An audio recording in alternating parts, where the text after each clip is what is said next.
The Devil is a Part-Timer, Volume 16. Satoshi Wagahara and 29 Oniku. The Devil King gets sentimental. From somewhere in the distance, a dog's howl ripped through the shadowy night. Only a few cars passed down that way, with almost no human figures to be found, not even a stray cat crossing the street.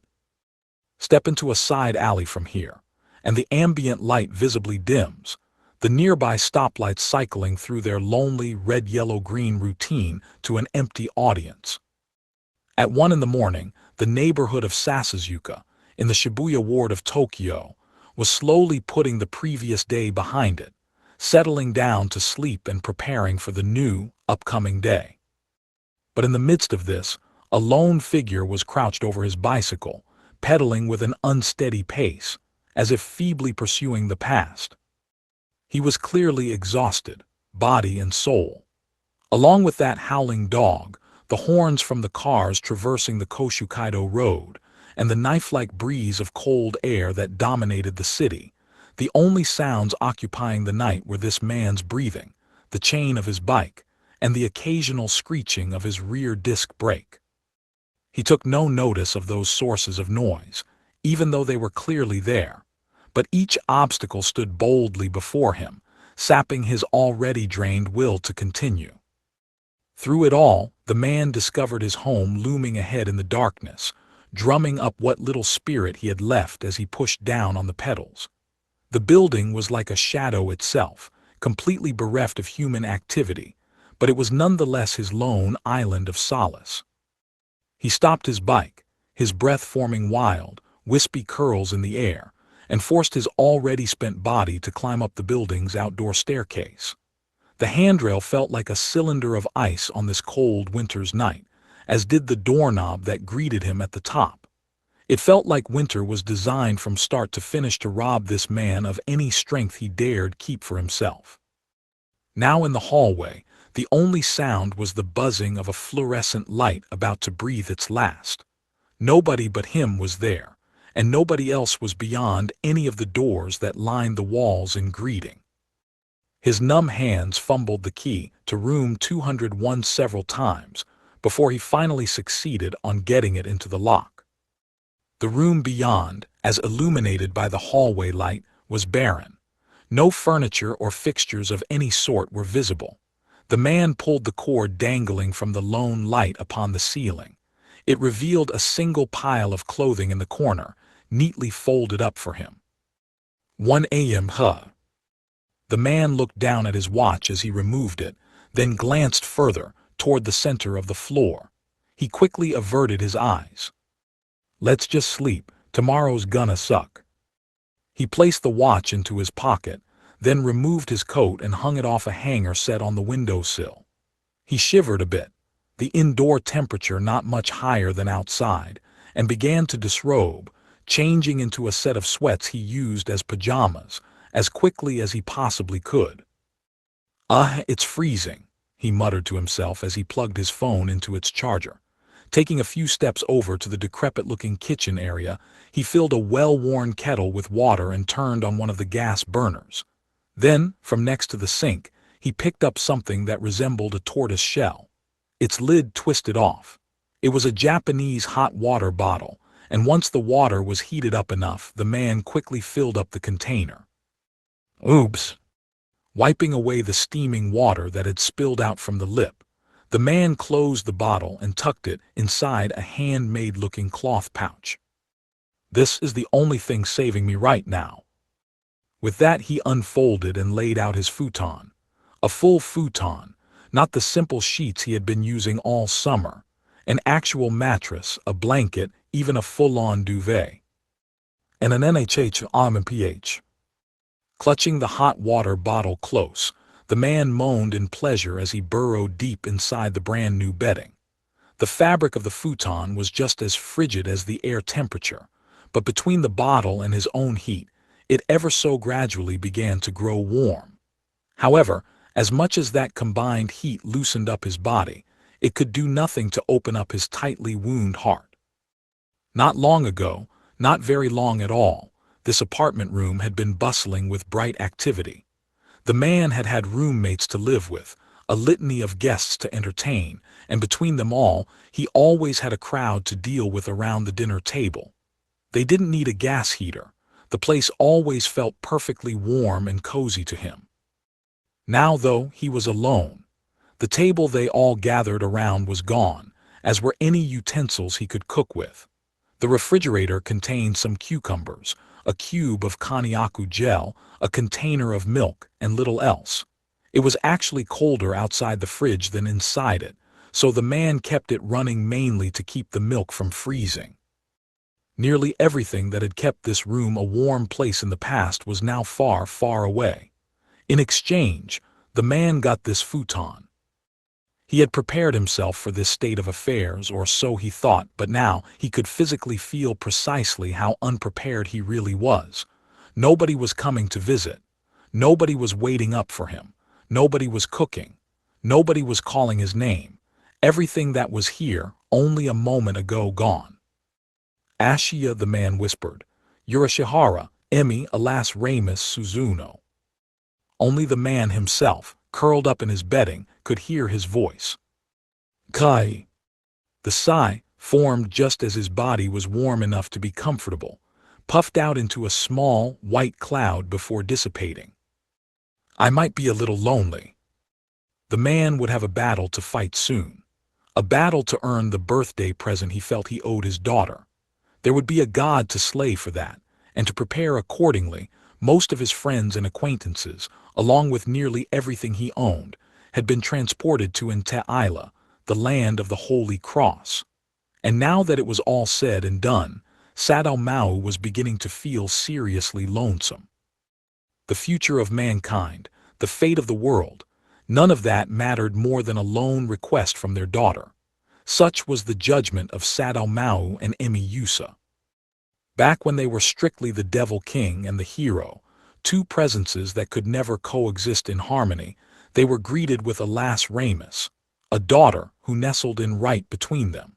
The three of them weren't related by blood, and Mommy and Daddy didn't exactly have the healthiest of relationships, but the bond between parent and child was real nonetheless. The potential fall of Nte'ila, a destiny that the Archangel Layla had spent the past few centuries, a millennium, even laying the groundwork to prevent, was something that made neither Maō nor Emi bat an eye. Maō, being a demon, had no motivation for rescuing mankind, and apart from being called a hero in her past, Emi had no duty to play the savior once again. The people around them, those who treasured Emi and Maō in their lives anyway, fully understood that. But no matter what Layla said in a vain attempt to convince them, no matter how much Gabriel, connected to Layla behind the scenes in complicated ways, pushed them in her direction, neither Maō nor Emi felt the need to step up and defend Nte'ila's people. Not the two of them, not Shiru Ashiya, not Hanzu Yurashihara, not Suzuno Kamezuki, not even Chiho Sasaki. But in the end, even after finding this safe, pleasant home in Japan after days of blood, pain, and fighting, all of them, Chiho included, had resolved to throw themselves into the fray, to defeat a figure that was the closest Nte'ila had to a god, and also, oh yes, save the planet as a result. There was no lofty ideal behind this, no noble drive to step up and save the world. They had decided to fight strictly because of a single, forlorn little girl, and the simple, modest hope she had for her life. I want to see Malkuth, I want to see everyone. As alas Ramus was revving up for her first Christmas in Japan, Maō talked with his acquaintances about what to give her as a present. But all she wanted was to see the people from her past again, her old comrades, the friends she held dear, the family she loved. And as a Sephra, born from the tree of Sephiroth that protected all humanity on Nte'ila, the everyone alas Ramus wanted to see was connected to the battle Layla and Gabriel wanted to wage. Now all of them, the Devil King, the hero, and all their friends, were united under a single goal. They had to make the girl's wish come true. They were all ready to risk their lives once again, on a stage with world-changing consequences, all for the sake of alas Ramus. I do intend to risk my life for this, even now. The shallow light of a winter's morning hit Mao's face through the window, waking him up. His watch told him it was 6:30. The sunrises were starting to come earlier again, but the chill he faced outside his futon was still bracing. Because he'd purchased a full futon set, something he swore he would never invest in, the pain of getting out of that warm sanctuary every day was beyond description. He had forbidden himself from buying a futon because he feared doing so would root him in Japan too much to return to Isla. Now, ironically enough, he was forced into buying one just as he was forced to go back. Abandoning this warm abode and exposing himself to the freezing air surrounding him took an astonishing amount of resolve and courage. "I'm never gonna get breakfast if I stay in here, oof." Maō was still balled up in the futon, whining to himself, but it was almost time for work. Struggling to find any willpower at all to muster up, he leaped out of the futon. It's freezing, ugh, I'm gonna die." The fatigue, like an aura of haze around him, quickly vanished, but in its place was a sudden rise in blood pressure that made him wonder if heat shock was on the horizon for him. Fumbling around at 6 in the morning wasn't going to make a heater show up in this apartment, though, so he filled his kettle once more, cupping his hands in front of it as he patiently waited for a fresh hot water supply. "I'm sorry, alas Ramus," he admitted to a daughter who wasn't there. "I think I'm losing my enthusiasm." Rubbing his hands and legs against each other, he looked around the empty, almost cavernous-looking apartment, reflecting on how this all happened. It all began with Ignora, the leader of the angels and the god who ruled over heaven, or at least, heaven as pictured on Isla. Reaching her would involve traveling up there, of course, but, due to reasons that still remained murky, heaven was not currently accessible by a direct gate jump. It wasn't clear whether this was a two-way restriction, or only applied when going from a mortal plane to heaven, but it meant the only way to reach the blue orb the angels called their home base was to physically travel there from Isla. They would need a spaceship, in other words, and this existed in the form of Devil's Castle, the vast edifice built by Maō in the middle of the central continent, and where he engineered the invasion of Isla. However, as they recently found, restoring Devil's Castle to space-worthy shape would require replacing a few parts. These parts were the so-called relics left by the devil overlord Satan. The relics were, in no particular order, the Nathung, a fabled magical sword, the spear of Adramelech, wielded by the late great demon general Adramelech, the sorcery of the false gold, a tome of forbidden magic, and the astral gem, a crystal of concentrated energy whose manufacturing method was lost to time. Together they were called the Noah Gears, and Mao's group needed to track down all of them. But apart from knowing that everything except the spear was in the demon realm, they had zero leads. Cameo, Mao's regent who was currently ruling there, was combing every inch of demon land in search of the sword, the tome, and the energy gem, but it would clearly take time to see results. Meanwhile, over on Isla, a combined team of humans and demons was working to prepare Devil's Castle for launch, as well as search for demon survivors from the war before any hostile humans unwittingly killed them. The human side was led by General Hazel Rumak, hailed as the most influential Western Island leader outside the imperial court of St. Ale, and Albert End, former companion of the hero. The demons, meanwhile, answered to the young male branch tribal leader Farfarello, connected to the Sephra children, aware of Mao's presence in Japan, and on astonishingly friendly terms with the human Chiho. Under this trio, the army was working to prepare for this human-demon tandem effort to slay their own god, under the guise of dismantling Devil's Castle and wiping out the remaining demonic forces. The two species joining hands like this, even if it was just partially and provisionally, would have been impossible to imagine a scant few years ago. Seeing it unfold like this indicated what kind of cross-tribal peace Isla enjoyed at the moment. But this piece was both heavily limited and built off extremely personality-driven reasons.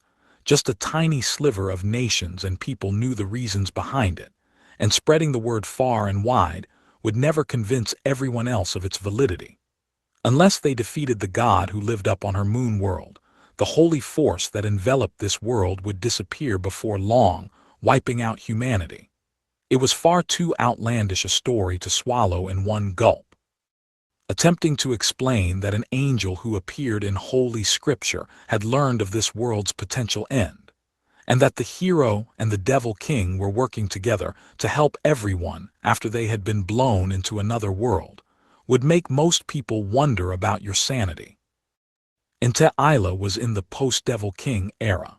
The rebuilding process was well underway, and every nation was engaged in a power struggle over who'd gain the most advantageous positions in the New World Order. If this operation was revealed to anyone not currently a part of it, more than one national power would take it as humans colluding with demons, and the fallout would spread worldwide like a flash flood. There were already people who saw the hero's existence as too much to bear. They already tried to betray her once. For now, they had enough commanders to work with, considering Ashia, Urashihara, Suzuno, and Emeralda were all ensuring things went smoothly between humans and demons. The chain of command was working flawlessly as a result, and even if the heavens staged an attack, they had Gabriel and Layla on tap, as well as Ashia and Urashihara, who had full access to their demonic powers in Ente-Isla. The result of all this was that Satoshi and Emi Yusa weren't needed on site, and therefore unwelcome. Gathering so many powerful figures in a single place tended to attract attention after all. Maō had been personally involved with the Western Islands leaders, and with Ashia's Eastern Island connections, many people from that continent had also joined the army. For similar reasons, Hazel Rumak, head of St. Ailes Palace Guard and general commander of the Federated Order, would never want Albert End and Emeralda Eduva, the hero's closest friends, on the central continent without good reason. Add the elite troops from the Eastern Islands Knights of the Eight Scarves, and the whole area was already sticking out like a sore thumb. At the moment, the Eastern and Western Islands were in deliberations, seeking common ground over the East's meddling in the central continent. The Northern and Southern Islands, alongside the numerous smaller nations on the Western one, believed in that pretext, but to avoid attracting curious eyes, Rumak, Albert, Emeralda, and the Eastern Knight leaders had taken pains to rotate their schedules, making sure their stays in the central continent didn't overlap too closely with one another. After all, besides the cross-planetary travelers in Suzuno and Emeralda's party, the only people from the East who were in on the story were the Azure Emperor and a handful of generals among the 8 Great Scarves forces who served him. In the Western lands, that group consisted of the palace guards under Rumak, the sorcerers in the Holy Magic Administrative Institute, and a few clerics with the Reconciliation Panel. It didn't include the leader or crown prince of St. Aile, or any of the 6 archbishops, who wielded decision-making power in the church. The Northern and Southern Islands, meanwhile, were completely out of the loop.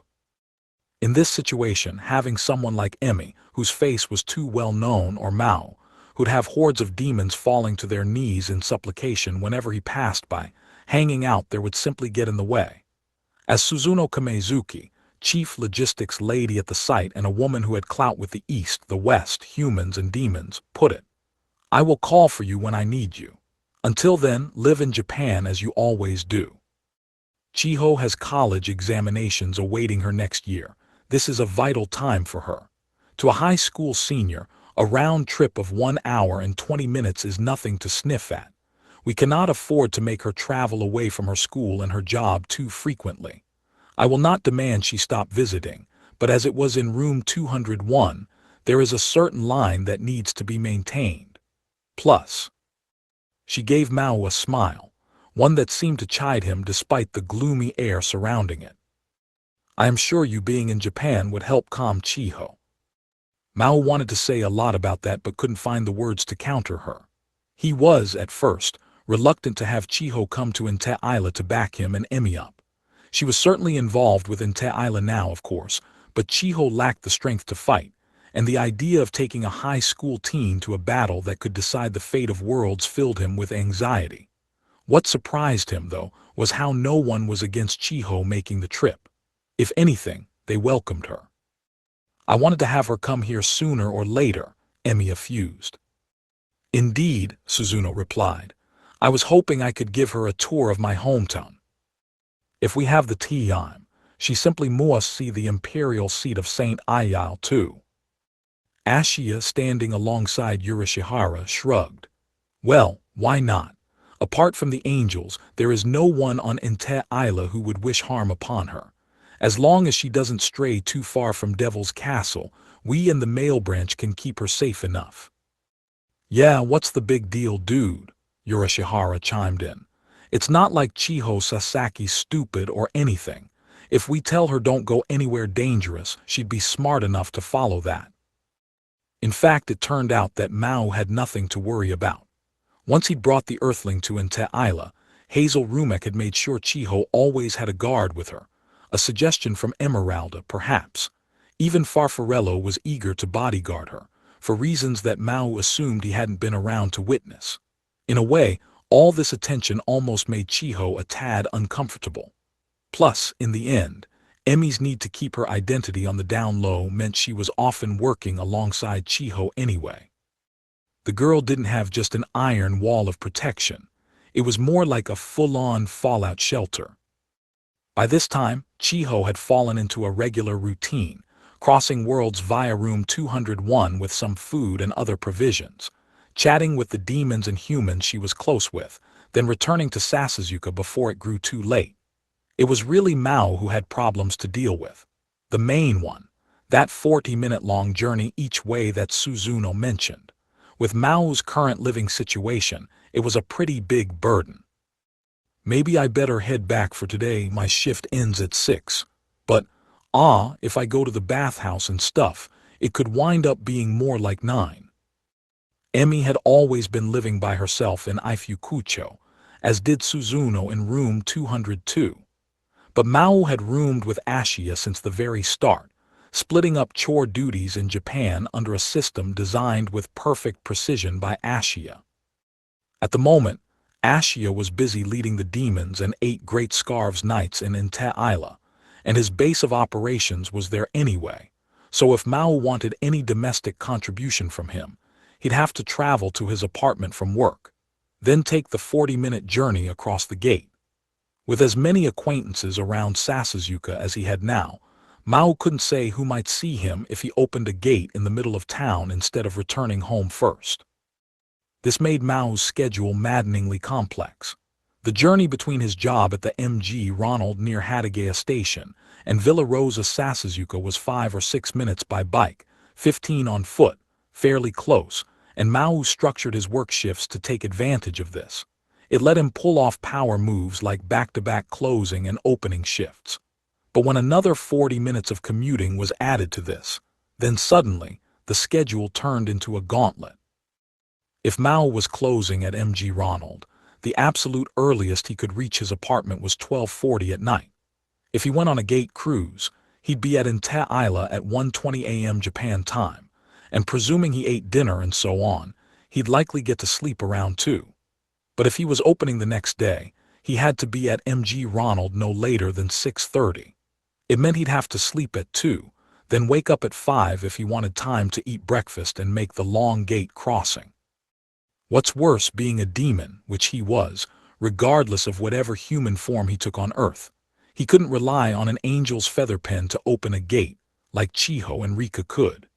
If that feather pen allowed them a first-class bullet train seat to Isla, Maō had to take the highway route on a rickety old beater car, and much like driving a car, he had to stay alert while the gate spell was active.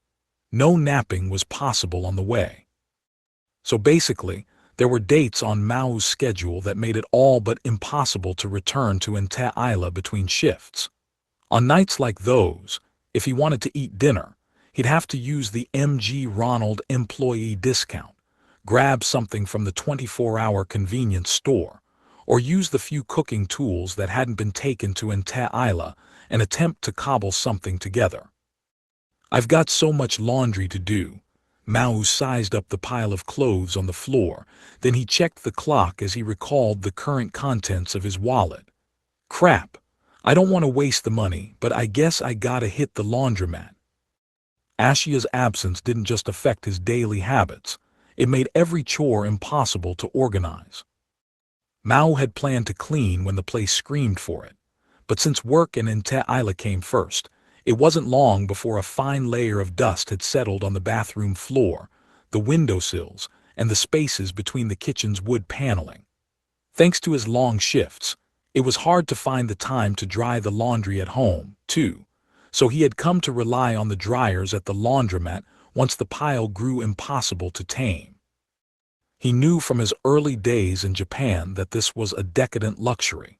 He could practically hear Ashia admonishing him with every 100-yen coin he tossed into the dryer. Emi, his rival, was less of a threat now. No human or angel could best him, and he had fully regained his demonic force. To Satan, the Devil King, the world was his oyster, but to Maō, the human being, life felt oppressively constricted. But what was Chiho doing?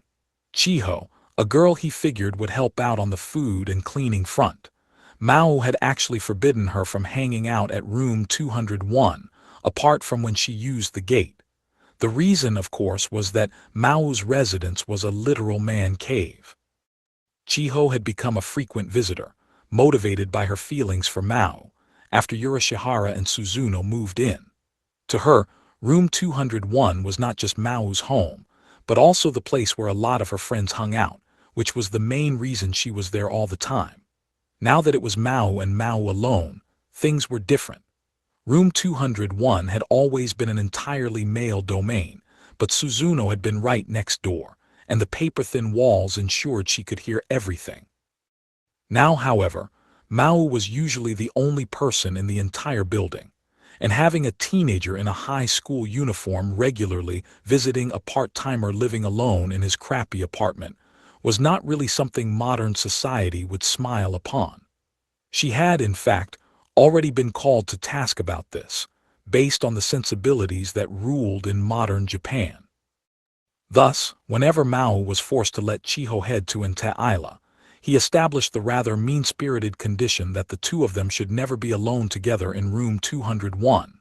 If she had to use a gate, she could either work with Suzuno and Emi to make one in Villa Rosa Sasasuka or do it in her own room instead. This exasperated their friend's circle. Why that attitude at this point? But Maō doubled down on it, and Chiho had meekly accepted it. "I guess it's important, making distinctions like that." The statement, delivered with a straightforward smile, gave Maō a guilty conscience. Perhaps because he never got around to making the distinctions he should have made a long time ago. Still, it wasn't like he was totally cut off from Ashia, Yurashihara, Suzuno, Nord, or Layla. Ashia had too many responsibilities to come home very easily, but Suzuno and Yurashihara swapped taking trips back to Earth every 2 or 3 days. She had even begun setting up a vegetable garden in the backyard when he wasn't paying attention. Suzuno or Nord would also come home to babysit Alas Ramus whenever Emi, now a prime contributor to MG Ronald at Hataraku, despite cutting down her hours a bit, had a particularly long shift. But despite that, Maō was now facing many more days than before where he never talked to anyone outside the restaurant. It made him realize all the more exactly how blessed he had been, with all the kindness his friends gave him. And so morning came, about a month into this new life of living alone, incomparably quieter and more barren than his life before. Maō Hiji. Maō winced at the merciless knocking on the front door, cursing it in his mind. "You are going to the training again in afternoon, no? Starting when?" "I'm working through the lunch rush, so 1 p.m. He had half muttered the words, but the woman on the other side had super hearing at times like these. "Yahoo, If I ask Mickety for early lunch, I have enough time. Today, I go to new all-you-can-eat restaurant. Yeah, great. See ya. The presence in the hallway loudly drifted off, never getting to see how badly Maō twisted up his face. I seriously wanna punch the dude who created this whole, latent force system. Thanks to assorted circumstances, there was one person who still loomed just as large in Mao's life, Asiyeth Allah, a woman who didn't have the words modesty or concern in her dictionary. He could imagine her briskly smiling, imagining the culinary delights waiting at this new eatery. He hadn't eaten anything yet, but his stomach already felt heavy. Upon finishing his MG Ronald shift at 1, Maō took the Keio line to Shinjuku in the heart of Tokyo. As he walked to the site for his full-time staffer training, he spoke up to Asiyeth, who was fused back inside him. So how was the all-you-can-eat place? Huh, you will take me to it again. Maō still had trouble grappling with Asiyeth's leaps in logic. It was usually Miki Shiba, landlord of the Villa Rosa Sasuzuka he stayed at, who took her around. Why was it again for him? No. Just kidding, come on, I am just the kidding. Maō, you need broader heart. Asiyeth must have picked up on how frayed his heart was, because she tried and failed to make up for her words quicker than usual. She was, after all, one of the biggest reasons why he couldn't keep a broader heart. She was as gluttonous as always. She never demonstrated a care in the world about him. She didn't try to hide her conniving side, and it was impossible to tell what she'd do next. Waging this god-slaying battle to make Alas Ramos's dream come true was a good thing for Asiyeth as well, being Alas Ramos's younger sister. But Maō was stressed out. If it was Asiyeth who had crashed into his yard in that golden apple instead of Alas Ramos, he doubted he'd ever have adopted a father-daughter relationship with her, much less accept Layla's plea. Apart from their faces, there was nothing alike about the two sisters. So you know, the restaurant, it was mainly about the meats. An all-you-can-eat meat deal. Wait, did you go to a yakiniku place for lunch? Fused like this, Asiyeth's voice could be heard only in Mao's mind and to nobody else. Maō, meanwhile, had to actually speak to get his words across, so an impartial observer could marvel at the disturbing sight of a young man in business attire mumbling incoherently to himself. Mao's face had taken on a dour look as of late, besides. If he didn't have his phone to his ear like he did now, pretending to talk to someone, he'd likely be put in a facility long before the police got involved. The all-you-can-eat yakiniku near us, they say I eat too much. They ban me. Seriously? Maō wasn't aware of this, but whenever Asiyeth joined Amin Oguro, her usual caretaker at the moment, at a place like that, the manager would usually have to intervene once she started treating it like an eating contest on TV. If someone with Asiyeth's voracious appetite went all out at a yakiniku, Maō couldn't blame the place for booting her. Mostly they have big metal skillet and they cook the steak and the sirloin. If you pay more, then drinks and salads and soups and curries and desserts, they are all free. Wow, not only drinks and soups but all that too. That's brave of them. Do they give you any rice? Oh yes, all you can eat rice. Remember the name of the place. The name, what was it? It was maybe Big Guy or Giant Boy. But why you ask so sudden? Normally when I eat you say, oh, it is the bad manners, it is bad for wallet. Just 1 second.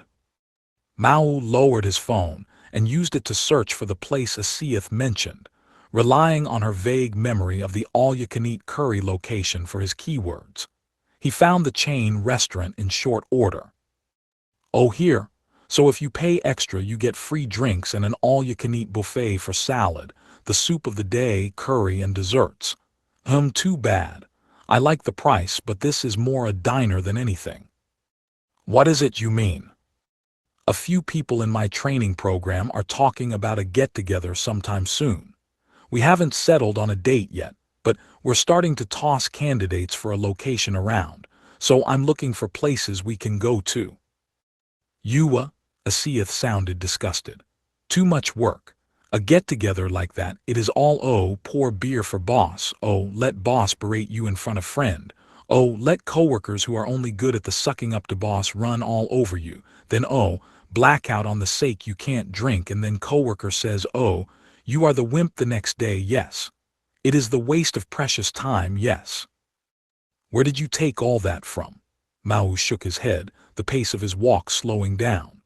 Stop sounding like you're a Shihara if you don't even know what you're talking about. Get-togethers like this, you never know how they might help you out down the line. I might wind up sharing office space with some of these guys later on, so unless you want to get on their bad side, it never hurts to hang out and have a drink. It is what you say, but you are not so, enthusiastic, yes. I'll partly admit that. It was rare to hear Maō sound unmotivated about work.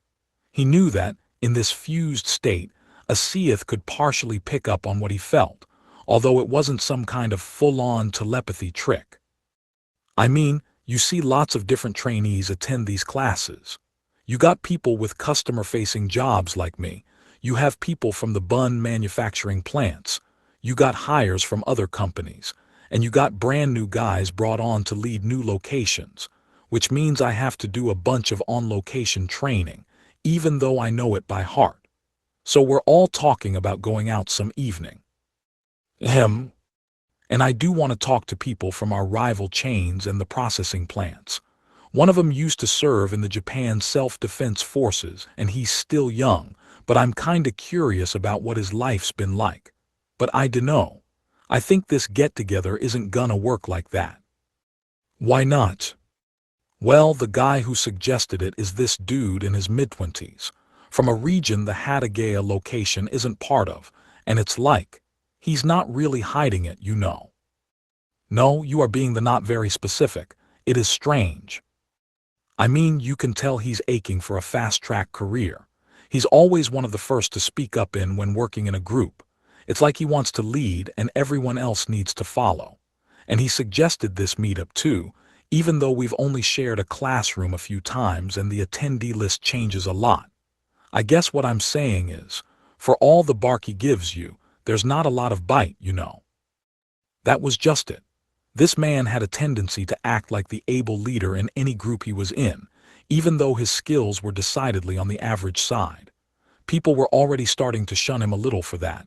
And even Maō had to admit he wasn't too good with that type of person. But he wasn't incompetent. As Mao's beloved boss, Mayumi Kasaki, put it, a salaried employee is asked for more than merely their strengths on the front lines. Here he was, after all, trying to break the ice and help all these trainees from different regions and professions to work together. The larger the firm you worked for, the more vital those kinds of skills became. So what is big problem with it? You understand his reasons, yes.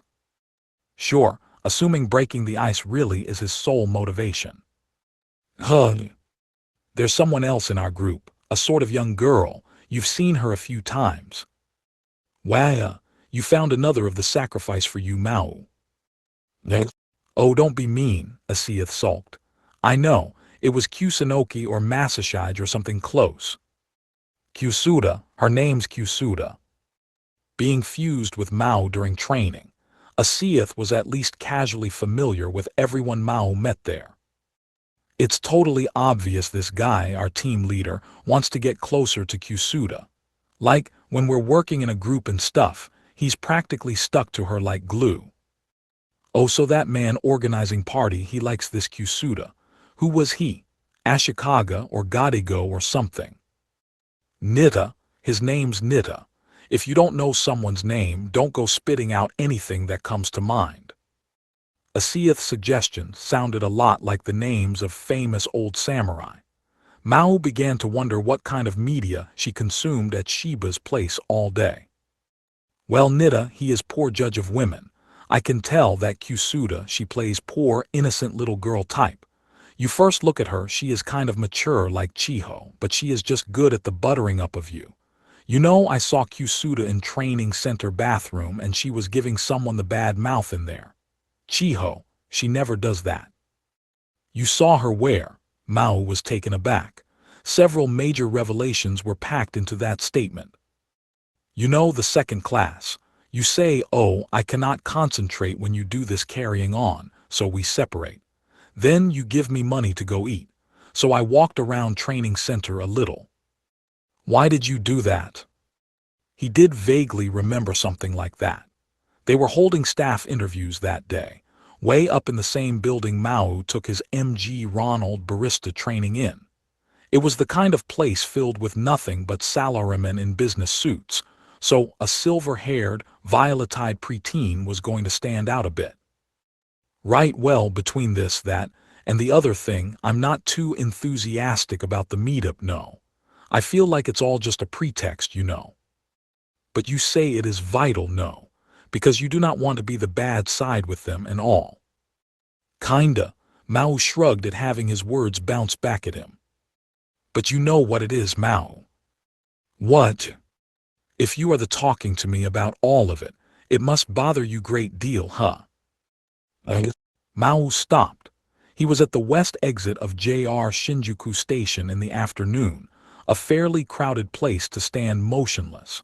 Several passers-by gave him dirty looks as they shoved their way around his side. Emi and Chiho, they don't come to apartment too much lately, and Ashia and Lucifer and Suzuno, they don't come back much either. You are that lonely.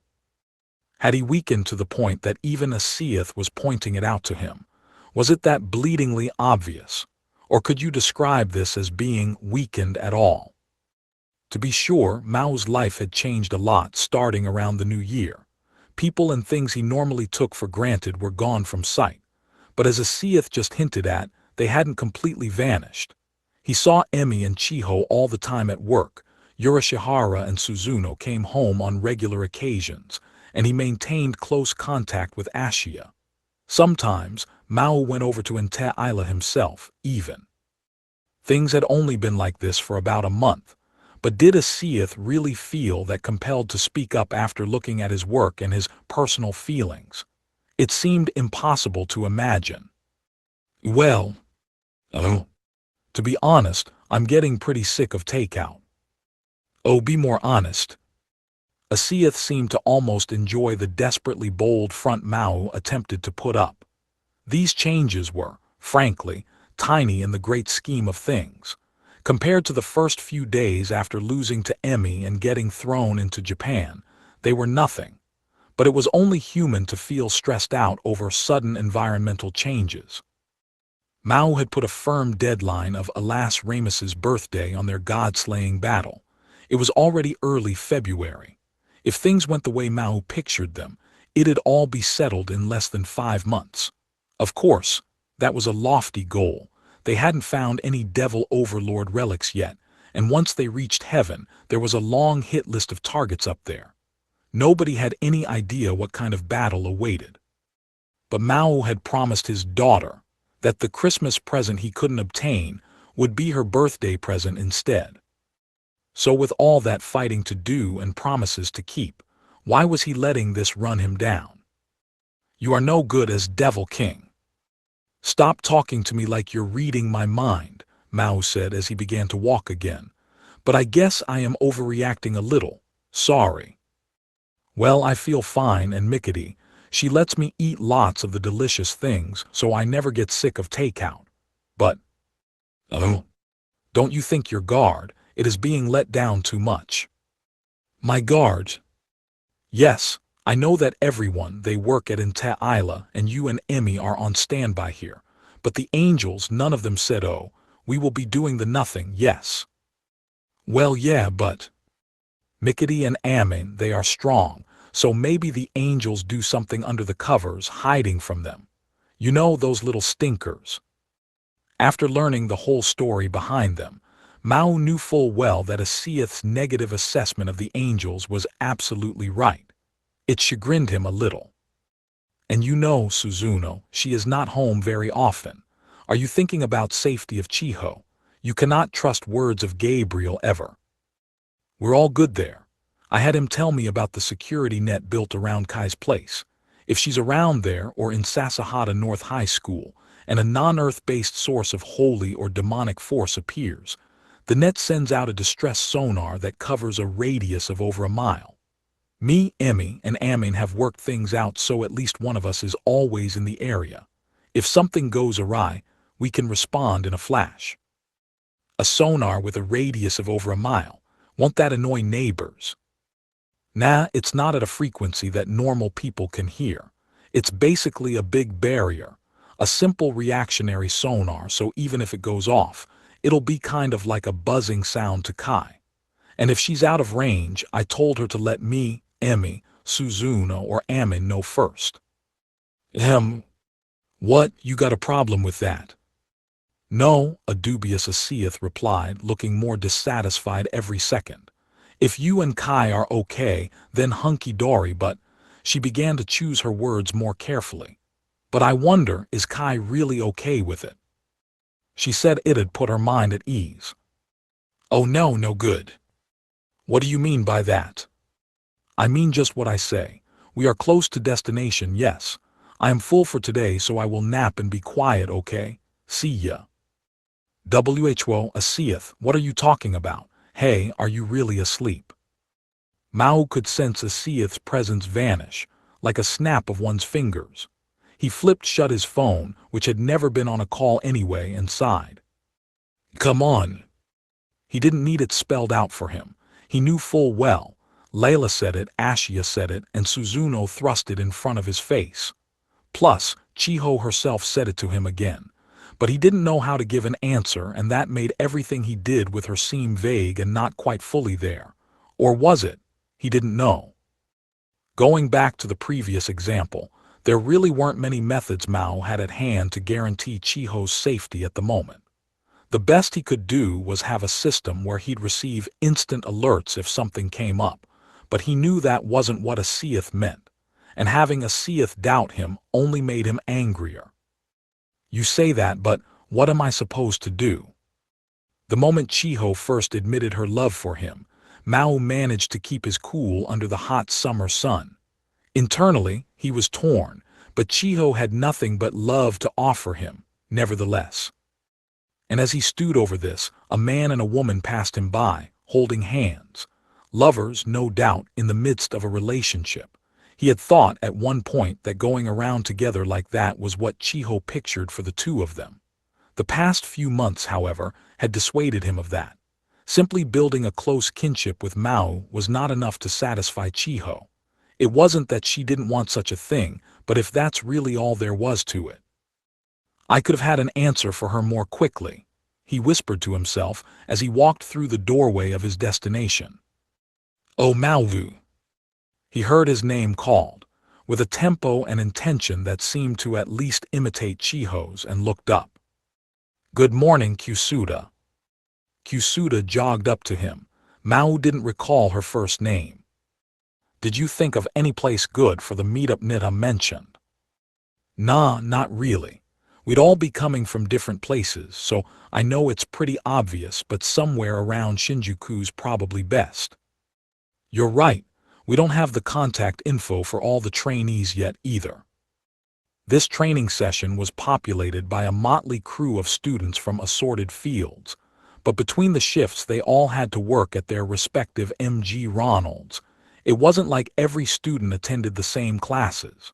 Since the teachers hadn't said just how many students were in this session, this meetup was de facto limited to the people that Nita, as organizer, had met enough times. If you ask me, Kusuda continued, I think it's still kind of early to hold an after-hours meetup like this, huh? Oh, maybe, but if the opportunity comes up, I don't think it's a bad thing per se.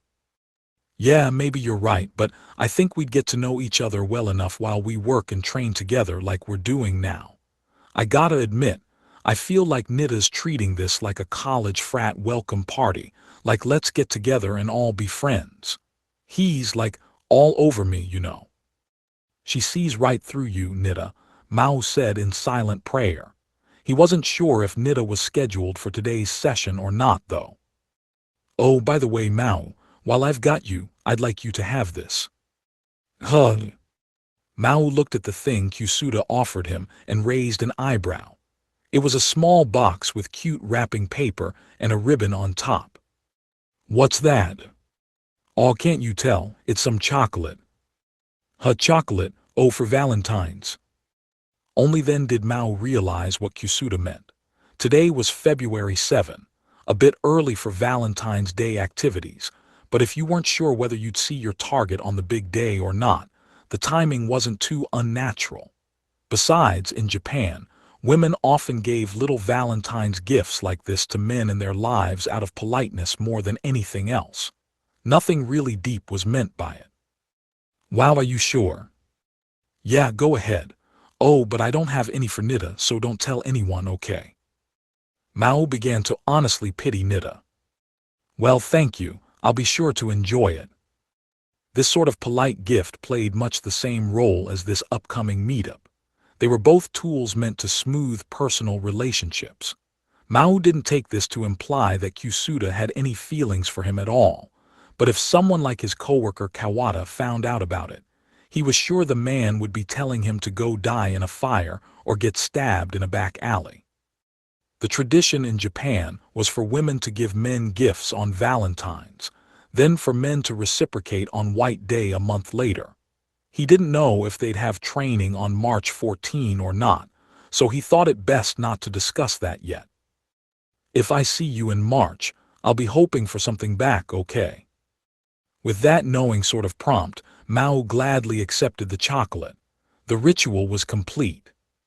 What do you think we'll be doing today? She asked. I dunno. It said something about a pre-planning meeting. Before long, they were bantering about today's schedule, Mao shaking the cobwebs from his conversation with Asiyeth and switching into business mode. But Mao had forgotten something, because he had avoided seeing her in person lately, as Shiba and Amin had been watching the girl. He forgot that when it came to the topic of food, especially certain sweets, such as chocolate, Asiyeth could be downright diabolical. The next day, Asiyeth was crouched down next to Suzuno, who was in the middle of weeding the vegetable garden Shiba let her build in Villa Rosa Sasasuke's backyard. Hey Suzuno, when do I get chocolate from someone? That is rather out of the blue. They have the thing, it is called Valentine's, yes. She had only just fallen asleep inside Mao's body, but then, her sensitive nose picked up the aroma of chocolate that should have still been inside its wrapped box, and it promptly woke her up. Hoping to know why Kusuda was giving Mao sweets like that, she explained everything she saw to Suzuno, who was back on Earth to work on the garden. Oh, Valentine's Day. Suzuno had no idea what kind of sleeping beast she was prodding. The issue was twofold. Mao was working over at Hataraku Station that day, and Suzuno didn't think to ask why Asiyeth would take such a sudden interest in Valentine's Day. She had been in Isla until that morning, holding mass for the Knights of St. Ale Station near Devil's Castle, so it'd be asking too much of her to consider that. Well, my apologies, Asiyeth, but as a woman, you will not be receiving any of that. Waweliats. Suzuno's statement resulted in an apocalyptic scream. How can world be so much of the cruel? That is simply how it is. That is how Valentine's Day works. Suzuno, kneeling by the garden, looked up at the aghast girl and chuckled. There are several theories behind how the tradition began, but the day was christened to commemorate a saint, and now, in many nations, it is a day where women give sweets to men. The exact kind of treat is up to the gift giver, but in Japan, chocolate has been the historical favorite. Chocolate, my chocolate. Asiyeth still hadn't recovered from the shock. Exactly who she thought she was getting chocolate from remained a mystery. But why can't the woman receive it? Can I become the man from now on? You intend to change your gender just for the free chocolate? Suzuno snickered further at the deadly serious girl. Well, as I said, nothing can be done. The whole day is a way for women to express the love they have for the men in their lives. Asiyeth blinked. But there is no need to worry. Here in Japan, there is another custom known as White Day. On March 14, a month after Valentine's, Men give women chocolate as a way to return the favor. Really? Asiath, spirits fully recovered, clapped her hands, her mind made up. Kusuda, she said she hoped for something back in March from Maō. She means that, yes. Kusuda, Maō. Asiath, where did you hear about Valentine's Day in the first place? Hearing an unfamiliar name next to Mao's made Suzuno's heart freeze. But Asiath wasn't even paying attention, fist raised high in the air as flames danced in her eyes. So wait, Kusuda, is she gunning for Maō? Asiath, I hesitate to ask, but this Kusuda person. Yes, Kusuda, the girl who give Maō chocolate at training. She makes it all seem, oh, this just my obligation, but I think she means it for real. If no, then why care about March? What? Asiath. Suzuno, fearing she'd said something she could never take back, ratcheted up her voice a little. It scared her to see how Asiath went from knowing nothing about Valentine's Day to spouting off all the intricacies of the holiday, and how it figured in Japanese life. Well, no time to waste. Maō is the poor man. I cannot have Kusuda take my chocolate from him on the white day. Calm down, Asiath. We need to talk this out. In the workplace, women give chocolate to men all the time on that day. It is just a harmless little social custom. There is nothing special about. Oh, I must tell Chiho. Chiho, she can teach me how to make chocolate treat, and I give to Maō and get big brownie points. My big sis, she gets all attention lately, so now is the big chance. Wait. Her fears were realized. Suzuno had no idea what had transpired between Maō and this Kusuda person, but if it was Asiath telling the story, she'd no doubt take a packet of cheap candy and turn it into a triple-layer chocolate cake. And with Chiho so concerned lately about what distance to take with Maō, if she heard about him getting intimate with another woman on Valentine's Day, Suzuno could only imagine her sobbing, head in hands, all over again. But it was too late. Chiho, I smell her over there. Wait. By the time she sputtered it out, Asiath was already running, leaving a footprint as deep as a fence post in the ground as she set off. Suzuno, grasping at empty air, slowly lowered her hands. I will have, she said in a quivering voice, to apologize to Chiho and the Devil King later. She took out the phone tucked behind her kimono belt and began sending a warning text to Maō, no doubt giving his all to work at the moment and blissfully unaware of anything. Asiath has learned some mistaken facts about Valentine's Day, She pecked away at the keys, wiping the dirt from her hands first, but then noticed the clock on the upper right-hand corner of the screen. The blood drained from her head. No. It was a little past 3 in the afternoon. She flung off the cloth she used to tie her hair back and stood up. Wait, Asiath, Chiho is still at school. It was Suzuno against a Sephora child in this short-distance sprint to Sasahata North High School, and she had already given her a minute's head start. But she ran off anyway, fervently hoping to keep Chiho safe. But before leaving the apartment grounds, she hit the brakes and ran up to room 202. Alas, Ramus, I cannot leave alas Ramus behind. Why did this have to happen? Alas, Ramus, left by Emmy this morning and currently in dreamland for her afternoon nap, awoke to find herself on Suzuno's back. Now Asiath had 2 minutes on her, and with every fiber of her being, Suzuno knew just how fatal those 2 minutes would be. The hero struggles to deal with workplace issues. Wait, you don't do it. Why would we? It's a pain in the ass. It was just past the lunch rush, and Emmy was giving a smiling Akiko Oki, co-worker and veteran kitchen jockey, a surprised look.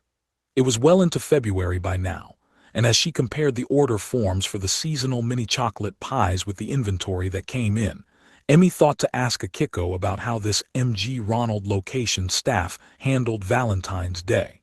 It turned out the female crew members didn't bother with chocolate or any other gifts for the guys. Did you do that at your last job, Emmy? You? Not me, so much as everyone at the office. Yeah. Akiko replied as she stocked the heater with mini chocolate pies.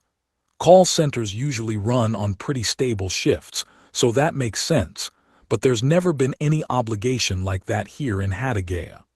I was expecting something like that when I came here last year, but it came and went with nothing to show for it, so I brought it up to Kisaki eventually. It seemed that Mayumi Kisaki, manager at the MG Ronald, had a less than rosy impression of the tradition. I wouldn't recommend the custom between crew members, she had said, effectively prohibiting it. You're free to give whatever you want to each other outside the property, but that's strictly between you and the other person. I think she'll probably tell you and the other guys who came in this year about it soon, Akiko added. That would include Chiho as well. And besides, do you actually find giving out chocolate fun at all? I'm not expecting triple the amount back or whatever, but we got more guys than girls working here, so that's more to ask of them. Plus, if you don't have shifts around those times in February and March, it's like you get shut out of the whole thing. Neither side really gets much out of it. But anyway, no, we don't do it for all those kinds of reasons. Oh, I didn't know that. It wasn't called Valentine's Day, of course, but Inte'ila's Western Island did have a tradition of women baking sweets for men as a sign of their feelings for them. Back in the village of Sloan, where she grew up, this usually meant cookies and sweetened bread around harvest time, but Emmy wound up being thrown into battle against the Devil King's army before anyone taught her that custom, so she had never gotten to join in. Learning about Valentine's Day last year, while she worked at Dakodemo, therefore made her more than a little excited. She gave her obligatory chocolate to her boss and her boss's boss. They replied on White Day with little boxes of rakugan, a traditional Japanese treat, to all the women on staff. Rakugan, Akiko remarked. That's those hard sugar candies that get served with tea and stuff, right? Those are neat. Emmy recalled how enthralled she was by the intricate shapes and designs rakugan came in. She became a regular purchaser for some time afterward. So, talking about outside MG Ronald. Yeah. Do you have, like, a reason to think about Valentine's Day this year, MEU? Hello. There was nothing very sudden about the question. It was Emmy who brought the topic up. But still, for just a moment, her brain shut off on her. She groaned, and that groan kept her from answering immediately. Akiko, of course, picked up on that interval of silence. Whoa, no way. And no, I don't. It was really remarkable. Subtle shifts in breathing rhythms and microscopic changes in your line of sight could sometimes be so much more eloquent than the words themselves. Wow, I'm surprised. I said I don't. I didn't think you were into that kind of romantic stuff. Akiko. But he doesn't work here, right? You're part of the team by now, but you haven't been here that long. Oh, but you knew Maō before now, didn't you? W8. This was tremendously frustrating to Emmy. She wasn't trying to hide anything, but there was no way to phrase a response that implied the opposite. She could feel her cheeks redden. Not out of shame, but out of simple panic. Akiko wasn't the type to take a topic and go hog wild with it, but given the air around them as of late, her and Maō being treated as an item was beyond inconvenient. Oh, there's no need to get so worked up about Valentine's chocolate. It's not like 1 or 2 boxes are going to dictate the rest of your love life. I'm not getting worked up. But Emmy knew full well that it looked that way. Or maybe she really was worked up, because when Akiko, who was now smiling warmly at Emmy's reaction, first asked the question, she had, for a single instant, a thought. The time lag between having the thought and realizing she was now capable of naturally thinking such thoughts was what sealed her fate. By the way, there's a super awesome chocolatier near my school. You want to know more about them? No, thank you. Oh, you're so cute, MEU. Emmy, realizing this line of talking would only drag her further into the swamp, ended it and tossed the final chocolate pie into the heater. But then, demonstrating perfectly terrible timing, Maō made his way downstairs from the cafe counter. "What ray you two chatting about? Kisaki would yell at you if she was here. Do you have a copy of the order form? There's something I need to check upstairs." Right. The order form, oh here it is." Emmy had been raising her voice. Realizing the cause of her delayed response to Akiko pitched it up even further. Akiko, whether she picked up on this or not, grinned to herself as she walked by Emmy. Sorry. Emmy, you just said she passed out chocolate on Valentine's Day at her last job, so I was telling her how we don't do that here, you know." "All right," Emmy stammered. "Oh, Valentine's, huh? Yeah, we got one extra pack here we didn't order." Maō demonstrated little interest in the topic as he skimmed through the order form, eyebrows lowered. Seeing this annoyed Emmy a bit, but Maō lifted his head before she could fire back. "Hey, speaking of Valentine's, I got some thank you chocolate just yesterday." "Huh? Oh, did you?" Emmy looked taken aback. Akiko, on the other hand, leaned forward to hear more. "Yeah, but I don't know what to do about it. It's not like her and I have any relationship at all, so." "Maō, if Kawaki heard that, he'd diagnose you with rich kid disease and kill you." "No, I mean, we haven't even seen each other all that often. What do people normally do with things like this?" "Well," Akiko said, "a lot of people give out chocolate out of habit more than anything, instead of expecting anything back. I'm not saying you should ignore it, but there's no huge, pressing need to give her something, is there?" "Well, maybe, but it came from a pretty fancy place. Have you two ever heard of?" The French-sounding brand name Maō then uttered was unfamiliar to Emmy's ears. Akiko, on the other hand, blinked a few times in response. That's the chocolatier I was gonna tell you about, Emmy. "Oh. Choco, what was that?" "Chocolatier, a person who makes fancy chocolate for a living. There's this little one in a residential neighborhood near my college. It's not even all that well known on the net or anything." "Wait, are you sure this was just thank you chocolate? 'Cause that place doesn't go cheap at all." I'm pretty sure. She's one of the people training with me, but this was only the third time we've seen each other." It's hard to tell from that, but that chocolate seems like more than a thank you to me." Akiko scrunched up her face a little, although there was still brazen curiosity peeking out from it. "Well, what are you gonna do about it?" Maō frowned at Emmy's oddly blunt question, then at his own indecision. "Well, I dunno what. Aren't you supposed to repay a gift with something half the value or whatever? Ashia will yell at me if I just let it be, but I have no idea how much this cost her. I don't have a computer at home right now, and it's kind of a pain to search on the net with my old phones." "Half the value," Akiko rolled her eyes. "This isn't a business negotiation." "It doesn't matter whether it's expensive or not," sniffed Emmy derisively, "or how rare it is. You think she gave it just to be polite, don't you? Then why don't you be polite to her in return? Is that all there is to it?" "What else is there to it?" "Yeah, I guess so, Maō looked convinced enough at Emmy's dry assessment. That too got on Emmy's nerves. Well, sorry to take up your time with that." "Yeah, I bet Kisaki would yell at you if she heard this." "I hear you, see ya for now." Maō breezily returned upstairs, with Emmy glaring at his back and Akiko watching her from the side, before saying something that snapped Emmy back to reality. "You think Kai knows about that?" Emmy turned toward Akiko. "I don't think so," she blurted with the urgency of a war declaration. "Yeah, probably not. You know how Maō can totally forget about stuff like that sometimes. I feel like Kai's intelligent enough to not let things like this faze her, but intelligence is different from feelings, so." The fact that Chiho had feelings for Maō was an open secret, clear enough to anyone close to the two of them.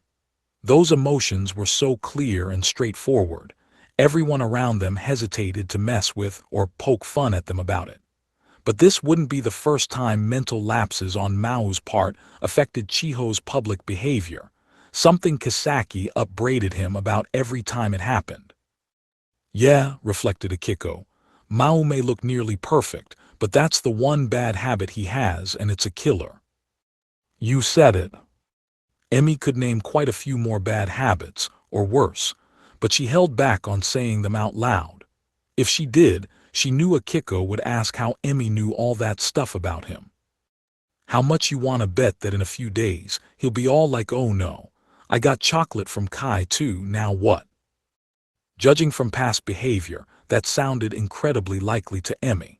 But if she ordered him to keep quiet about this other woman, she knew it could come out anyway and damage Chiho's pride. Letting Chiho know in advance, meanwhile, would just mess her up even more. And considering all the warnings Ashia and Suzuno had given him, not even Emi thought Maō was dumb enough to ask Chiho directly for advice. But thinking that far, a bizarre supposition formed itself in Emi's mind. What if he receives this chocolate but can't talk to Chiho about it, then gets guilty about hiding things from her, so he starts acting all weird in front of her, and she figures out the truth anyway? As her friend, Emi never wanted to see Chiho's feelings get hurt. Turning her thoughts around, this was a situation Emi needed to keep an eye on for Mao's sake, lest Mao's thoughtlessness traumatize Chiho. But would looking out for him wind up making her the person acting weirdly, exposing it all? Emi felt frozen in place, and while Akiko knew about Maō and Chiho, she didn't have all the facts. She didn't understand they were purposefully keeping some distance from each other, and given her personality, any lecturing she might give Maō about it would have little effect. Why do I have to go out of my way to worry about the Devil King's personal life? The propeller-like motion of Emi's brain was frustrating her. Now she wasn't so sure why she hesitated to answer Akiko's question earlier. She, of all people, had no reason to consider this matter for even a moment. What kind of chocolate would Maō like? Thanks to that ridiculous thought crashing through her mind for a single instant, she had to deal with yet another wave of pointless anxiety. Neither she nor Maō had the wherewithal to address silly little events like that. She had a semi-literal god to defeat. Why did she have to get so worked up about some contrived Japanese custom like this? She had so many other things that required her attention. Attempting to get her mind out of its current rut, Emi turned toward the restaurant entrance. Akiko saw him at the same time she did. The sight made both of them visibly frown. Mitsuki Saru, manager at the Hataraku location of Kentucky Fried Chicken directly across the street, was passing by. His eyes, as he peered into the M.G. Ronald dining room, were as pure as a child's, eyeing something he knew he could never attain. One look at them indicated to Emi and Akiko that his expectations for Valentine's Day were way off the charts. He didn't venture inside, as he was busy with his own job at this time of day, but Emi and Akiko still exchanged glances with each other. Akiko, did she tell you what to do if something happened? All I know is, Kisaki won't be here on the 14th. No, he's gonna pitch a fit, isn't he? He hasn't done anything before, but we're supposed to call the police if that kind of thing happens. No matter how far-reaching and tragic their pasts were, Maō was currently the Devil King, and Saru was an archangel. If Maō learned how preoccupied both he and Saru were about something like Valentine's Day right now, the ancient devil overlord Satan would probably look for some shrub to weep behind, and Ignora, the god leading the angels, would probably call her whole mission off. It was a worthless thought, but it entertained Emi for a moment. You think he cares about this that much? Hey, some people do. Whether male or female, this land of Japan seemed to all but force you to keep Valentine's in mind. It puzzled Emi. And while she hadn't heard anything from Chiho yet, if Chiho was expecting to enjoy this Valentine's Day, Emi hoped whatever was going to happen would send her heart soaring into the heavens, rather than crashing down to earth. However, this fleeting hope was crushed before Maō or Emi could do anything about it. Maō received some chocolate. It was the very expensive-looking chocolate, too. And the giver, she was pretty beautiful woman. This is the big problem, Chiho. It calls for the swift action. And at almost the same time as a wide-eyed Asiath blurted out the news to Chiho at Sasahata, North High School's front gate. I was too late. Chiho was surprised all over again by Suzuno crumpling to the ground, covered in sweat, a sleeping alas Ramus on her back. And then, Sasachi, you. Unfortunately for everyone involved, Chiho wasn't the only person to hear Asiath's report. You still haven't settled things with that guy. Kaori Shoji, who was about to walk home with Chiho, heard it all. And as she put it later, Chiho could barely stand to watch the mask of despair that descended upon Suzuno's face. Even after she learned the truth about Ignora, Suzuno Kamezuki retained her faith in a benevolent god. She was currently begging this god she held inside her for forgiveness. What, so you finally gave up, Sasachi? No, I haven't. But it is the Maō. You know Chiho, he is the easily manipulated. That's well not untrue, but for whatever reason, Suzuno had taken Chiho, Asiath, and Chiho's apparent classroom friend Kaori Shoji to the Kentucky Fried Chicken in Hataraku. Didn't you tell me before, Sasachi, that he's got a lot more freedom in his life than you do? He's busy with this training right now, and if he gets hired on full time, he's gonna start meeting all kinds of people, isn't he? You don't have any choice but to be a student for now. If you keep wasting time, you're gonna be left in the dust, you know. But we were on the same page back at Christmas. You are the too gullible, Chiho. Kaori, she is correct. And maybe not right now, but as long as Ashia is there, Maō only has so much of the time to return favor. You must take the brisk action. Yeah, but what kind of action? Suzuno was curled up next to Chiho, still holding alas Ramus. Asiath and Kaori, remarkably kindred spirits, considering this was their first meeting, were busy interrogating the poor teen in front of them. Asiath is right. You can cook, Sasachi. Just attack him with some homemade chocolate and beat an answer out of him. Ambush him when he's done with his shift or whatever.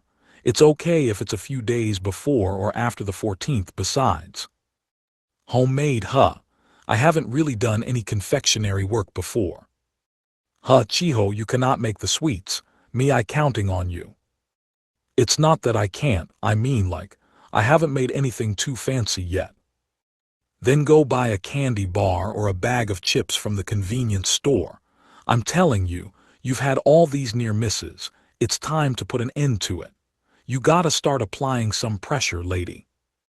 Stand up, Chiho. Maō, we will wow him. Make him give you chocolate back for White Day. I dunno if that's really what I want. Aziz. In front of Kaori, who presumably didn't know what was going on within Ta'ila, and Asiath, who could never lie or deceive anyone, Suzuno sat straining, sweat pouring out from her body as alas Ramus kept sleeping in her arms. Emmy had been put in a similar situation at this same exact fast food joint in the past once. Her friend Rika Suzuki didn't know anything at the time. She was just curious to uncover the truth about Maō and Emmy's relationship. Ashia's sudden intervention saved the day then, but Suzuno was still an unknown to Emmy at the time. She must have been on pins and needles trying to keep her secrets away from Rika. Now, Suzuno couldn't help but feel Rika was paying the price for it. Kaori knew nothing about Ta'ila, but she seemed fairly intimate with Chiho. Judging from the way she seemed to easily accept Asiath, alas Ramus and Suzuno, all three rather uncommon sights around the city, Chiho must have told her about them in a non-incriminating fashion. That was Chiho's decision to make, and Suzuno didn't resent that, but the problem was Asiath. She had none of Ashia's quick-wittedness and her being around the same age, as Kaori meant they instantly got along. There was no telling when a slip of her tongue might arouse Kaori's suspicions. Plus, the guy running this place was still, in the end, Sariel. Considering his usual behavior, Holding a conversation about Valentine's Day in here ran the considerable risk of making life miserable for Chiho, Emmy, Maō, and everyone else at Sentucky, and MG Ronald in very short order. With all this in mind, Suzuno was honestly scared out of her wits. But even though she was in the exact same position, Chiho seemed perfectly natural as she fended off Asiath's and Kaori's barrage of questions. Suzuno had chased down Asiath out of concern that Mao's lack of forward thinking would hurt Chiho yet again. Now, her mind was filled with the single desire to make this situation a thing of the past as soon as possible. By the way, Suzuno, what do you really think of him? Maō, I mean. Hwa. Kaori suddenly, tossing the subject her way, almost made Suzuno leap out of her seat. What do I think how? Is he the type of guy who'd appreciate some homemade chocolate? I wonder. I think he would appreciate most things edible, but, she realized midway that wasn't what Kaori asked. I mean, he isn't the kind of person to fail to notice the feelings behind a gift, I think. But then, a dissatisfied-looking Kaori replied, what about all the meals you've been preparing for him, Sasachi? Because I think you put a lot of feeling into those. Suzuno couldn't help but feel like she was being assaulted. Maō never failed to thank Chiho for whatever she brought in, but nonetheless, Kaori wouldn't be satisfied. Chiho, for her part, seemed to know that. It's not really about that, she said, backing up Suzuno more than Maō at the moment. I did it because I wanted to have dinner with the whole gang. But Maō being, there wasn't exactly a minor part of that decision, right? When you put it that way, then no, but... In the end, it was Suzuno who induced Chiho into providing that support. She had been serving consecrated food to the demons, hoping to sap them of their powers, and Chiho had stepped up to counteract that with her own cooking. It made it hard to comment on this line of questioning, even though it led, after a long, winding road, to things like Suzuno teaching Chiho how to cook and learning about Japanese and Earth cuisine herself. It built a relationship between them, and that relationship taught Suzuno how to understand Chiho's thoughts on Maō. And now, despite the conflicts she felt about it, she had settled into a position of support for Chiho. I mean, I think, Chiho said, I've been a little too selfish lately. I've been so reserved up until now, so I guess I didn't really know how I should break through that. And now I've caused all this trouble for you, Kao, and for Suzuno. Asiath too, I guess. You mean, this is the payback for something? Yeah. Asiath wouldn't have known, but the night Rika tried and failed to make Ashia her boyfriend, Chiho had taken a step forward thanks to the words Asiath had given a confused Chiho inside Sasasuka Station. So say the thing when you can before you cannot say it anymore. Chiho had said the thing long ago, and she had shown, through her behavior, that she still meant it. All that remained was to trust in him and wait. I'm just thinking I should stop pestering him until next July. Next July, that's so arbitrary. You will extend the Valentines until July. Asiath was in her own dimension as usual, but Suzuno, knowing where the July deadline came from, turned her eyes down at the heavy child in her arms. The Aben festival next July. The birthday of Alas Ramus, and the deadline Maō set for their journey to destroy heaven. To Maō, of course, defeating Ignora was a side quest. The main goal was to give Alas Ramus the best birthday she'd ever had, and Chiho agreed with him. So I mean, I'm just not sure I should worry about Valentine's right now. Why yet? Kaori and Asiath both lunged at her. What do you mean you're not sure? Are you crazy, Sasachi? Chiho, have you lost the mind? You must give chocolate or he no give you the chocolate back. They were criticizing her from two rather different vectors. Chiho raised both hands to calm them down. No, I mean I'll probably do something, probably, but Suzuno. Have you seen Maō at his apartment lately? Yes, I saw him as he left for work this morning. I was just wondering, how's his place looking these days? I feel like the fatigue's getting to him lately. I am not sure. We have said little but hello to each other as of late. Suzuno's schedule was structured more around Emi's than anyone else's, so she'd often not see anyone at all on the way back to room 202. At that point Asiyeth spoke up. Maō, he is the really tired, I know, he even said, oh, I'm sick of eating out anymore. He's sick of eating out. Chiho took a moment to ponder what this could mean. It didn't take long to glean something from it. Oh, Ashia isn't there so he has to deal with breakfast and dinner himself. I get it. Siet Chiho. And lunch is one thing, but I know he's been closing a lot of days lately. I don't know when he'll be home from training, so it's hard to drop in on him. I could leave something with Yusa, but it'd have to be on a day when they're both working. Sasachi. Okay. Chiho's voice went flat. Kao, Suzuno, Asiyeth, what do you think about me giving Maō a freeze-dried miso soup set for Valentine's Day? Suzuno's, Asiyeth, and most of all, Kaori's faces told the whole story. Something was wrong with Chiho today. Are you serious? Kind of. This isn't a classroom party. Yeah, but if I want to bake him something homemade, I'll have to spend a lot of money buying good chocolate somewhere. If I'm gonna invest in that anyway, why don't I spend it on something he actually needs? Suzuno. From what I am discerning Valentine's Day, it's that kind of thing, no. I am impressed you are discerning anything at the moment, but yes, I agree. You're right, Kaori said, if this was for some normal day. But that's not any different from the food you brought over before, is it? You know what I mean. Valentine's Day is all about chocolate. Even if you want to get creative about it, it's still got to be something sweet. I know that, Chiho sighed, shoulders drooping downward. But I haven't said this before, but I actually have been pressing Maō for an answer, a little. Phew. Kaori and Suzuno opened their eyes wide. Asiyeth almost whistled her approval. Back when we all went to Narima together. Oh, back then.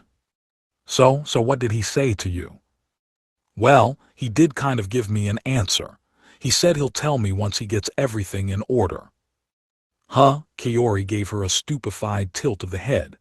That's the same as just stringing it out some more. There's nothing definite about it at all. No, I guess not. Chiho gave the group a half smile, a tad embarrassed. But it feels to me like we set a new deadline, kind of. I feel like, if I give him some fancy chocolate right now, that'll go beyond pressure and feel more like stress to him. Suzuno, of course, knew the truth lurking behind Chiho's words. It kept her from saying no, that's not true right now. Certainly, here was a man who knew Chiho's feelings and was letting them float around aimlessly. Something needed to be done. But considering the enormous, complex issues Maō wrangled with, forcing him into a decision about Chiho felt like it'd bring nothing but bad repercussions. You may be right. Of course, if Asiyeth is telling the truth, that's more stress for me, but... Oh, it is no lie, I am the guaranteeing you of it. I saw Kusuda, she had the leer at him. Asiyeth, you didn't say that before. Kusuda, Chiho's face went blank for a moment. She shrugged, looking a little tired again. I didn't mean to let Valentine's Day go by without any comment. But looking at Maō right now, anything I do seems like pushing my emotions on him, or like it'd seem out of place right now. But I can't just sit by and pretend this day doesn't exist, so I thought over what I should do, and I didn't have any bright ideas, so here I am. I mean, like Yusa or Suzuno or Amin or their landlord even, that's one thing. But to get some chocolate from someone none of us even know. Well, true, yes. Asiyeth described it as expensive-looking chocolate. But it wasn't too long ago, Chiho felt, that Maō would have gone right to her for advice on what to do in social situations like these. It was exactly what Emi and Akiko thought, back at MG Ronald, at almost the same time. I'm sure none of this would have happened if Alcil was around. Ashia's absence from room 201 had caused Maō to become fatigued, oblivious, and open to attack. It made Suzuno wonder how the Devil King's army ever stayed together without him. No wonder Emi had plowed through them. "Oh right," Kaori said, face brightening as she sat up. "Kasaki is the manager at MG Ronald, right? Why don't you have her mix it in with the rest of the chocolate getting passed around the staff? Just say it'd make things weird if you personally gave it to him." Chiho scowled. "We're prohibited from giving out chocolate." "Huh, why?" "She told me herself, the crew can't give chocolate to one another. Like, if you want to do it in private," she said. "I guess it causes problems." "Oh, I see. Maybe that's what happens if you got a big staff like that. What should you do? Are you really just gonna do nothing?" "Honestly, part of me thinks that's the best solution right now." But Kaori seemed to understand Chiho but didn't seem willing to accept it. "But it's Valentine's and everything. You can't just—" "Oh," she glanced at Suzuno, eyebrows raised. "You're friends with Maō, right, Suzuno?" "Excuse me," Suzuno froze. Well, who can say? I suppose we are rather close FR neighbors." Suzuno had all but stopped bringing up the discord between humans and demons with Maō, unless she was deliberately trying to needle him. But being asked by an outside observer if they were friends, she found it hard to give an instant reply. To someone like Kaori, they were friends and or neighbors, but she just couldn't use that word, leading to an oddly ambivalent response. "Well, if the workplace is a no-go, could we do a trade between close friends, and you can mix it in there?" "W8 Kaori, are you telling the rest of us to give Maō chocolate as well?" "I'm pretty sure that's the only way to do it. Would you guys mind pitching in for Sasachi's sake?" Hold on, Cow, what are you even asking from Suzuno?" She's fine. This is all about my own stuff. I can't put that on her shoulders." There was something very teenager about Kaori's out-of-control suggestion. Chiho almost felt the need to apologize to Suzuno. Suzuno, meanwhile, was blushing ear to ear and staring at Kaori. "And me give chocolate to him, what?" "Suzuno. How could I look at him? What excuse could I give? And what would I give him? Matcha powder, wasabi sugar, Kuramitsu syrup." Her eyes darted from person to person as she mumbled. I'm not sure about any of that. Perhaps if it was seen as the polite, social thing to do, it would not seem unnatural, would it? I did give him those udon noodles at first, but things are so different now." Suzuno, you are the seriously worried. Why?" Asia's cold voice snapped her out of her stupor. Noticing the 3 pairs of eyes staring at her, Suzuno looked downward, face reddening again. I am sorry. I mean, something like Valentine's. I have never done anything of the sort before. So, the idea of giving sweets to a member of the opposite sex." "Who?" This came as a surprise to Chiho and Kaori. To the latter, someone as young-looking but mature as Suzuno having no experience with this was an honest surprise. To the former, although she never worried about it before, the thought of her never giving any man a gift in Inta-Isla was beyond her wildest dreams. Chiho and Kaori weren't so experienced that they had a right to look down on her, but Valentine's was something you learned in preschool, really, or within your own family. Suzuno used the hand that wasn't supporting Alas Ramus to reach up and hide her watering eyes. "Regardless," she said, voice low as she tried to defend herself against the 2 teens, "if I gave him sweets as well, that would be all the more unnatural. To Maō, I am not at all the sort of person to do that. I think the camouflage would be all too obvious." "Then let me do it too," Asiath blurted out, whether she knew Suzuno's feelings or not. Asiath, of course, wasn't even hiding her desire to be showered in chocolate on White Day. It'd be much more natural for her to do the Valentine's deed. "I'm sorry, Asiath, but I think it'd still be a little tough." Asiath's presence still wouldn't be enough to dull the impact of Chiho presenting chocolate to Maō. To serve as camouflage, their gifts would need to be presented to Maō at the same time. But if Maō was in Sasuzuka right now, he likely wouldn't return until late at night, and he'd be right back at work in the morning. Chiho's high school schedule kept her from visiting his home that late, and workplace chocolate was already deemed verboten. It was hard to picture a situation where both she and Asiath could give him a gift at the same time. So what we gonna do? It's like there's no way out. Well, if I can pair up with someone I can do that, Chiho stated, but now's not the right time for it, and I can't really expect someone to join me on this. I don't think we can do anything. There was no answer they could ever reach. Beyond anything else, Chiho just didn't have the drive to push through this apparent impasse. The conversation was starting to visibly fizzle before their eyes. NHFY. Then, in Suzuno's lap, the napping Alas Ramus lifted her heavy eyelids open. "Aw, cute." Kaori, seeing her awake for the first time, fawned on the awkwardly squirming toddler. "Oh, Alas Ramus, are you awake?" "Ha Suzusis gu morning, As she sleepily greeted Suzuno, she turned and realized she was no longer where she was before she began her nap. "Magrabad no, where are we?" "Good morning, Alas Ramus. No, this isn't MG Ronald, this is Sentucky." SNN-tucky. "That's right, big sis. The place evil annoying angel runs." What?" Chiho and Suzuno panicked, as Asiath treated Alas Ramus the way she always did. Fortunately, the novelty of a young child in front of her caused Kaori to pay it no mind. "You're so cute. Wow, and she's so small, but she's got a big vocabulary, huh? You guys are pretty far apart in age to be sisters, huh, Asiath?" "Oh," Asiath replied, "not as much as it looks." "How's that?" Alas Ramus asked, a little suspicious at the unfamiliar face. "Oh, hi, my name's Kaori Shoji." Kaori found herself flustered, unsure how to deal with such a young child. Chiho deftly stepped in. "Alas Ramus, this lady's my friend. You can call her your big sis Kaori." "Gao sis."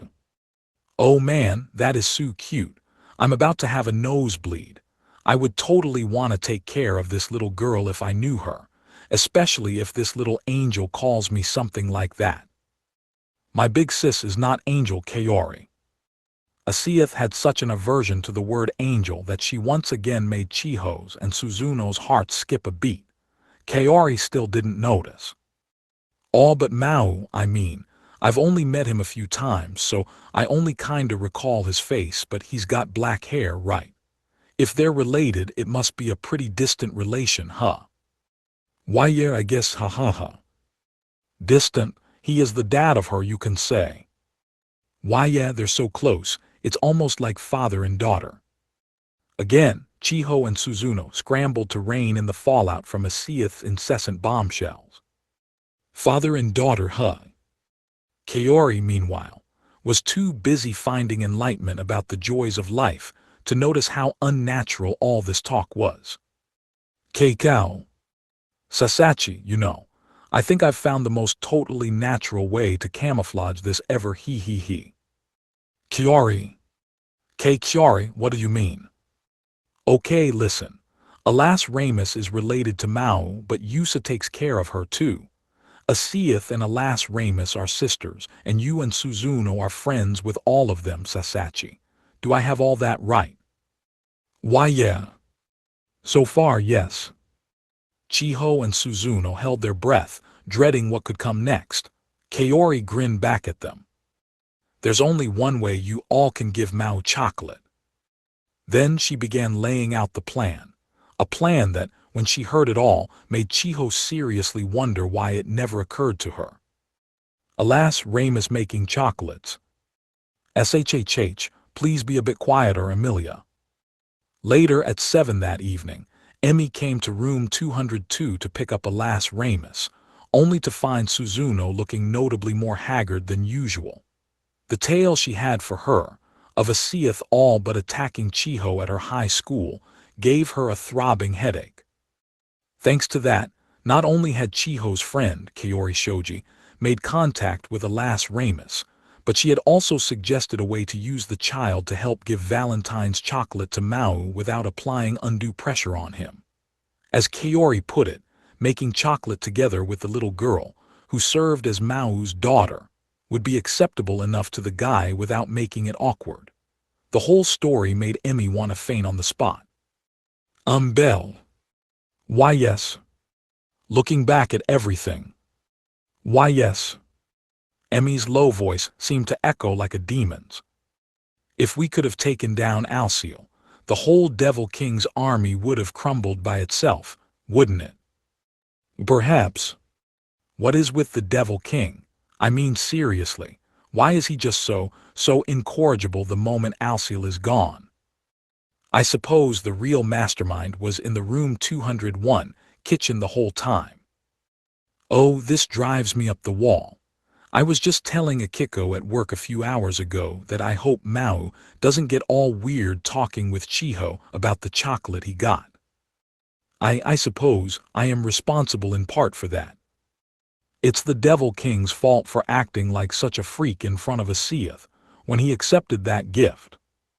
There was nothing freakish about it. As a seeth put it, he immediately realized it was merely a token of politeness.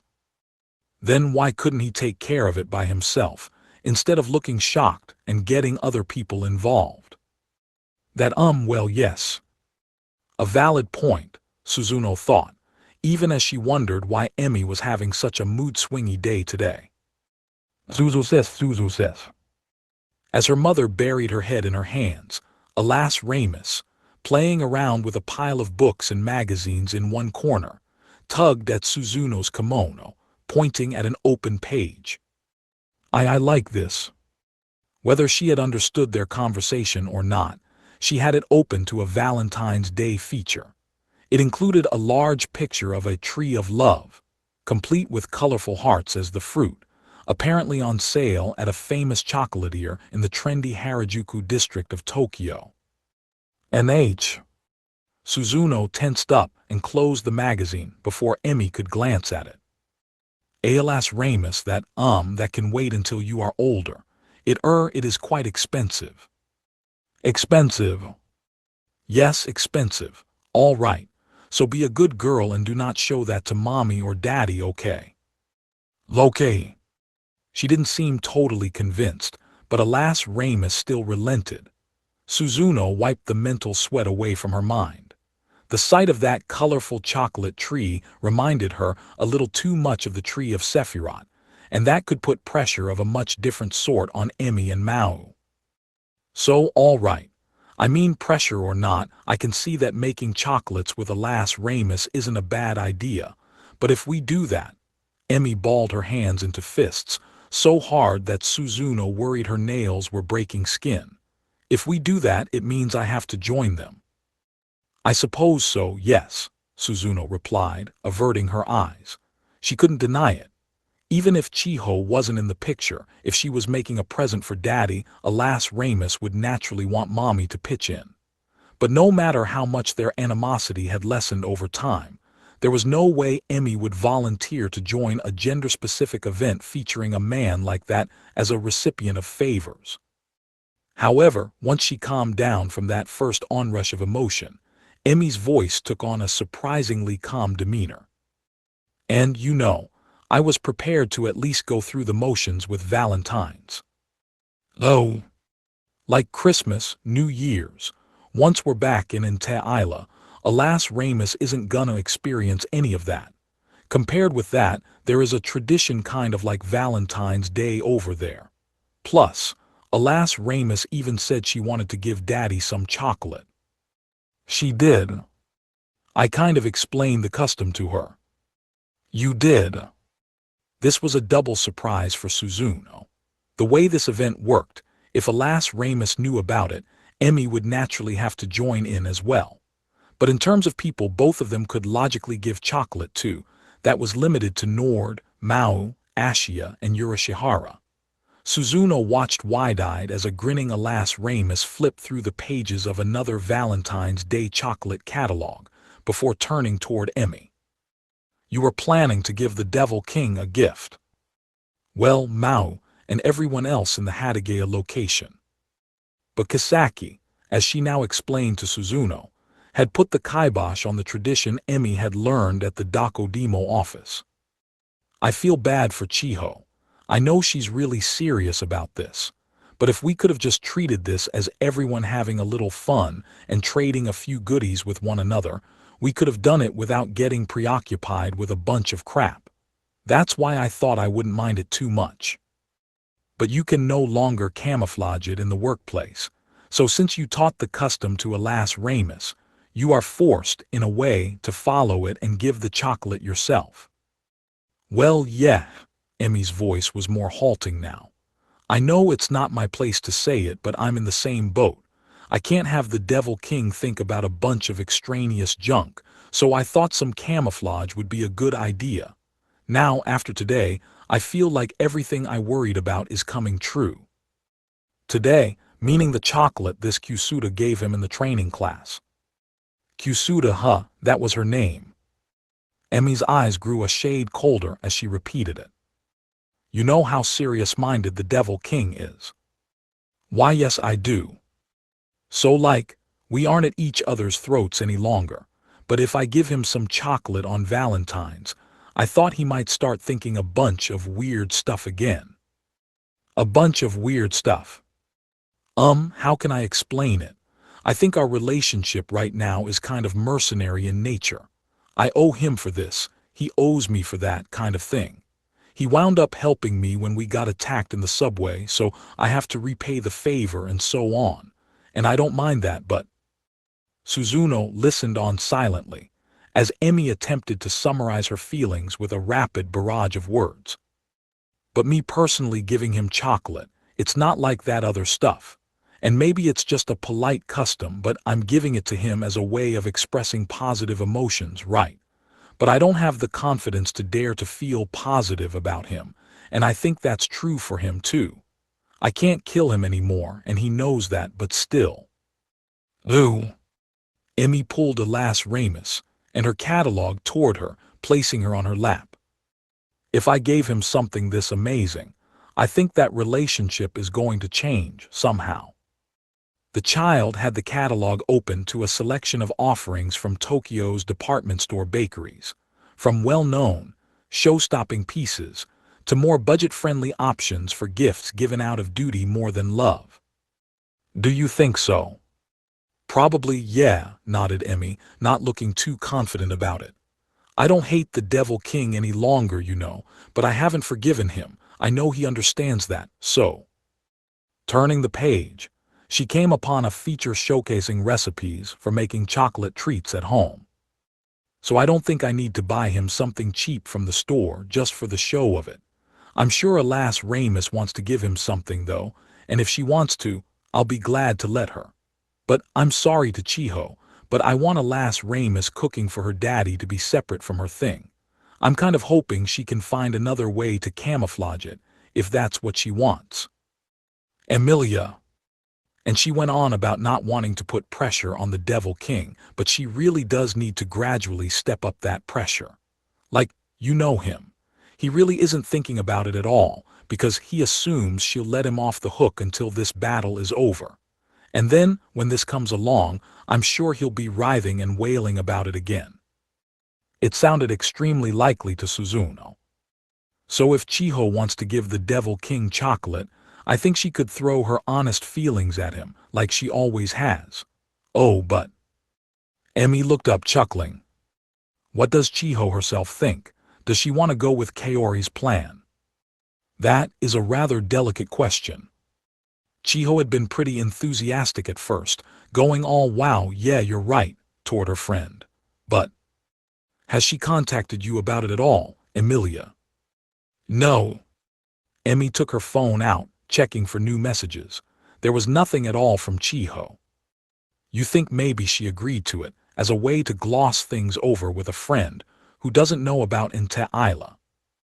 If Chiho wanted Alas Ramus's help with this, she would naturally have to get Emmy involved.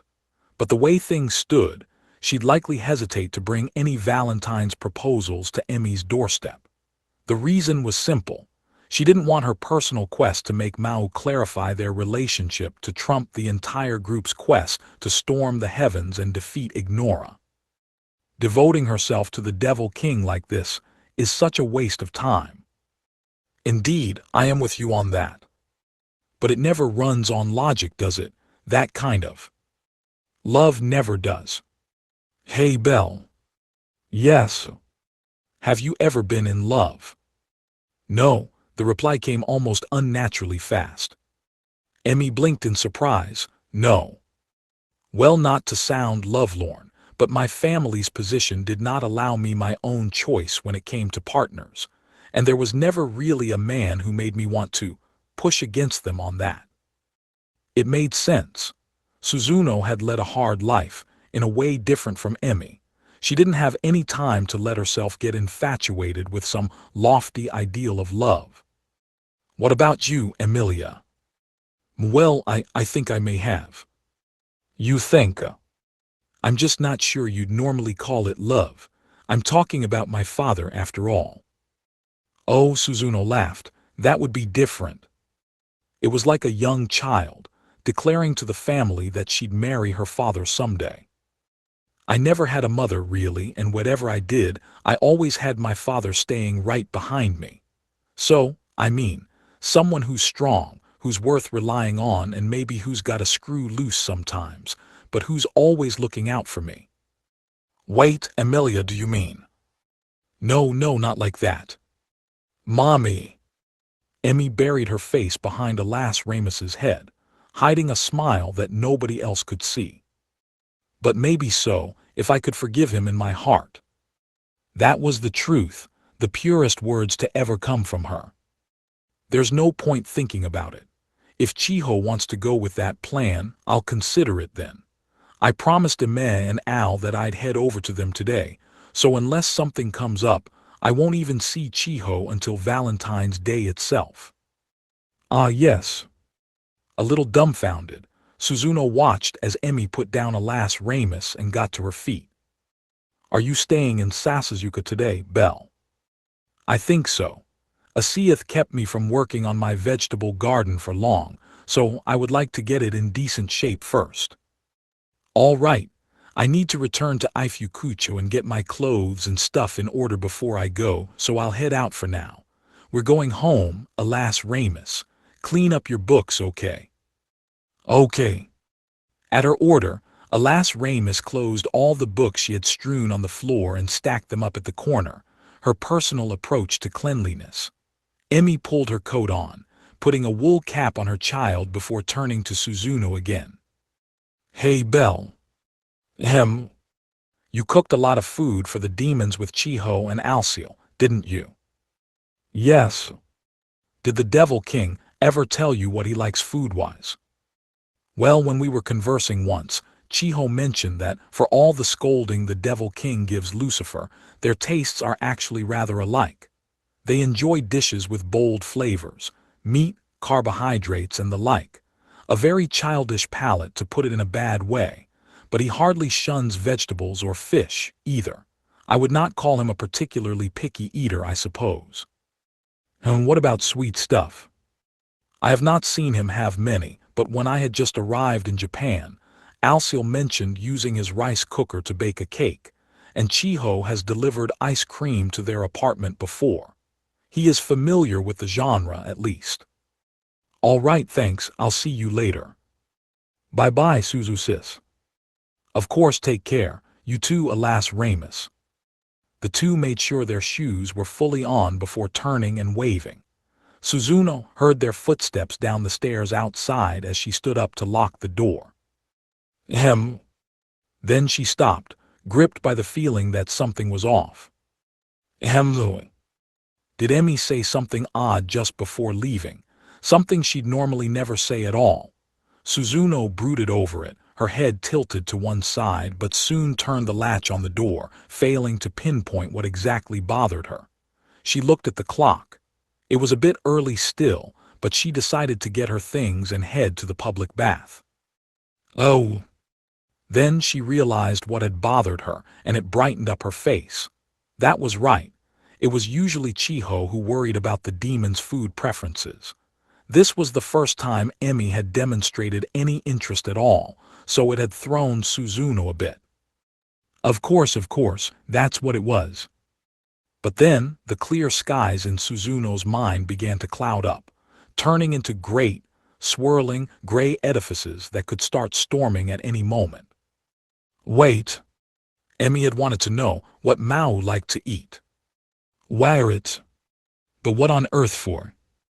Emilia. She called for her out loud, in the direction she'd walked off to, not really sure what to feel. Mommy, wait, too fast. Alas, Ramus was pumping her legs at full speed to keep up with Emi, who was walking unusually briskly through the dark Sasuzuka night. The pom-pom on her hat bounced around with each stride she took. Oh, I am sorry. Emi, apparently having no idea she was going so quickly, stopped and turned around.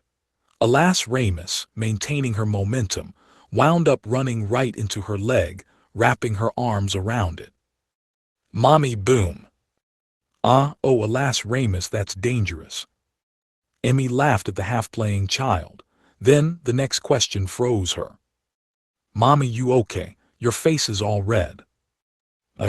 She brought a hand to her face. It was a winter night. It'd be too cold to tell if it was all red just from touching it. Besides, she was under a streetlight. From Alas Ramus's position, the glare shouldn't have made it possible to see Emi's face. Maybe she was mistaken. Alas Ramus, she finally said, repeating those excuses in her mind. Yeah. Alas Ramus, do you love Daddy? The young girl grinned, looking a little bashful. I am. Though. Emi nodded, lips pursed together. Mommy. Then she lowered Alas Ramus's hat over her face, before crouching down and embracing her. Hey, Alas Ramus. Waff. In a hug at such close range, the hat didn't keep the child from wrapping her arms around the smiling Emi's neck. Emi's face was blacked out by the glare from the lights. Daddy. Nobody would ever know what expression was on it. I wonder what kind of chocolate he'd like. It was 10:30, and Mao's shift ended a bit before closing tonight. The sight of a light on in room 202 made him raise an eyebrow. Whoa, Suzuno's still here tonight. It wasn't like Suzuno was up late so she could bother Maō, but knowing he wasn't the only person in this whole building was still a bit reassuring. So he climbed the outdoor stairs, going over the routine he had ahead of him before bedtime. You're back, she asked. Ugh. Suzuno popped out of the room 202 door right as he got there. It startled him majorly. What is it? He screeched. But despite the sudden ambush, all she seemed interested in doing was silently staring at him. Suzuno.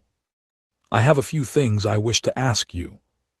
But could you please show a little more resolve, like a devil king? What the heck? This wasn't exactly the greatest way to be welcomed by your neighbor after a long evening shift. Silence. You are the one letting a little gift of chocolate rattle you to the core.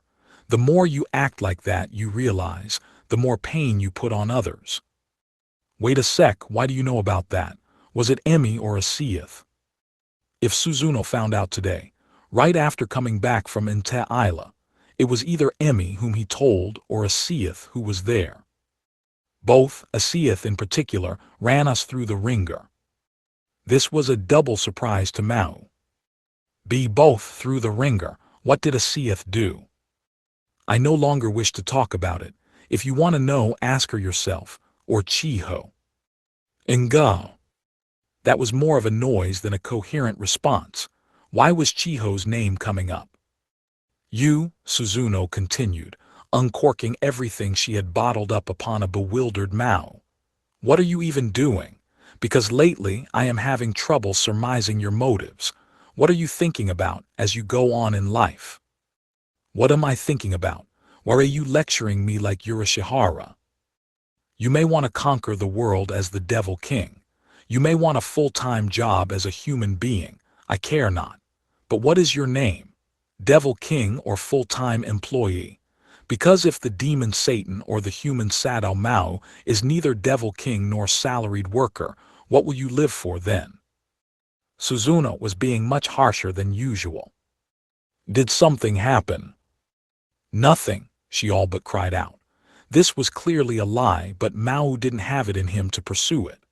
The buzzing of the nearly burned-out fluorescent light above them seemed like a roar to him. Look, Devil King. I have no idea what the demon realm is like. I have no idea how you came to be the Devil King. But you have Alciel, you have Lucifer, you have Cameo and the male branch. You have these massive hordes of demons following you, and you unified them all under your rule. Yeah, pretty much. You became a king because you were stronger, more charming, and more magnanimous than any other candidate. Am I right? So would you mind showing me some of that magnanimity? Because as a great demon general, I find it difficult to respect my leader at the moment. You always bring that up only when it serves you, huh? That is how you put it, but I only use a title when it needs using. Suzuno gave him a vexed look as she clutched at her kimono sleeves with her cold, trembling fingers.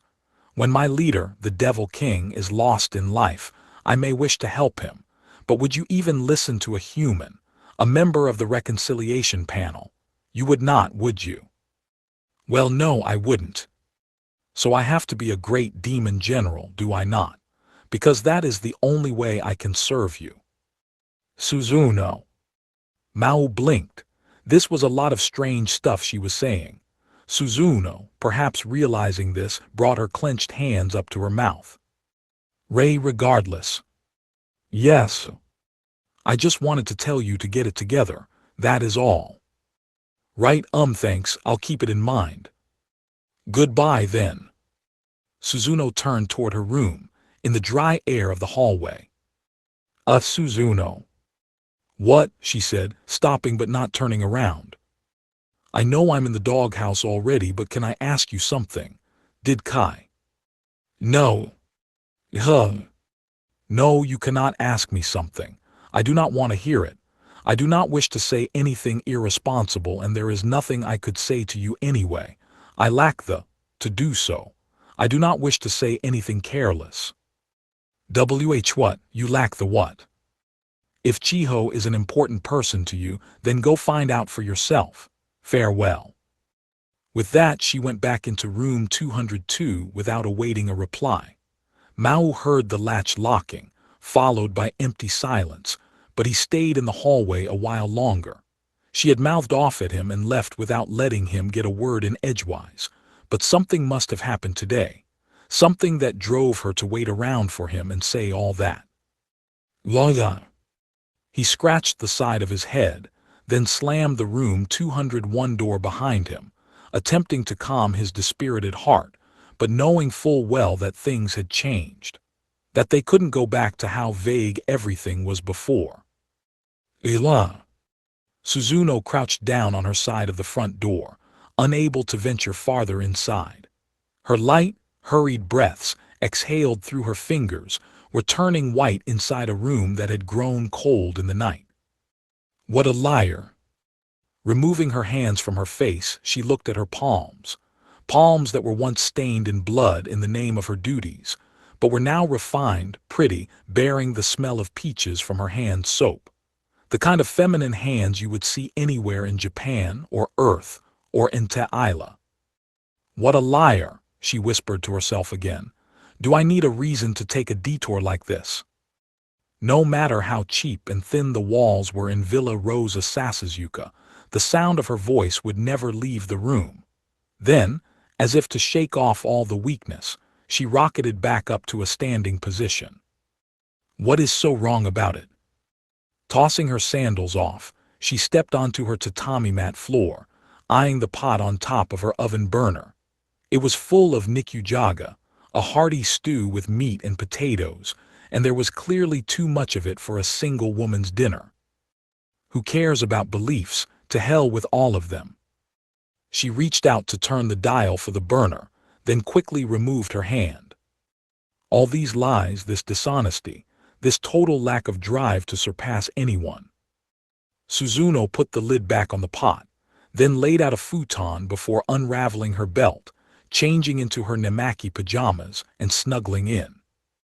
And the worst thing of all, she dryly whispered as she closed her eyes, I have no right to criticize him. The reconciliation panel would have a field day with me. Then, the phone next to her pillow chirped out a message notification. She picked it up. The name on the screen read Shiru Ashiya. Alciel. He was in Devil's Castle at the moment. This was an idea link-based text. Suzuno opened it, suspecting a potential emergency, only to find something even more surprising. We have located the Nathung and the sorcery of the false gold. Please contact me. I wish to discuss our search for the astral gem and recovery of the spear of Adramelachinus. In relatively short order, they now had 2 of the 4 parts needed to turn Enteila's Devil's Castle into an interstellar arc to drive them to heaven. If 2 of the 3 relics they assumed were in the demon realm were already discovered, the 3rd would no doubt come along soon after. The problem, then, became the spear of Adramelachinus, the sole relic in human hands, and how to procure it in a peaceful manner.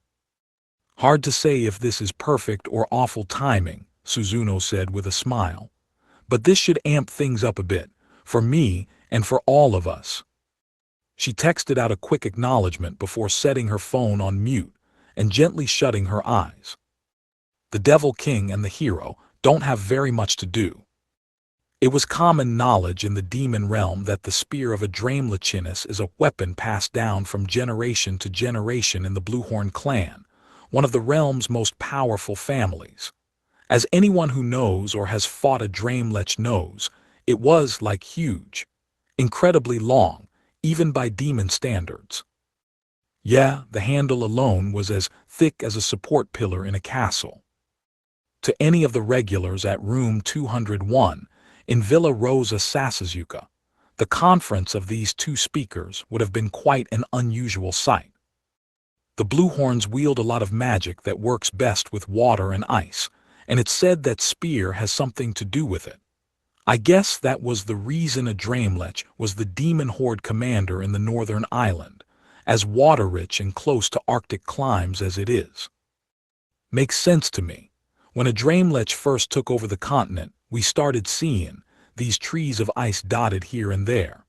We called them ice tree towers, but when I learned they were magical plants born from the demonic force Adramelech ran through underground springs to watch over us, I was pretty shocked.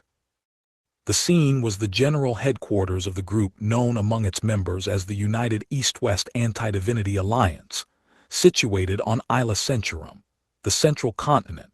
And when Suzuno returned there, upon hearing Ashiya's news that 2 of their targets had been secured, the sight of Yurashihara and Albert leading a strategy conference was so novel, it made regular novelty seem trite by comparison.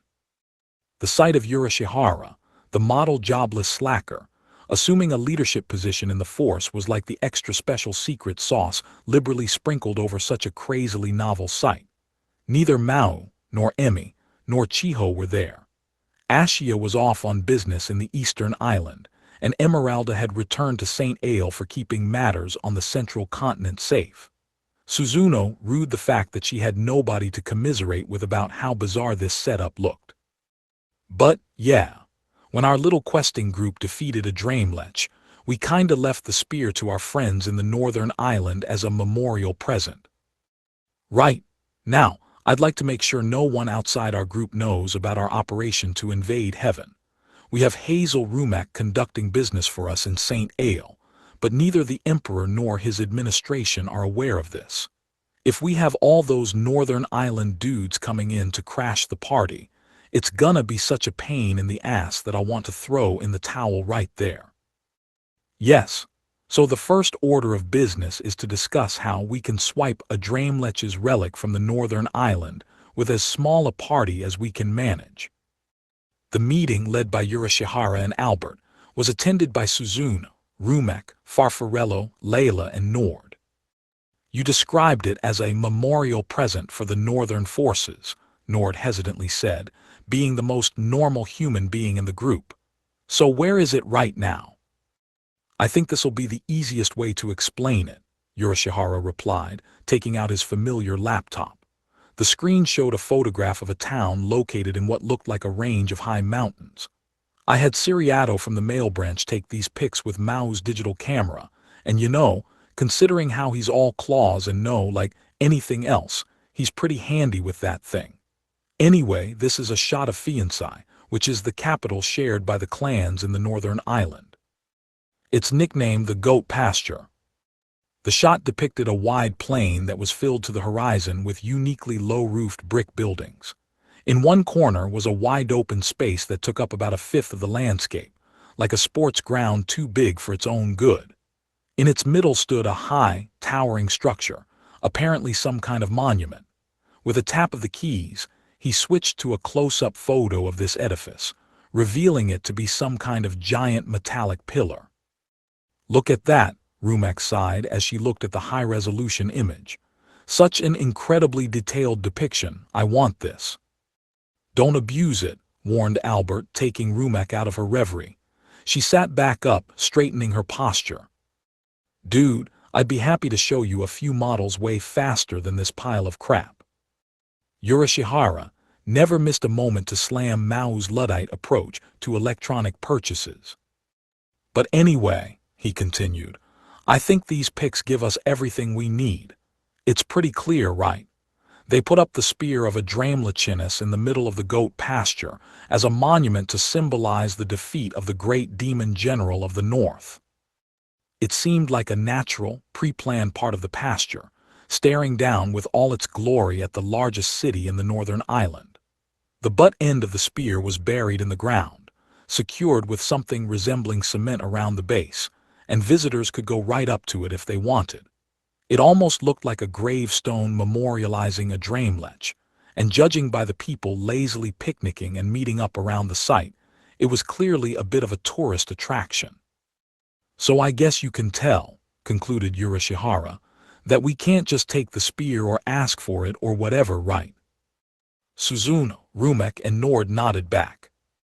The fact that the northern island, a geographically punishing land filled with innumerable races, ethnic groups and clans, was heralded as the most peaceful of Inte Isla's 5 continents was mainly thanks to Fiancai, the goat pasture.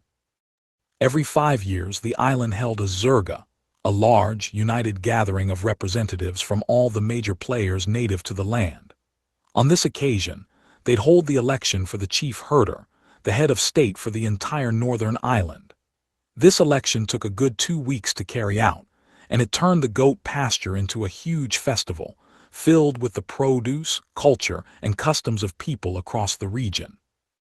The Zerga was also an occasion for all the mountain corps, the elite fighters picked to defend the northern island, to assemble and, if necessary, hold combat games in order to solve deeper problems that no measure of discussion between clans could solve. This meant that the history of this land involved very few massive, blood-soaked wars. It also meant that the clans almost never dared to invade one another's territories. If the times called for it, all these clans could unite to form an astonishingly well-oiled machine of warfare. But in times of peace, it was much more of a what's yours is yours, what's mine is mine climate. Thanks to this national character, the people's image of a Dreamlech fundamentally differed from the way other lands thought of their local great demon general. I mentioned this in passing to you a while ago, Belle, but seriously, a Dreamlech was this close to having the northern island welcome him with open arms, Urashihara volunteered. "What? Why?" a surprised Rumek asked. When the Devil King's army invaded the western island, she was vice-captain of the palace forces, only to have her land subjugated by the very slacker leading this meeting right now. Under Urashihara's or Lucifer's rule, the Western Island, while not as much of a mess as Malakota's Southern Island, was not at all the well-oiled bureaucracy Alciel ran in the East, and the human casualties and chaos were at least as bad as anywhere else in the world. It was hard for Rumak to imagine that a great demon general nearly took over the North without a fight. Yeah, I guess you could say a Draemlech's personality was a good fit for the Northern Islands people home. In an understated way, he had a real human side to him. He. Suzuno snickered a bit at this. She had heard it from him before.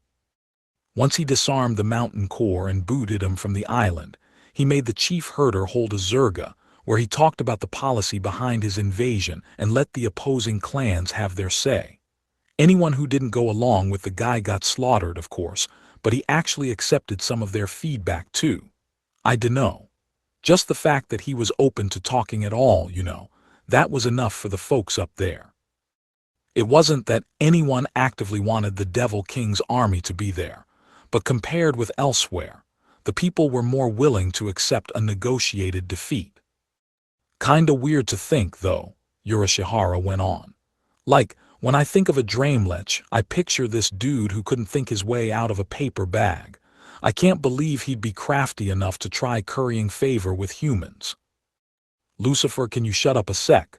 Rumak's glaring at me. Now, Albert, much larger than the twiggy fallen angel, gave Urashihara a sharp elbow.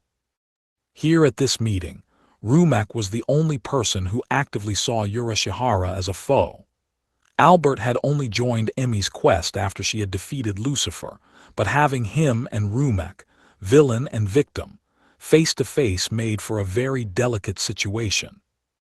Anyway, Albert continued, the problem is that Fiancai, along with all the clans in the Northern Island, have accepted a Draemlech's occupation as part of their shared history. I'm from there, and since I helped Emilia beat IM, that spear he left kinda symbolizes a turning point in that history, you see. Defeat, followed by victory. So you're saying they need it? That sucks. It's kind of ours, dude. Shut up, Lucifer. Are you saying, Suzuno ventured, that you would not intervene with them for us, Albert? You don't think they would give up the spear? It ain't gonna happen, came the point-blank reply from Albert. Never in a million years. That's why I got you all together here, ain't it? Anything I'd try is gonna cause drama. If we really mess this up, we might wind up prodding the Southern Island too. True, Suzuno groaned. Maō and Emi might have only been in this for a last Ramus, but Rumak and the knights under her command had a clearer, more present reason, to defeat Ignora and avoid the potential destruction of Ente Isla's humanity in the nearest future. But doing this involved finding the Noah gears and launching Devil's Castle into space, and the humans and the demons had to team up to achieve that. That was only possible thanks to Mao's deep links to Rumak and Emeralda from the Holy Empire of Saint Ael, as well as Ashia's extremely personal relationship with Hu Shunin, the Azure Emperor of Efsahan.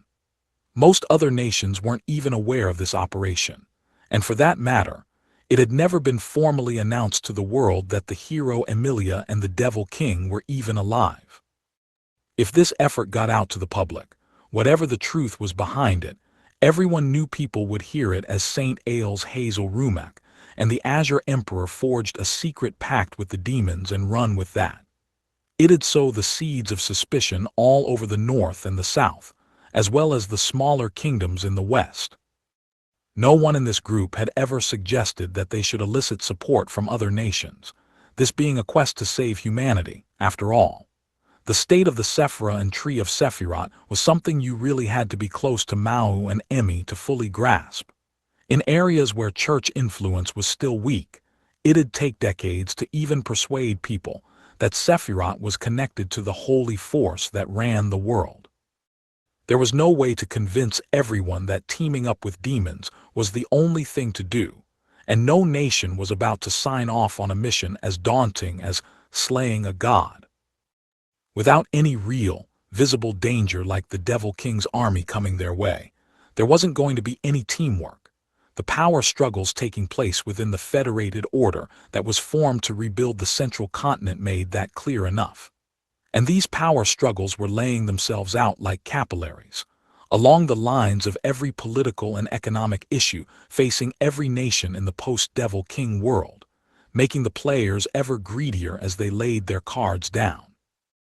That was why Rumek, Emeralda, and the Azure Emperor decided to hurry things along themselves instead. That would make everything go far, far smoother, and keeping it confidential would also put a lid on most of the ensuing power games. It meant a large, heavy burden for Saint Aile and Efsahan, but this burden was also an advantage. The ability to tackle this potential threat ahead of anyone else, a chance that far outclassed the potential losses that prodding the heavens and Sephiroth might lead to.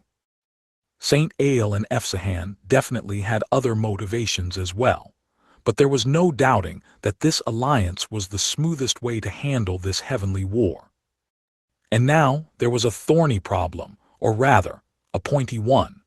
Having the spear of a Draimlichinus inside Fiancai, the shared capital of the northern island, presented numerous difficulties. It was physically and politically impossible to take the spear without the common people knowing. Even if we negotiated with them, Suzuno mused, the question becomes who we would send. We would need Albert to bear the full brunt of responsibility, but he could hardly handle it by himself. Yeah, that's the thing. Let me make this clear. All right, my name's a bit known around there as a heroic companion and all that. But once I set foot back home, I'm my mama's boy all over again, you know what I mean. I ain't really got the clout to pull a bunch of clan chiefs my way. And this is a Draimlich's final relic. We'd have to get the chief herder involved, and by that point there's not much even a meh could do. In terms of overall balance, I'd say people like Rumek or Emilia are our best bets to contact them with. A chief herder didn't have the absolute authority to, for example, give direct orders to all clans on the continent, but the leader's words truly did have force behind them. Everyone knew the extent of the powers they wielded. They wouldn't recommend someone apt to abuse them. Besides, however things worked inside the island, if an outside visitor wanted to see the chief herder, they would still need an ambassador-level title if they expected an audience this lifetime. In that case, Urashihara said, let's break out Emilia. If we explain things to her, I doubt she's gonna say no. No, Rumek flatly replied. If you're considering her, go with me instead. This way will take longer, but it'll save us trouble later. With Emilia, things would get too big too fast. Depending on how the chief herder responds, it could turn into a fight for control of her like in Efsahan. With me, if anything happens, Saint Aile can step up to put it out. Hold on, protested Albert. If you're not on the scene here, it's gonna be hard to balance out the human side. Even if it's me, Eme, and Bell, we can't deal with Efsahan and the Emperor leading them that well. Suzuno sighed. No matter what we do, we keep running into these stupid power struggles. The literal end of the world didn't mean political and monetary issues simply disappeared. Very little of Saint Aile's government, not even the imperial court itself, knew about this operation. If word got out, Emeralda and Rumek would get hauled in front of their parliament and probably banned from further participation.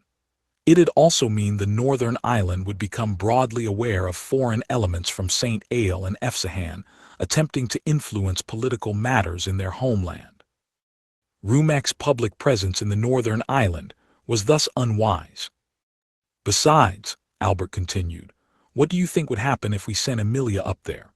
The northern island would welcome yeah, but to the southern island, we'd be a bunch of outcasts. All that stuff at Havinsky's been kept on the down low, except for a few rumors here and there. All the world has so far are these sketchy tales of Emilia with nothing solid to back them up. If the northern clans accept that she's alive, Emilia's never gonna have a calm day for the rest of her life. The fallout might even extend all the way to Japan, that other land. You humans are so meddlesome, noted Farfarello. It is just as Lord Lucifer says. The spear belongs to Lord Adraimlech. If all you humans have to offer us are petty excuses, We demons can simply seize it any time we please, can we not? There is no need to burden your human nations any further beyond that. Right, Urashihara gave the demon a sarcastic round of applause. I was waiting to hear that, Farfarello. Albert, on the other hand, gave him a rap on the head. Hold it, you fool of a male branch. Did you forget how you lost several generals out of your Efsahan volunteer army with that logic? If a cadre of demons attacks the goat pasture now, at a time of peace, you could wind up baiting the Federated Order into wiping out any demons left on this planet. If this castle here gets attacked, getting up to the moon's gonna be the least of our worries, let me tell you. What is your bright idea then? If we left matters to you humans, judging by this conversation, it sounds impossible to retrieve the spear without any difficulty or loss of life. Albert and Rumak winced. The demon was hitting them where it hurt. Yes, the demon realm has been racked with strife and disorder as of late, but now, we have banded under the banner of the Devil King, ready to follow his orders. You humans, meanwhile, are too obsessed over honor and greed to even care about the future of your descendants. I can hardly see how we'll kill any gods like this. Enough, Farfarello, Suzuno interjected. If anything, this whole effort is a huge step forward for us. The demon held his tongue. Suzuno was a great demon general, more or less, and he had some respect for that. Then how about this, Albert? I could work through the reconciliation panel and request that we borrow the spear in order to investigate the remains of the Devil King's army. We can return it once our battle is over, and I think if we give a bare minimum of explanation, the reaction should be rather more measured. That could work, yeah. It'd get it in our hands at least, but I guarantee you someone from the North's gonna be with it the whole time. And how are we gonna explain it when it's people from the central continent hauling it off, not Sanct Ignorado, headquarters of the church? We can't casually say, oh, we'll explain everything later once we give it back. Yes, good point. We are taking one of the island's most valuable assets. Yeah, and don't forget the other problem, Suzuno. Even if we manage to make off with the spear scot-free, someone from the North's gonna be looking over it.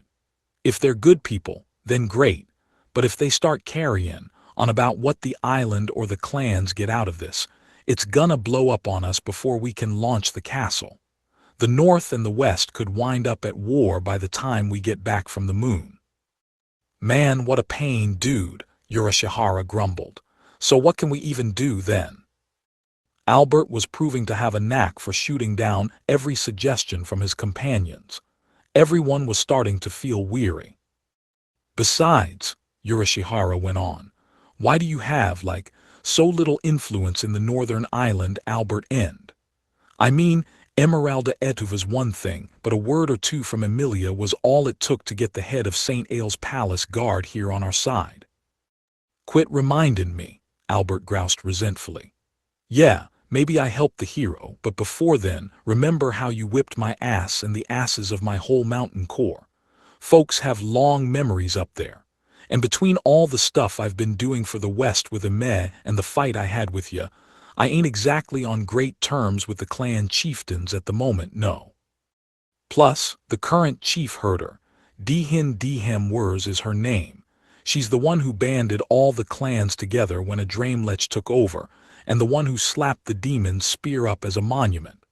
I just haven't helped out the North enough to ask her to borrow the spear for. Whoa, Albert. What? It was Layla, who had taken a step back from the group and listened silently, who sent up the whoop of protest.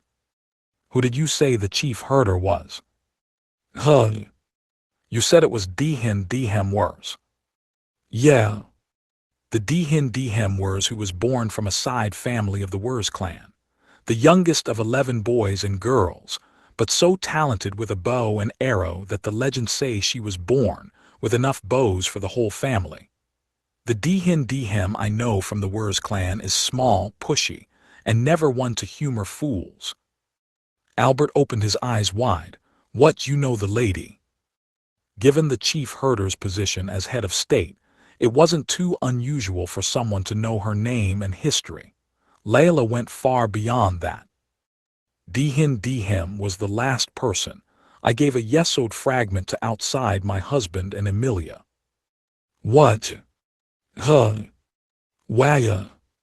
Suzuno, Yurishihara, and Albert understood the portent of that. This was a good 60 years ago.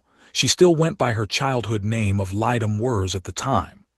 Layla blinked a bit, not expecting all this attention. Before my husband and Emilia, Dihin was the last of what I suppose you could call candidates to be a hero. She held her right hand out, palm down. Is that a yesod fragment? The cores for Emilia's holy sword and the cloth of the dispeller. Rumak couldn't help but nearly shout at the small, mesmerizing stone she had in her hand. Layla focused on it for a moment, and it began to faintly shine, then silently emit a purple light that extended out in a line pointing northward. She turned toward the ray of light, eyes closed for a moment, then raised her face up as the beam disappeared. Albert, Rumak, do you think things would be less complicated if I could speak with Dihin Wurs real quick? That. Less complicated ain't the half of it. Albert and Rumak exchanged looks with each other. Let's go then. Go. Yes, declared the purple-haired angel, to the chief herder, and don't worry, she'd remember me. She is a kind person, more sensitive to the flow of earth and air than anyone in the Wurs clan. I'm sure she will hear us out. Suzuno was still anxious.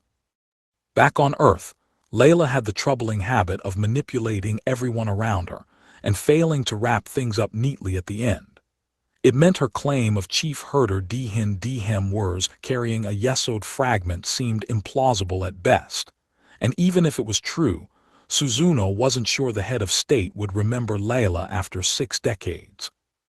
But the moment they all stepped out from the gate in the main church cathedral in Fiancai, she discovered a group of large, muscular men in the Northern Island's colorful garb waiting to greet them. Or Layla, really. It surprised her a little. Which one of you is Lady Layla? 4 of them had taken the trip to Fiancai: Layla, Albert, Rumak, and Suzuno. Before any of them could speak, one of the men was asking for Layla by name, eyeing the 3 women in the group. I am. Layla took a step forward. The man looked at her confused.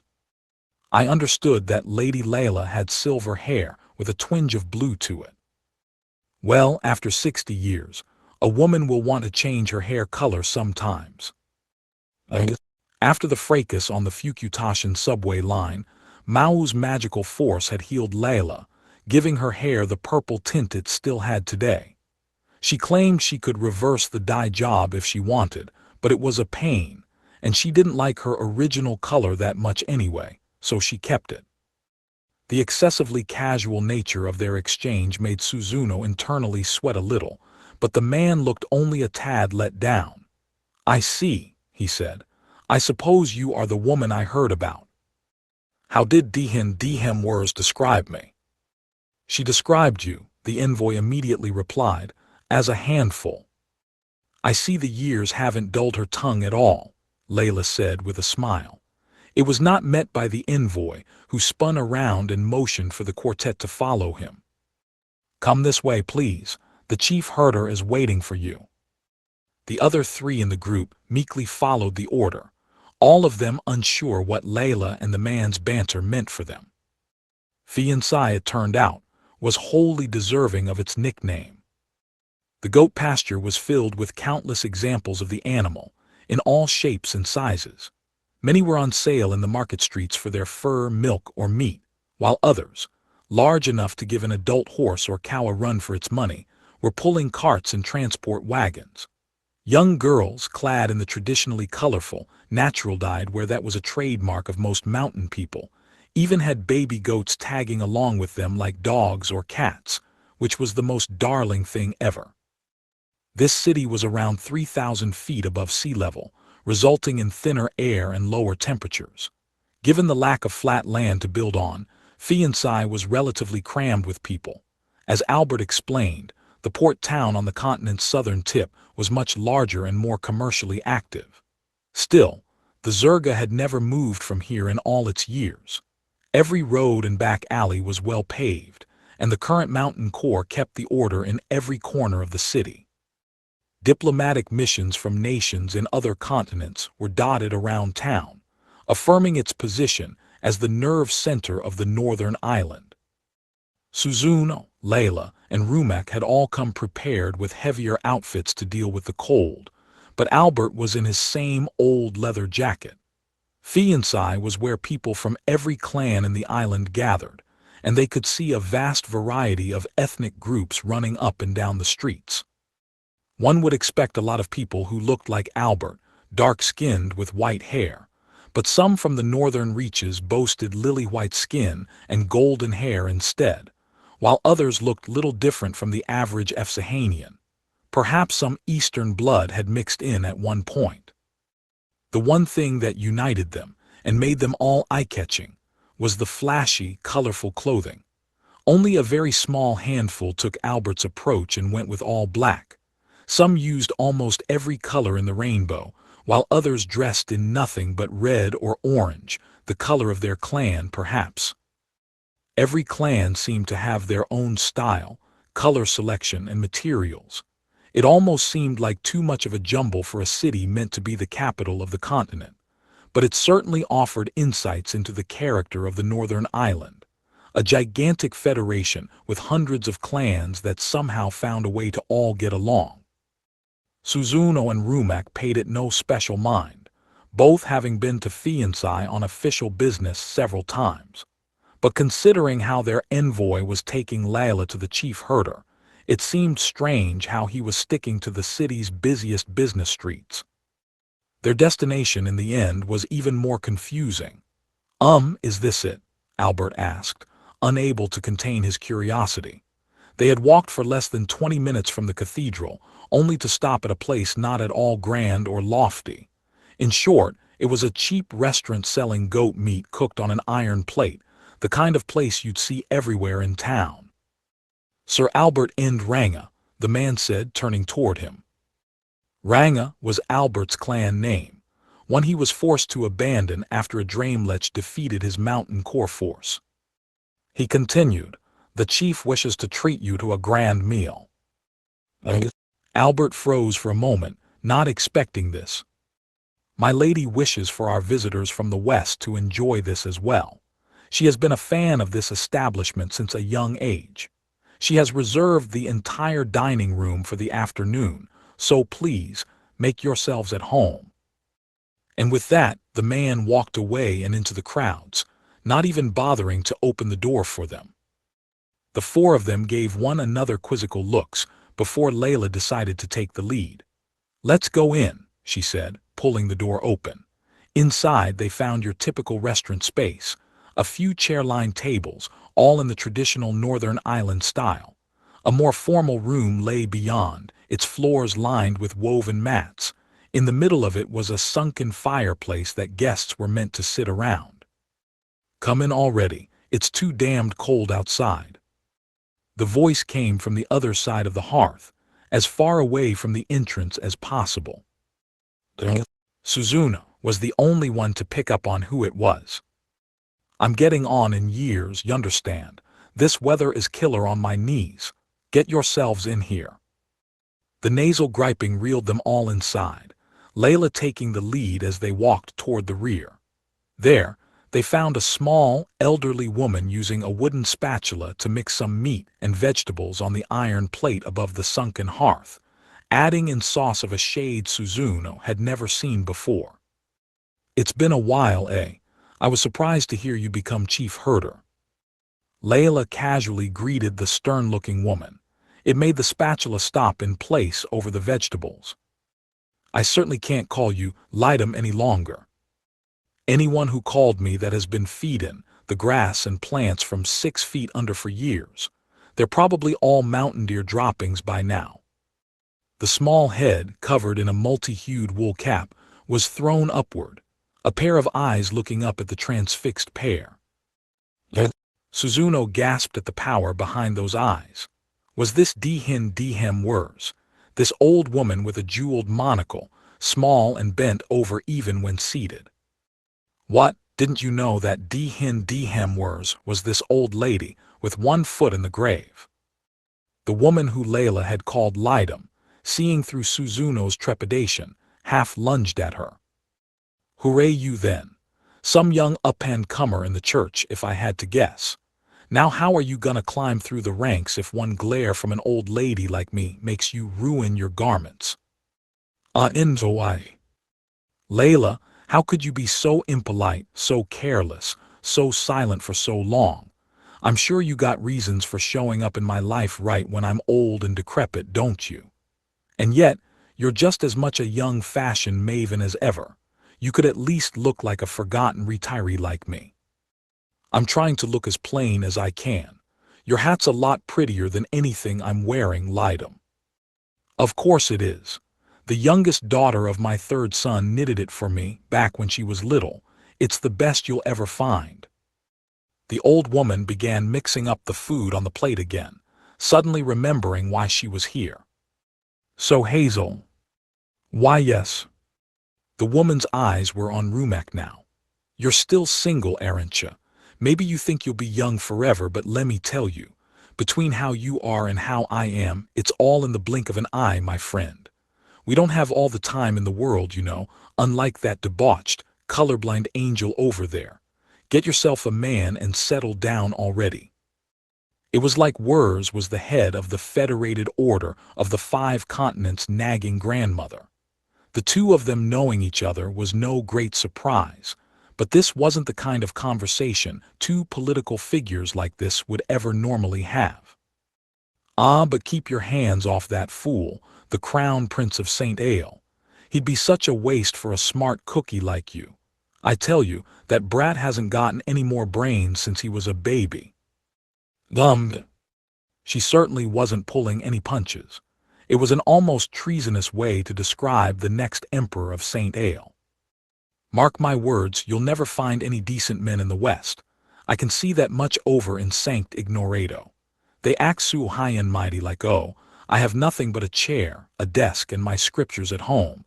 But once they get old, all they do is compete to see which of them can pile up more gold and jewels in their vaults.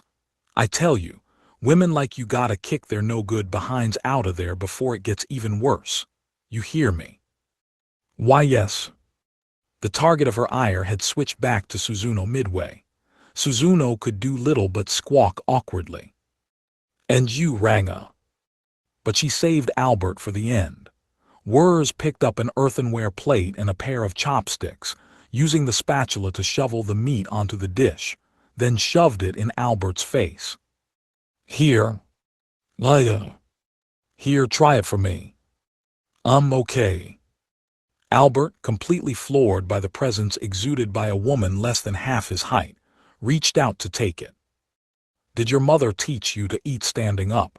Get in here and sit down. Why yes, Chief. Cowed by the nasal voice, Albert quickly sat by the hearth. Suzuno could barely keep up with this torrent of events, but Albert did his best, gingerly taking the meat-laden plate and the wood-hewn chopsticks.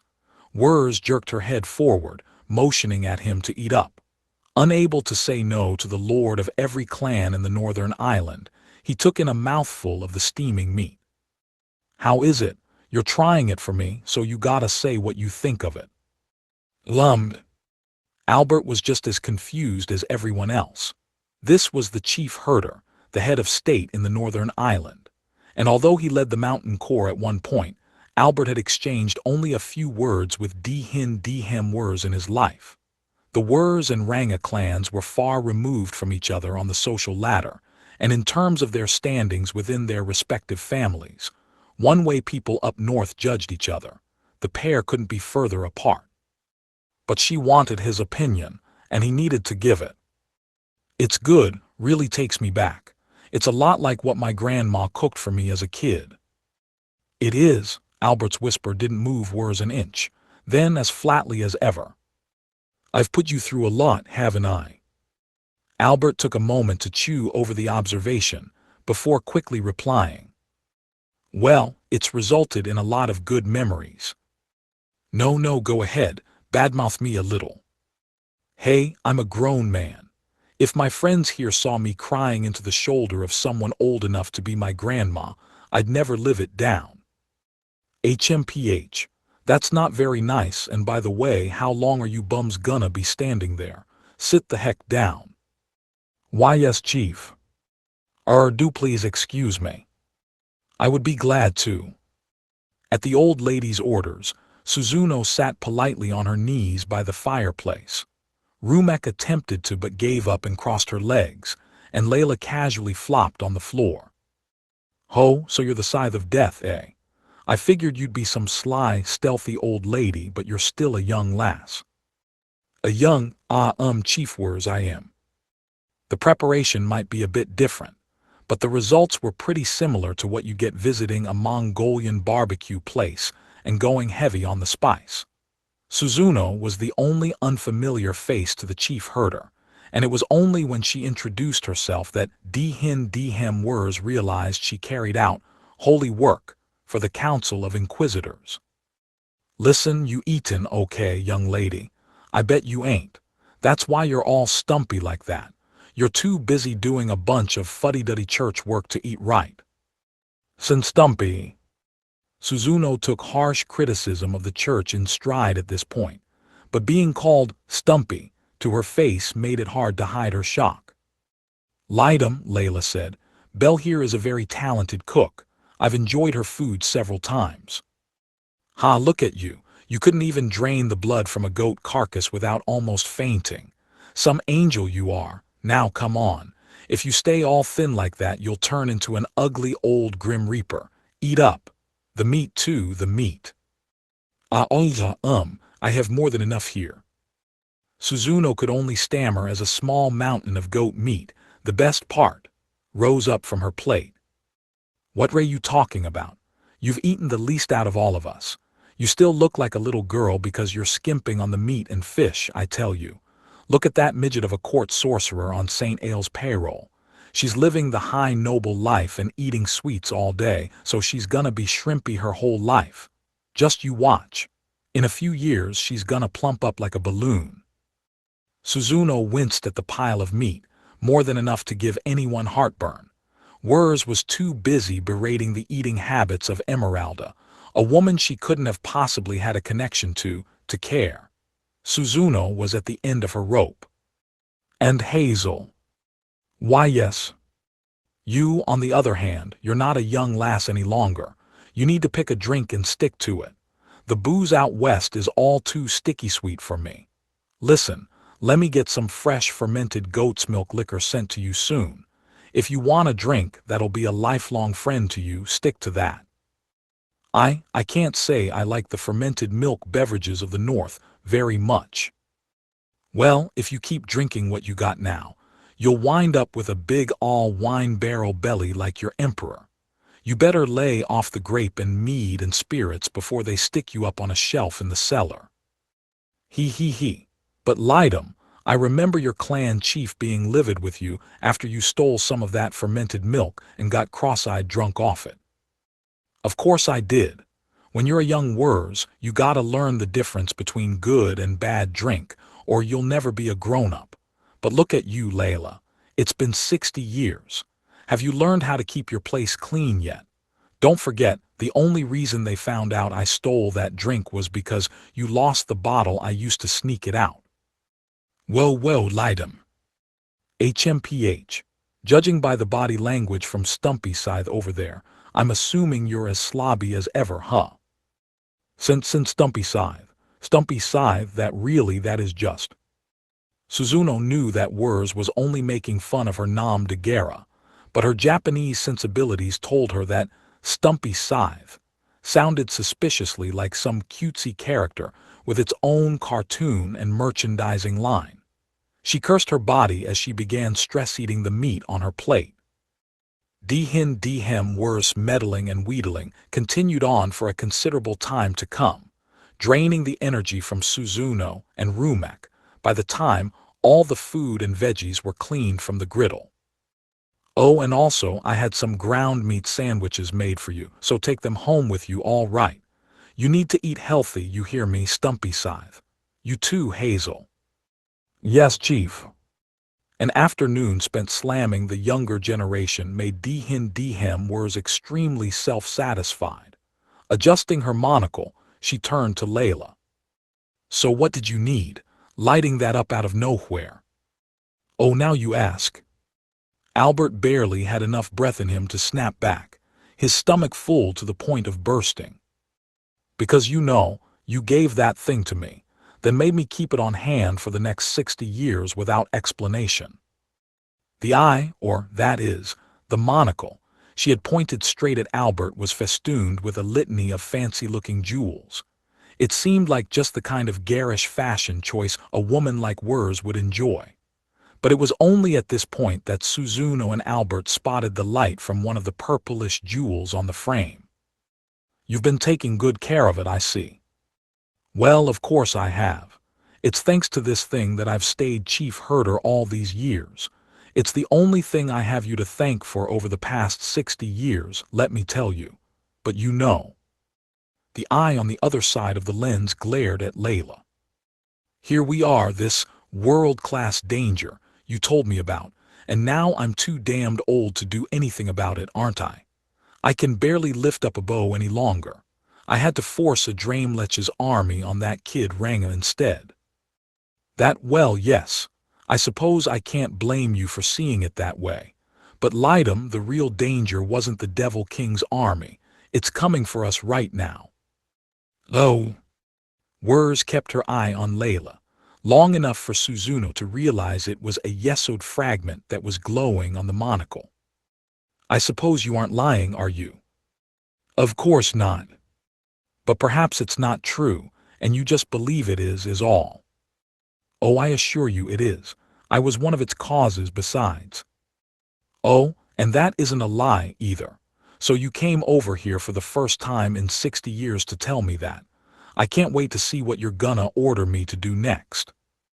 It seemed easy for Wers to sense whether Layla was telling the truth.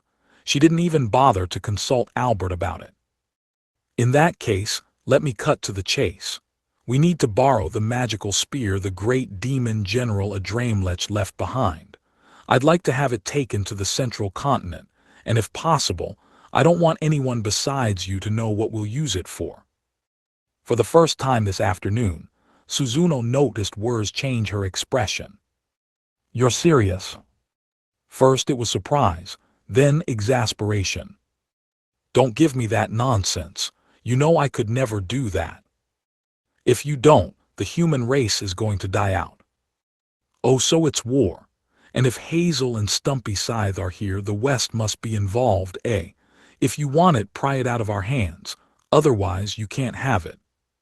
Please, Lydom, stop acting like a warlord. This is crucial. Shut up, you slope-headed angel. If I gave you that spear without hearing the reason for it just because I knew you as a kid, I'd have every clan beating the crap out of me. They'd strip my title on the spot. So get out of here before I grind you all up and turn you into stuffing for smoked goat's intestines. Lydom, please, it's important. This is ridiculous. You never did think anything through, and you still don't.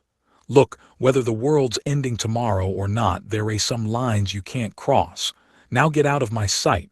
Ranga, take this bum back to the West for me now. Lydom, at least hear me out.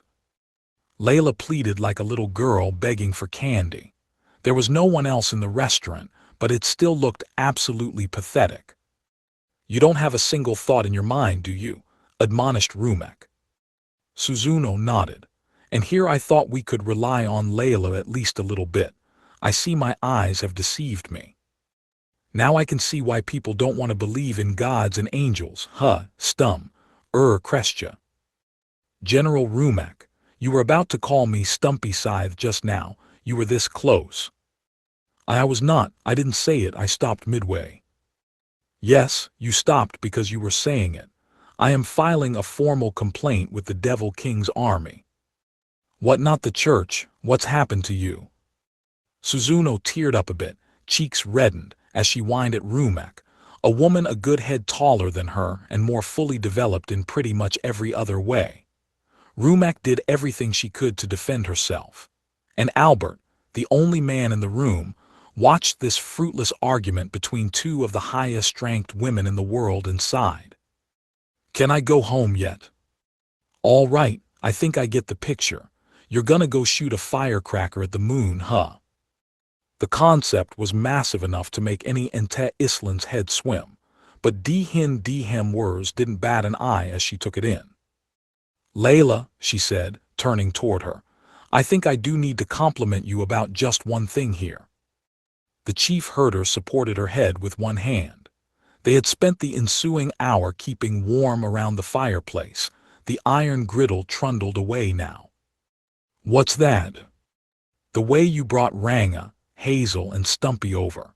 If you had come by yourself, I would have taken this as the West wanting the spear for itself. By the next evening, I would have warned every clan about those spear thieves. It would have killed relations between the North and the West, and Hazel probably would have lost her post." Think. Layla and Rumak went pale, each for different reasons. "Still, this is a thorny problem." Her eyebrows bunched downward as she looked at Albert. "The amount of holy force contained in Sanct Ignorado's holy water has gone down by half in 5 years. You sure the groundwater hasn't changed routes due to a cave-in or something?" "Yes. They worked in tandem with the Holy Magic Administrative Institute in St. Ale to get those results. There's virtually no mistaking it." "Huh, so the church worked with the institute after trying their boss for apostasy or whatever. That little broccoli-haired girl. I suppose I can trust in that, yes." "BPHHT." Albert and Rumak laughed at the same time. The nickname wasn't new to them. Wasn't there infighting between the institute and Stumpy's group, too?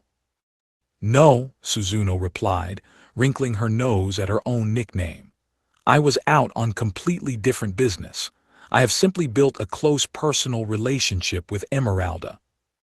It was a surprise to her, seeing how Wers seemed to have her finger on everything going on in the world from this restaurant in the North Island. It would not be wise to defy her, Suzuno thought, just because she gave people offensive nicknames. "Ho, so a church inquisitor and the head of St. Ale's Holy Magic Administrative Institute. Strange bedfellows, I'd call that. I didn't think they'd work as closely as the church's diplomatic mission and St. Ale's administration would, on the surface at least." "Call it strange," Suzuno replied, "call it what you will." "I see." Wers gave her a wry grin as her gaze shifted to Albert and Rumak. "I should have known the moment I saw Death Scythe walking around with Hazel Rumak. I'm going senile, I suppose. Hey, Ranga." She took a pipe and a box of tobacco out of her pocket, crushing some leaves in her hand as she pushed them into some charcoal. She put this mixture into her pipe, quickly smoking in peace. "Is Emilia well?" "Yes." Albert didn't answer, but Dihin Wers laughed anyway, the light glinting off her monocle. "I see. I heard she died fighting the Devil King Satan, but, well, I suppose the rumors of her being around when old man who from the east got his palace wrecked were true then. Phew." She took 2 or 3 puffs, rather rudely using the edge of the fireplace to tap her pipe. The rapping brought Layla back to attention as Wers stared at her. "What's she to you?" "What?" "Ranga fought alongside Emilia, that I know. Hazel was probably her legal guardian or something. And Stumpy Scythe, since she works under Alba, I can get. But what connects you to Emilia? And more than that, Layla, I don't think Emilia's anything like the girl you hope she is." "What do you mean?" There was a touch of resentment to Layla's voice. "Exactly what I said. Certainly, she must be a good fighter, good enough to beat Lucifer and a Dramelech. But she's this sheltered little girl. She's got guts, yeah, but without Ranga, Alba, and Lil Broccoli, she couldn't succeed on this adventure. She may be the hero of the Holy Sword or whatever, but I don't see why you'd give her something like this."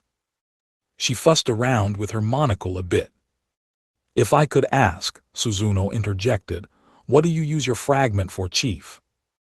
It struck Suzuno just now that the powers of the fragments she had seen didn't follow any discernible pattern. Emmy's sword and armor seemed to pop right out of her fragment, but the one Alas Ramus had in her forehead didn't demonstrate anything like that. She saw how fragments could cast beams of light between one another, but with words, it seemed like Layla was using it to communicate with her in some way, too. That was the only way she could send an envoy to the cathedral to greet them, despite receiving no advance notice. But Wurs simply glared at her. "You think this chief's going to reveal her hand to the west so easily?" She turned back to Layla. "I don't know how many people you've been tossing these fragments around to, but if all you guys are covering for Emilia, then what are you doing here, Layla?" "There's nothing strange about it," Layla replied, head held up high. "Emilia's my daughter." "You're what?" For once in her life, Wurs' jaw actually dropped. What's so strange about a mother working for her daughter's future? "Your daughter, Emilia." "Yes." "This who? That is something. I can't even remember the last time I was this shocked. I can hardly believe my ears. Well, you're the mother, eh? My. She opened her eyes wide as her wrinkled body would allow, and looked around the fireplace. "You must be a real handful for your husband, eh?" "Lidum, what's that supposed to mean?" "Exactly what it sounds like, ka-ha-ha-ha-ha." The chief knew exactly how Layla would respond to this. "But now I understand. I think I'll trust in all of you then. But as you probably realize, whether I give you that spear or not's a whole other question. And I guess I see why it's bad if the world knows Emilia is alive, but wouldn't all this be a lot easier if she got involved? We can't have that happen, for Emilia's sake." "Yes, Hazel, I can see how you feel. But that's just a small sacrifice for the greater good. Emilia's not the type to go around calling herself a hero on a whim. It's not right to be so protective of her that other people's lives and honor play second fiddle." This argument was perfectly valid, of course, but it made Rumek visibly dour. "I don't see," she muttered, "how northerners who pushed everything on Albert End and curled up in their shells can tell us what's right or not." "Rumek." "Silence, Albert. This is the kind of pain she was talking about with you, huh?" Rumek sternly gazed at Wurs. "That's like if we went into St. Ale and the church made Emilia into a hero, icon, caring more about her glory than whether she was alive or not. You think I don't know what the clan chiefs who tarred you as a loser did when you came back with Emilia in tow?" "That's a fine point to jab at me with, Hazel," Wurs shot back. "You see, Stumpy Scythe, this is how you use intelligence. Remember that." "What happened?" Suzuno wondered. Albert bristled. "Belle, please don't get into." "Oh, come on, Ranga, it's true. Listen, Stumpy Scythe," the Northern clan's leader began sharply. "This kid here's the only Mountain Corps captain who ever lost to an outside enemy, but it would have been the same no matter which warlord in our history was leading that army. Nobody could have defeated a Dramelech. Nothing to be done about it. But what happened after that wasn't great. This kid came back with Emilia, and he was gathering up the other clans he had been communicating with in secret. But then there was this shameless leader who spat in his face, berating him for what happened in the past. All you know, how dare you slither back here after losing so big, and the like." Even Suzuno could tell the spat in his face part was a metaphor. Judging from where Rumek was assigning the blame, this wasn't some impudent young man acting out of order, but the work of someone who let cowardice get the best of them, out of a need to separate the past from the present. But despite that, Suzuno reflected, Albert beat a Dramelech. He stamped out the Devil King's army, and he is still working for people's futures, including people in the Northern Island. If you say you put pain upon him, Chief, would it be about time to repay him for that? You want me to cover for being stingy with my pawns, eh? Hoo boy, hard to mount a defense against that. I have a promise with a Dramelech too. What to do, what to do. You have a promise with a Dramelech, what kind?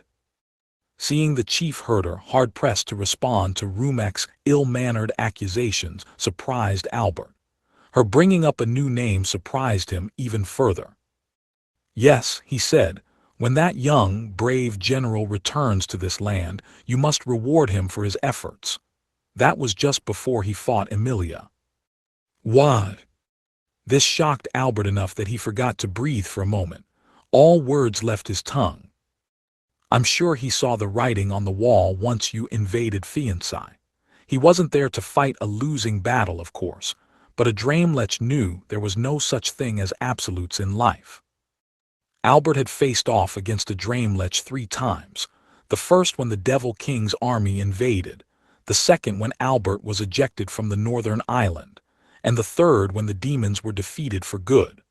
Losing the right to die as a mountain corps captain and being denied the right to a final duel with him must have filled him with shame somewhere in his mind, as if a Dramelech never truly recognized him as a warrior. But no. The great demon general had recognized him as a true leader, through and through. And through his actions, he was admonishing Albert against an ill-advised death or duel, in order to show him he was a warrior with the hopes and dreams of his soldiers on his back. That bastard, why now? Wurs watched Albert as he struggled to deal with the swirling eddy of emotions in his heart, then pointed her pipe at Layla. "Well, that's the long and short of it, so I guess I'll do what I can for you, eh? And in exchange for that, promise me you won't mess this up, all right? Because if you save the world and trigger a huge war afterward, I won't know why I bothered to listen to you." Layla spotted the glint in her eye. That advice was something everyone on Inte Isla should have taken to heart after Satan disappeared from the planet. "Of course. I hate people who say of course and don't actually do anything," Wurs spat out, missing no opportunity to gripe at her audience. "Now, kid, you know we're in the Zerga season. If you're going to take the spear, best to do it in broad daylight with all the clans watching you." "In broad daylight, what do you mean?" "Well, you've got Emilia, you've got Emeralda, you've got Ranga. Got any other pawns we can use?" This sounded incredibly bold. The Zerga was the biggest event Fiancé hosted, attended by clans from across the continent, and she wanted them to settle things right in the middle of it. "Because I'm gonna push the pawn of your choice toward the next chief herder election. With my backing, nobody's gonna protest you all joining the field. It'll be up to you to find a way to take the spear without anyone minding. Don't use my influence to get the thing. Participate in the Zerga and make the clans want to have you haul it off. You got someone who can do that." Upon leaving the restaurant, their hands laden with souvenirs and their clothes reeking of smoke, the thoroughly puzzled group returned to Devil's Castle. "She wants us to pick someone to run for chief herder." Albert scratched his head, pausing only to bite into the sandwich of ground goat meat, vegetables, and that singularly pungent sauce he took with him. "Who could we count on for that?" "I can understand her logic," Suzuno remarked. "Dihin Wurs is just ensuring we set the stage correctly so we can more easily access the spear. The problem is—" "Yeah," interjected Rumek. "She doesn't want it to look like some outsider borrowing the chief's influence in the eyes of the other clans." "So not even Albert's a possibility," said Layla, arms crossed and looking a tad lost.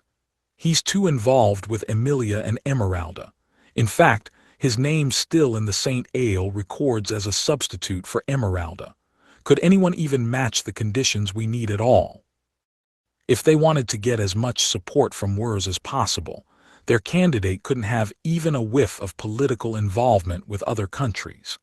That was off the table, but within the group preparing to invade heaven, nobody could meet that condition while still being well-versed enough in matters to hold the job. Being recommended for the position is a big deal, but the conditions are just too harsh. The chief herder, by the nature of the post, needed to be someone charismatic enough to enjoy island-wide popularity. It required different skills from the leader of the mountain corps, but battle prowess still wasn't optional. Chief herders had later become corps leaders several times in the past. One didn't need to be head and shoulders above the pack in every field, but they couldn't blow it in every field either. Rumak pored over the notes that Wurs gave her about the training a chief would be graded on at the Zerga. Personality, popularity, a superior education, archery skills in a hunting setting, familiarity with magic and horsemanship, no Eastern or Western influence, and aware of the heaven invasion plan. It's silly. There's no one. What about Layla? Or maybe Gabriel? He ain't connected to the West or the East, is he? And he could beat just about anyone in combat or magic. I thought about that for a moment, Albert, but we had best avoid him, Rumek said. Why is that? He asked back. He's simply not fit for the job. I doubt Lady Wurs would endorse him for us. What do you mean by that? Well, no offense, but it didn't seem like Lady Wurs trusted you a great amount. Besides, I fear his lips are too loose for his own good. I'd be on pins and needles the whole time. She sounded reluctant to say it, but it was the unvarnished truth. Even Layla couldn't contest it. Besides, Gabriel's already been tasked with guarding Devil's Castle. Ah yes, he was, wasn't he? Given how low the enemy's layin', I totally forgot. No matter how rough they thought the chances were, the heavens could have picked this exact moment to storm the planet. The team had to put a sentry up around Devil's Castle at least, given its crucial role in capturing the heavens. But since Maō and Emi couldn't be on call all the time, the job had to go to the second tier, Ashia, Urashihara, or Gabriel. And since the first two were busy fixing the castle or carrying out other needed business, Gabriel needed to serve as the on-site security system, or else the safety of the whole operation was under question. We have to think about the human world, the enemies, and the demons too. Maō and Lucifer look human, but their demonic force rules them right out. Albert sighed. There's no way we can make that old bag happy. We're screwed. Hey Belle, you got any bright? There is one person. Ideas ho. There is only one person. The other three gasped. Personality, popularity, education, magical sense, and excellent archery skills. Horsemanship, no. But she is well versed in our plans. She has worked hand in hand with us, and there are no Eastern or Western influences in her background. Plus, she knows the truth about Emilia, the Devil King, and how we are all related to each other. She is the only one. Magic and archery, Albert raised an eyebrow. Since when did we have someone that useful? Layla, on the other hand, turned pale. Wait, Belle, are you joking with us? You don't mean. Who else could we call upon? But if we go with that, you know Emilia and Satan won't take it sitting down. Why inform them? Belle, Layla was shouting now. There is no need to. But the chief will understand why too, once we explain matters. This is crazy. It's just so incredibly hazardous. Nothing hazardous about it. The Zerga is not a battlefield, nothing the heavens would pay close attention to. Once Chief Wurs endorses her, we can keep her under your and Albert's guard and all is well. If we talk to the male branch about it, perhaps they would even volunteer to bodyguard her. Farfarello and Libicacco, at least, would almost certainly seize upon the offer. That would be enough protection, but... Layla started to stammer. Suzuno shook her head, her voice cold. We will need to check with her first, but, at this point in time, I think she will accept the offer. Who are you talking about? Suzuno smiled a little at Albert. Someone you know quite well, Albert. The high school team changes the world a tad. Emi, are you doing okay? You don't look too good. I don't. No, you getting enough sleep? Emi quelled the panic in her mind at having this casually lobbed at her by Akiko first thing in the morning shift. I had too many drama series on my DVR, so I played them and I couldn't stop watching. I've totally been there.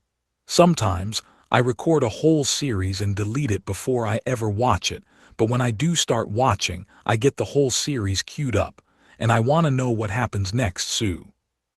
Alright, yeah, so that kept me up late. Yeah, I need to start paring down my list too. My whole family uses my DVR, so we're constantly running out of space. Oh yeah, that creeps up on you, huh? Ha ha ha. Emmy was sleep-deprived, but she didn't want Akiko to know the real reason why, so she dodged the subject long enough to point her attention elsewhere. What a relief. Ah, but I'm gonna get busy with school and work before long. I don't think I can just plop in front of the TV and start watching anytime soon. Oh, like tests and reports and stuff. Pretty much. College might look like it's play, play, play all the time, but if you actually want to study, it can keep you pretty busy. Right, Emmy said, but work's gonna get busy too, you know. Well, I mean, there's a lot of churn at the start of spring. People leave to go find full-time jobs for the April hiring rush. We got people to cover for that, you included, but you know, we'll lose some high schoolers soon. Oh, I guess Chiho may not be here for long, huh? Emmy, still not terribly familiar with the Japanese high school curriculum, thought a bit about what kinds of assignments and tests someone Chiho's age might have. But Akiko had other things on her mind. No, that's right, losing Kai's gonna be huge. Huh? Emmy found herself almost shouting. What do you mean? Well, this is just my guess, so don't tell anyone yet, but Chiho actually called me about 4 days ago. 4 days ago. Emmy looked at the calendar hanging on the other side of the counter. She didn't have a shift that day. I thought, hey, that was weird, and when I picked up, it really was weird. She asked me if I could cover a few shifts for her. What? This surprised Emmy. At the Hataraku location, if you couldn't make a pre-scheduled shift for whatever reason, you were supposed to talk it over with Kisaki first. If she agreed to it, it was her job as manager to find someone to cover the shift for you. Crew members weren't allowed to swap shifts among themselves. Yeah, pretty crazy, huh? I mean, just the idea of Chiho missing shifts blew my mind, so I asked her why, and her voice went all low and she was like, it involves my future, and there's this place I gotta go to help figure it out. Her future? Yeah, she's gonna have college exams in the next school year, and that's coming up soon, right? So I said yes, 'cause I figured it must have been something serious. I mean, Kai would never say something like that casually, right? And I got the okay for it from Kisaki later, but I'm thinking, you know, maybe Kai won't be around here much longer. The thought seemed to perturb Akiko. Like, it took me a year before I got into college, so I'm not one to talk, but right now's about when teens really start prepping, you know. Some kids figure they're okay waiting until their final year of high school begins, but if you consider the standardized public school tests that took place back in January, there's really less than 1 year until college exams for girls like Chiho. So maybe she'll start going to a test prep center or something. I didn't get that nosy about it, but that sounds right to me. Kisaki looked like she knew something. She probably would, given how she had likely seen off dozens, if not hundreds, of teenage part-timers like that over the years. She could see the signs, the general trends that dictated how much staff she had to work with, and she knew that February, just before the new fiscal year began in Japan, was a pretty frenetic time. It was common all across the country for high school workers to come back from spring break, then quit soon after to devote time to test prep. Wow, Chiho though, huh? It was weird. Emmy understood that Chiho was in the late stages of high school, but it was still hard to imagine her sitting in a classroom getting test prep advice from a tutor somewhere. The hero didn't know any other high school students, but based on what she had seen, she knew Chiho was way ahead of her contemporaries in talent. Maybe she figured she wouldn't take such a normal route in her life. But that was the thing. Chiho was just a normal, Japan-born, Japan-raised girl. Since becoming involved with Isla, she had navigated her way through innumerable crises, developing her mental and emotional fortitude. That was how Emmy and Suzuno thought of her, and they would know having both gone through far more than she had. And something in Emi told her that something as normal as college exams at this point wouldn't be formidable enough to alter Chiho's regular schedule. She had thought, selfishly enough, that Chiho would always be there for her. That was selfish, I know. Quitting MG Ronald to prepare for college didn't mean Chiho would be cut off from Emi and the rest of the staff, but it did mean a little more distance. And now the demons, Emi and Suzuno, had let the battle against Aila's heaven pull them further away from Sasuzuka. Emi couldn't guess what things would be like by July, Mao's ordained deadline for the whole thing, but July meant summer break for Chiho's last high school year, a time when she'd have to focus the most on her exams. Even if everyone was back in room 201 by then, they wouldn't be eating together as frequently as they used to. Thank you for calling MG Ronald at Hataraku Station. This is Yusa speaking. Did you want to make a delivery order? Nodding at Akiko, Emi turned toward the delivery computer as she answered the call on her headset. All right, and barbecue sauce. Will that complete your order today? Thank you. Let me repeat your order just to be sure. Chiho was drifting away from Emi's regular life. It seemed bizarre to consider, but thinking about Emi sitting here in front of Hataraku Station, wearing a MG Ronald uniform and taking phone orders, it showed that regular life had a way of changing all too easily on a person.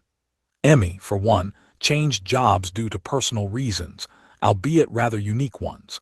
And since then she hadn't been able to see her old work friends, Rika Suzuki and Maki Shimizu, as much.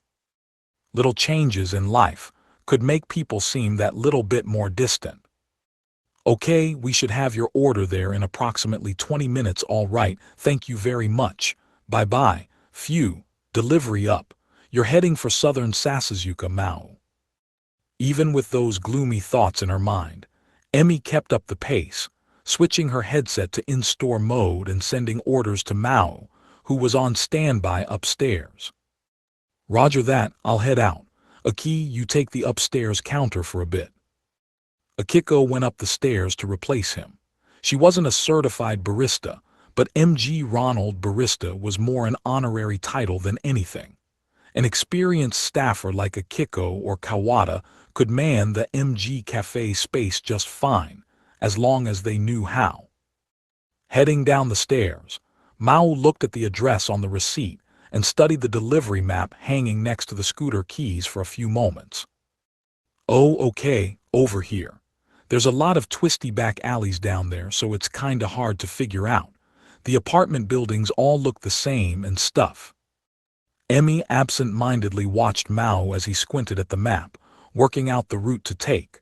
She wondered if he knew Akiko was swapping shifts with Chiho, but she resisted asking him, not when he was about to leave. Instead, she silently prepared the pieces of the delivery order she could handle behind the counter. What would he think if he grew more distant from Chiho? In Emi's mind, they were closer than ever now that Chiho was going to Aila. If she quit her job to study for exams, it wasn't like there'd suddenly be this chasm between them. Emi herself had no plans for her life after the Ignora battle. If she wanted to, she could continue with life in Japan, following in Chiho's footsteps and preparing for a higher education of her own. But Maō couldn't. As Devil King, once he was done in heaven, he'd be responsible for commanding his demons. And if he got accepted for a full-time position at MG Ronald, and decided to try juggling a job in Japan with a job in the demon realm, there's no way he'd continue the lazy, poor, yet generally contented life he'd led in Villa Rosa Sasuzuka up to now. If it came to that, the question became how he'd want things to be with Chiho. Well, Emi shook her head, brushing away the bizarre thoughts taking over her mind. Maybe things were temporarily calmer between humans and demons, but there was still no real détente between the entire human race and the entire demon realm. Maō still hadn't taken any responsibility for invading Aila in the first place. But whatever happened with him and Chiho in the future, why was it so easy for her to imagine a future where Maō remained Devil King? I wish he'd get hired on full time, or do something that compel him to stay here for good. How did you say something? Maō must have heard part of her muttering, because he lifted his eyes from the map and turned her way. No, nothing, the order's all set to go. Making sure the burgers and fries were done, Emmy placed the cold drinks into the delivery bag and handed it to Maō. Thanks. He took out his outdoor windbreaker and helmet. Oh, and Emmy. Yes. You look kinda pale today. Are you sleeping all right? It's nothing, get going. Sure, the place is yours. The tone of her voice all but pushed Maō out of the store. Listening to the sound of the engine fade away, Emmy let out a little sigh. Maō was just as right as a Kiko about the lack of sleep, but she could never reveal to anyone that Maō himself was the cause. Ever since that night when Suzuno gave her that strange news, Emmy had been pressured by Alas Ramus into thinking about what kind of chocolate to give to Maō almost every evening. But perhaps that was shifting the blame. It was Emmy, after all, who had planted the thought in Alas Ramus's mind in the first place. My brain's coughing up errors again, maybe. Why did he have to ask Alas Ramus that? As explained by Chiho's friend, if Chiho could give her chocolate alongside Alas Ramus's own homemade creation, that would take any awkward burden off Mao's mind. As Emmy immediately saw it, this meant she'd have to get involved with the child's baking. That in itself was fine. It was her job to help this tiny child with this messy job, so anything Alas Ramus gave Maō would inherently be a collaboration with Emmy. It was a perfectly natural thing for a mother and child to do, and even if Maō accepted it knowing full well Emmy was involved, she doubted he would think anything special about it. But if she did that, she would have to think, what kind of chocolate would make Maō happy? And also, why did she consider the question at all? Was it simply because she thought Alas Ramus should make something Maō would enjoy? Or was it because she wanted the results to be on par with Chiho's no doubt masterpiece to make the camouflage complete? Or, this is so stupid. Or is because she wanted to do something for Mao's sake? This isn't funny. Her brain was just one big error message. What would thinking any of this accomplish for her? What does it matter? If I say Alas Ramus made it, he'll love it, that's good enough. Saying it out loud, as if that made it more convincing, somehow, Emmy switched mental gears and went back to work. A little box on the side of the cash register's touch panel showed the date as February 13, but she paid it no mind. She didn't care at all that the following day was Valentine's Day, or so she thought. Hello, though. She thought this new customer would be the perfect way to distract herself. It turned out to be someone she knew well. Hey, how's it hangin'? Hello, Rika, you eating here today? Well, I guess so in the end. Rika Suzuki, Emmy's best friend, and one of the few people on Earth who knew everything about Inte Isla, looked a tad ill at ease. Her caramel-colored long coat and white pants were normal enough, but she also brought in a small, wheeled suitcase, as if embarking on a weekend trip. Emmy gave her a look. Hey, I don't see Maō, but he's here today, right? Emmy gave her another look. He's out on a delivery right now, but did you need him? Yeah, well, him and you both. You and Maō work till 6, right? Rika checked her watch. It was 4 in the afternoon, a bit early for dinner, but why was she aware of Mao's and Emmy's work schedules in the first place? Once you're both off, there's some place I want to take you guys to. Me and Maō. Yeah, and I'll just chill out and have dinner in the meantime, so no need to hurry on my account. I'll have a fried pork burger combo with fries and hot tea, please. I got a coupon for it. Oh, thank you. One moment. Leaving Emmy in the dust, Rika barked out her order, then gave way for the customer behind her. By the time Emmy was done handling the line, Rika was already seated at a faraway table. Maō came back to the restaurant about 15 minutes after Rika showed up, delivery bag and helmet under his arms. He spotted her right off. "Rika's here." "Yeah, she came just now. It sounds like she wanted to see us both." "Me too, really." "I guess so, yeah." Maō seemed exactly as clueless as her about what it could be. Well, we got a bit over an hour until we're off. Anything else happen?" "Not in here, no. Nobody went up to the cafe while you were gone." "Maō nodded as he put the keys, helmet, and windbreaker back in place, washing his hands thoroughly before running back upstairs. "Rika." Then Emmy noticed Rika following Maō the whole way with her eyes. When he was gone, she hung her head low, as if exhausted. She had come to visit many times before, but this Rika was like none she had ever known. Akiko breathed a sigh of relief as she came back down. "Hugh, I was worried there'd be some complicated coffee order before Maō came back." Then she ran into the restaurant space, looking for work to do. Something's going on. Before Emmy's eyes, Rika was engaged in some truly bizarre behavior. Chiho, meanwhile, hadn't been acting like herself either. She pondered this, growing increasingly uncomfortable. "NH." She stifled a yawn shortly before it escaped her mouth. Right then, another customer had come in, headed her way, and there was no way could she greet a customer with a full, cheek-stretching yawn. Of course, the cause of that nervous yawn, when you got down to it, was the fact that she had to deliver chocolate to Maō sooner or later. Was she really acting any less strange than Rika or Chiho? Maybe she was the weirdest of all. "Hello, feel free to order at the counter when you're ready." It took a mental reset to drum up the energy to deliver that peppy greeting. "Sorry to bother you guys out of nowhere." "No, it's fine, but where are we going?" Emmy and Maō were following Rika, as the three of them took his usual commuter route.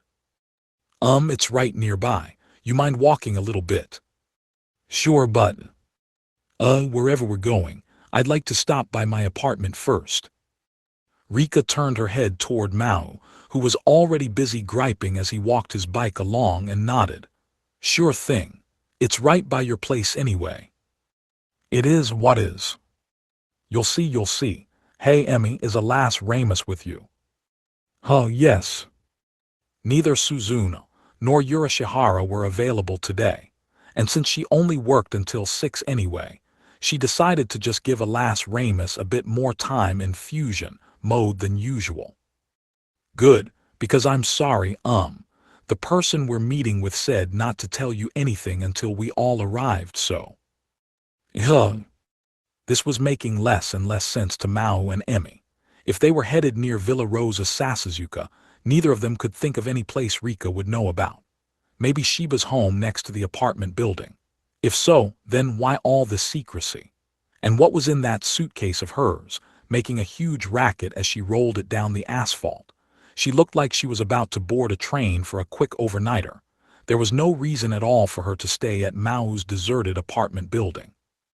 So the procession continued, Rika leading the way for the thoroughly perplexed pair, until they reached Villa Rosa Sasuzuka. "Okay," Maō said as he parked his bike. "So seriously, where are we going?" "It's no place bad, I promise. Oh, and we'll get dinner over there too, so don't worry about that."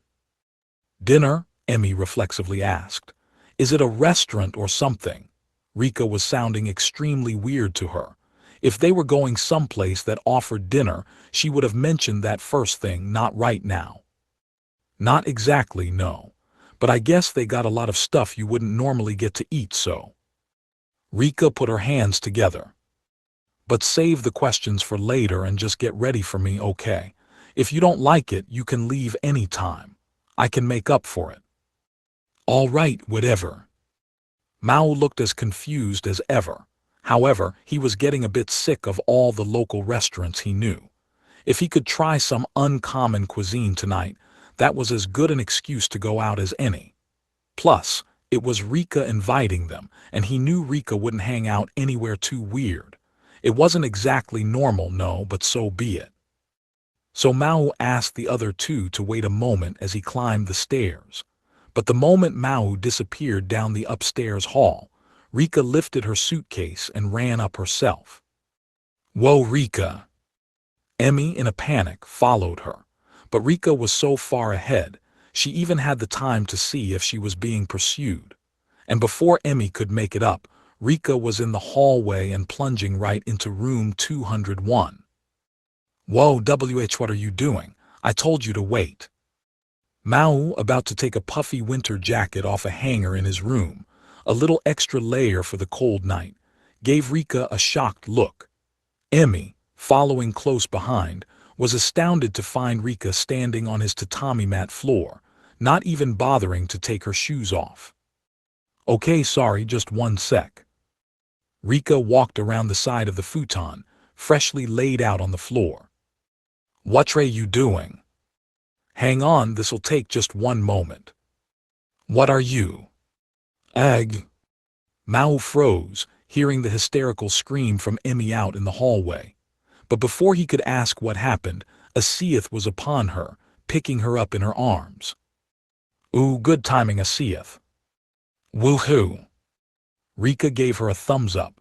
A Seath replied with a wink. "A Seath, what are you doing? You too, Rika, what's going on?" "Hey, what the hell, guys, what are you up to?" "Okay, I don't want to bother flipping this over, so sorry, guys." Ignoring Emmy's and Mao's shouts, Rika took something unbelievable out from her jacket. "Here we are."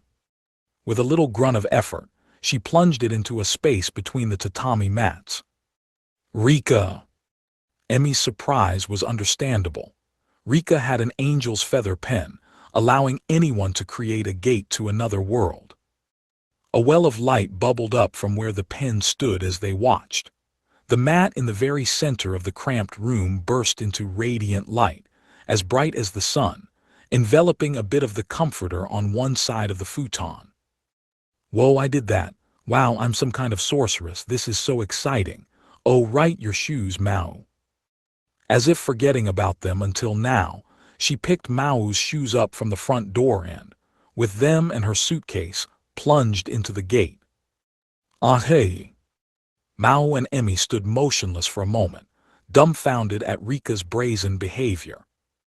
What are we gonna do?" "What are, I dunno, a Seath put me down a sec, we gotta go after Rika." "Don't worry, Emmy, we will certainly chase her, no questions." What a Seath are all? Incapable of putting up any resistance, Emmy found herself dragged into the gate by a Seath. Maō froze again, this time for a few seconds as he took this in. What the hell? The door, I gotta lock the door, hey, hang on." Snapping out of it, he latched the front door, then darted around the room for a little bit, making sure he had his wallet and phone even though he knew the gate was connected to Isla. Then, with a nervous nod, he jumped in. "Guys, wait up." He swam across the dimensional trail, trying to catch the three small figures far ahead of him. "Goddammit, why can't I use one of those?"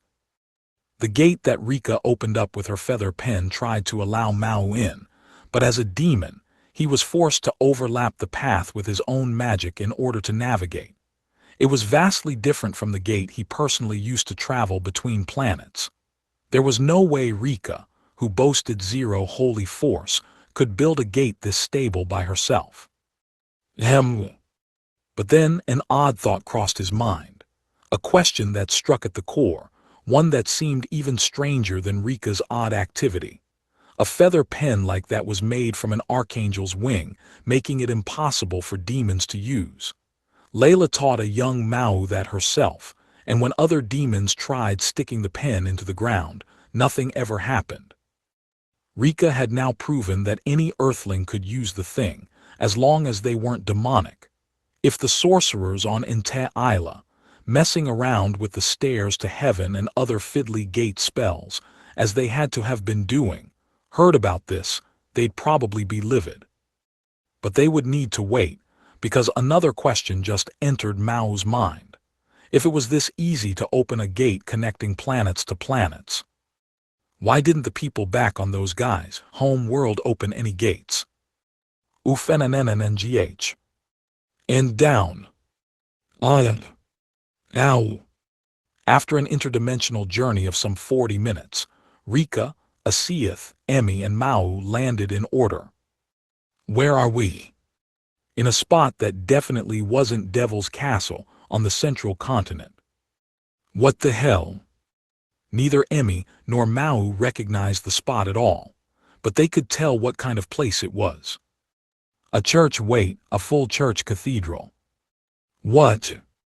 Maō opened his eyes wide at Emmy's exclamation. Then he stared at Rika, the woman who brought them here. The decor did resemble the church cathedrals he had seen in the cities of the central continent back when he was sacking them. Asiath, Rika Suzuki, what the hell are you?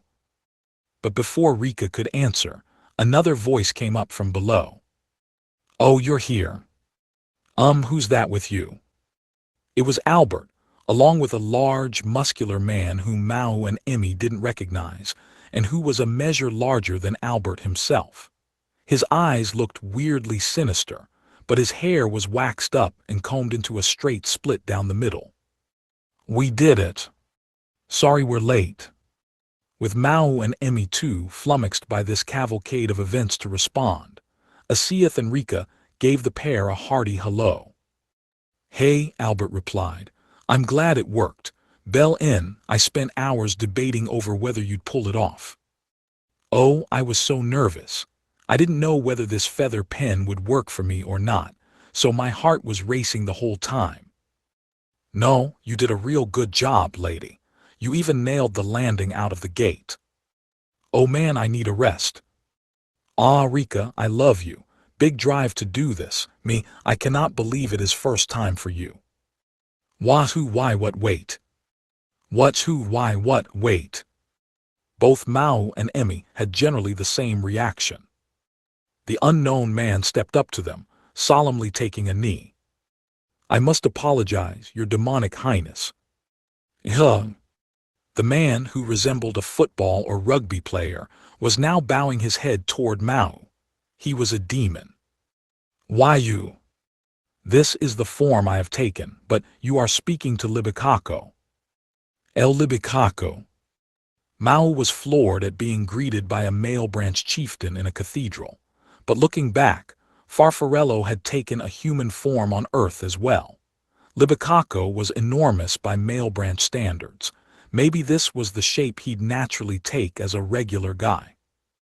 My liege, the great demon general of the East and Lady Bell have granted me the honorable role of accompanying you. Ashia and Suzuno. Alciel and Bell. Albert, Libikako, Rika, and Asiath certainly made for a ragtag bunch, but if it was Ashia and Suzuno planning all this, it made even less sense than before. Albert, perhaps realizing this, grinned at them. You two are looking great, guys. First off, I guess I ought to tell you you're in the Northern Island. This is the church cathedral in the goat pasture, better known as Fiancai. The Northern Island. Fiancai, that's the United Capital, isn't it? Why would Rika Suzuki take us someplace like this? Ah, well, we figured you'd be livid if me or Ime or Bell took ya. I wanted someone who'd never spill the beans to you if asked, and Bell said this lady Rika ought to fill the bill, so she introduced her to me. Well, I'm just glad I had Asiath to help me out. Man, I thought I was gonna have a heart attack those whole 40 minutes. Not as bad as when I first heard about all this stuff, but still. Man, it's cold. Rika opened up her wheeled suitcase. It contained a toiletry bag and a few outfits geared for cold weather, the perfect overnight stay package. Stop lying there in the heap forever, Maō and Emmy. We have the free time for now, but the food stalls, they not open forever. And Layla, she saved the good seats for us, so let's be quick. Wait a second. Layla did what? Please guys, stop having fun confusing me like this. What's going on? What is all this? What are you bastards scheming? With nobody coming forward with a coherent explanation, things grew more confusing by the minute for Maō and Emmy. But what Rika had for them next made everything else seem trivial. So they're having this archery exhibition today, right? It's like the biggest event in the whole Zerga, and Chiho's entered into it, so we're all gonna go cheer her on. What? This was exactly what being at a loss for words meant. Chiho was entered in the archery exhibition. One of the events in the Zerga, a large conference convened to pick the next chief herder. Maō had no clue why any of this was happening. But hey, Albert told the stunned pair, seeing is believing, right? She's been shooting up a storm. Oh hey, over here you two. Lost in a vast crowd, Maō and Emmy heard a voice calling them. They were in the central square of Fiancai, and right in the middle of it, the spear of a Dramelichinus loomed higher than any watchtower, basking in the afternoon sun and casting a vast shadow over the peaceful world it lorded over. Truly, a weapon worthy of a Dramelich himself, head of the Bluehorn clan. A sort of ad hoc arena had been built nearby, allowing you to look straight up at the spear, and inside it was a gaudily decorated wooden stage where the archery exhibition took place. The grandstand, built parallel along the paths the arrows took from the stage to their targets, were packed almost to the brim, but one section was built like box seats, allowing you to sit any way you wanted inside them. Layla was waving at them from one such box, so Emmy pressed on through the crowd, Maō following behind. The archery exhibition had already started. Many young people filled the stage, showing off their shooting skills with the hunting bows unique to the northern island. Bets were apparently being taken in one corner of the stands, judging by the large board full of names and inscrutable numbers that changed with every arrow unfurled, and how the crowd was filled with calls of joy or despair in turns. Considering this event would help decide the next head of state, it felt more like a raucous town festival. Emmy and Maō picked their way through the stands, rubbing their shoulders against the crowd. "I'm glad you made it in time," Layla said with a smile as they approached the box. "Chiho's group should be up in about half an hour, so ngh." Emmy marched straight into the box, shoes and all, and immediately grabbed Layla by the collar. "Could you tell me what's going on?" The MMPH. Maō, arriving a beat later, then grabbed Layla by the head. "You've gone over the line, one time too many." "W8 guys, you're scaring me, people are watching, they're gonna see us." "I don't care." "So what?" "W8. Wait, I know this sounds like an excuse, but I was against it at first too. I said it was just too crazy to work. I stopped them. I said we can't get Chiho involved in this, but Belle suggested it. And when she brought it up with Chiho, she was all for it, raring to go. And she said we needed to keep it secret from you both until today. So I couldn't say anything. And honestly, I didn't think Chiho would remain such a Zerga contender all the way to today. So if we got this far, you know. She said if she made it to the end of the exhibition, she wanted you to see it. So I really didn't do anything this time, in fact. I tried to put a stop to it. Believe me, please, ow, you're hurting me. Everyone else agreed to it, but I was against it until the end. I heard you were angry when she did the same thing at Tokyo Tower before. So I was the only one to say no until the very end. And it was Chiho herself who convinced Alciel to do it. So please, let me go. I can't breathe. Being lifted into the air by Emmy, Layla thought it prudent to use what could potentially be her last breath to fully outline her defense. Her head grew visibly paler with every syllable, so the two of them finally felt it prudent to let her down. They were still less than convinced. "What do you mean?" Belle suggested it. Not even Maō had heard Emmy's voice go this murderously low very often. It made Layla go even paler before she could catch her breath. Haya, that you know, Huff. If we just asked them to hand over the spear, Haya, the northern island wouldn't go for that, MMPH. It was Emmy and her band, after all, who left the spear here. They didn't leave any instructions on what to do with it, and given that this was the only relic of the Devil Overlord everyone knew the exact location of, Emmy knew the wrong approach could lead to headaches later on. That was why, Once Emmy and Mao had learned about the relics, they had informed everyone that they'd be ready to do anything asked of them in order to retrieve it. Emmy, in particular, intended to make a personal plea to the chief herder to borrow the spear, if all other options were exhausted. She had decided as much long before they had any concrete plan for the relic, because she knew their group likely wouldn't stumble upon any other bright ideas. Thus, she had been thinking this whole time about how to proceed on this topic with Chief Herder Dihin Dihem Wurs and the other clan chieftains, without letting word about the true nature of their expedition to Heaven Get Out, and without causing any political strife afterward. So how did this wind up with Chiho down there on the Zerga stage? The Devil King and I didn't want to expose Chiho to any more danger. What do all you people think you're even doing?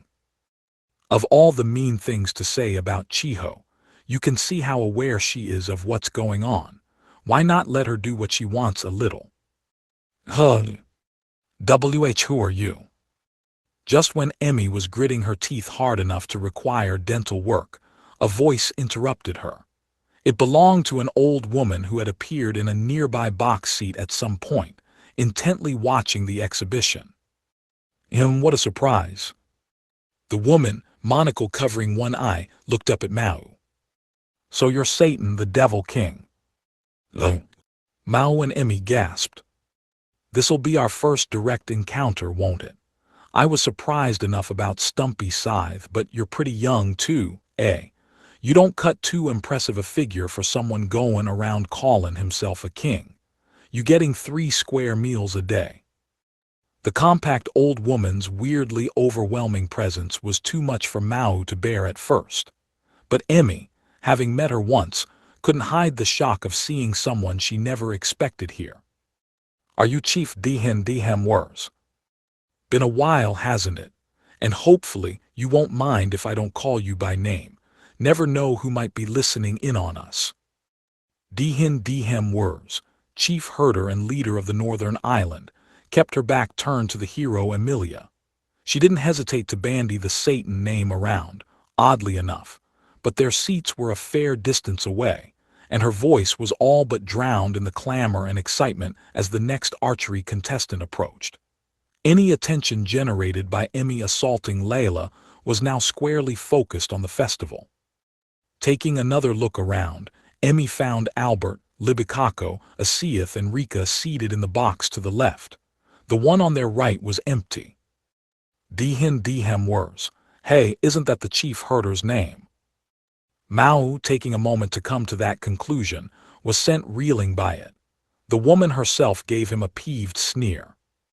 Well, look at that high-pitched voice you got. Why don't you quit your whining and sit down? This is the archery exhibition, the biggest event of the Zerga.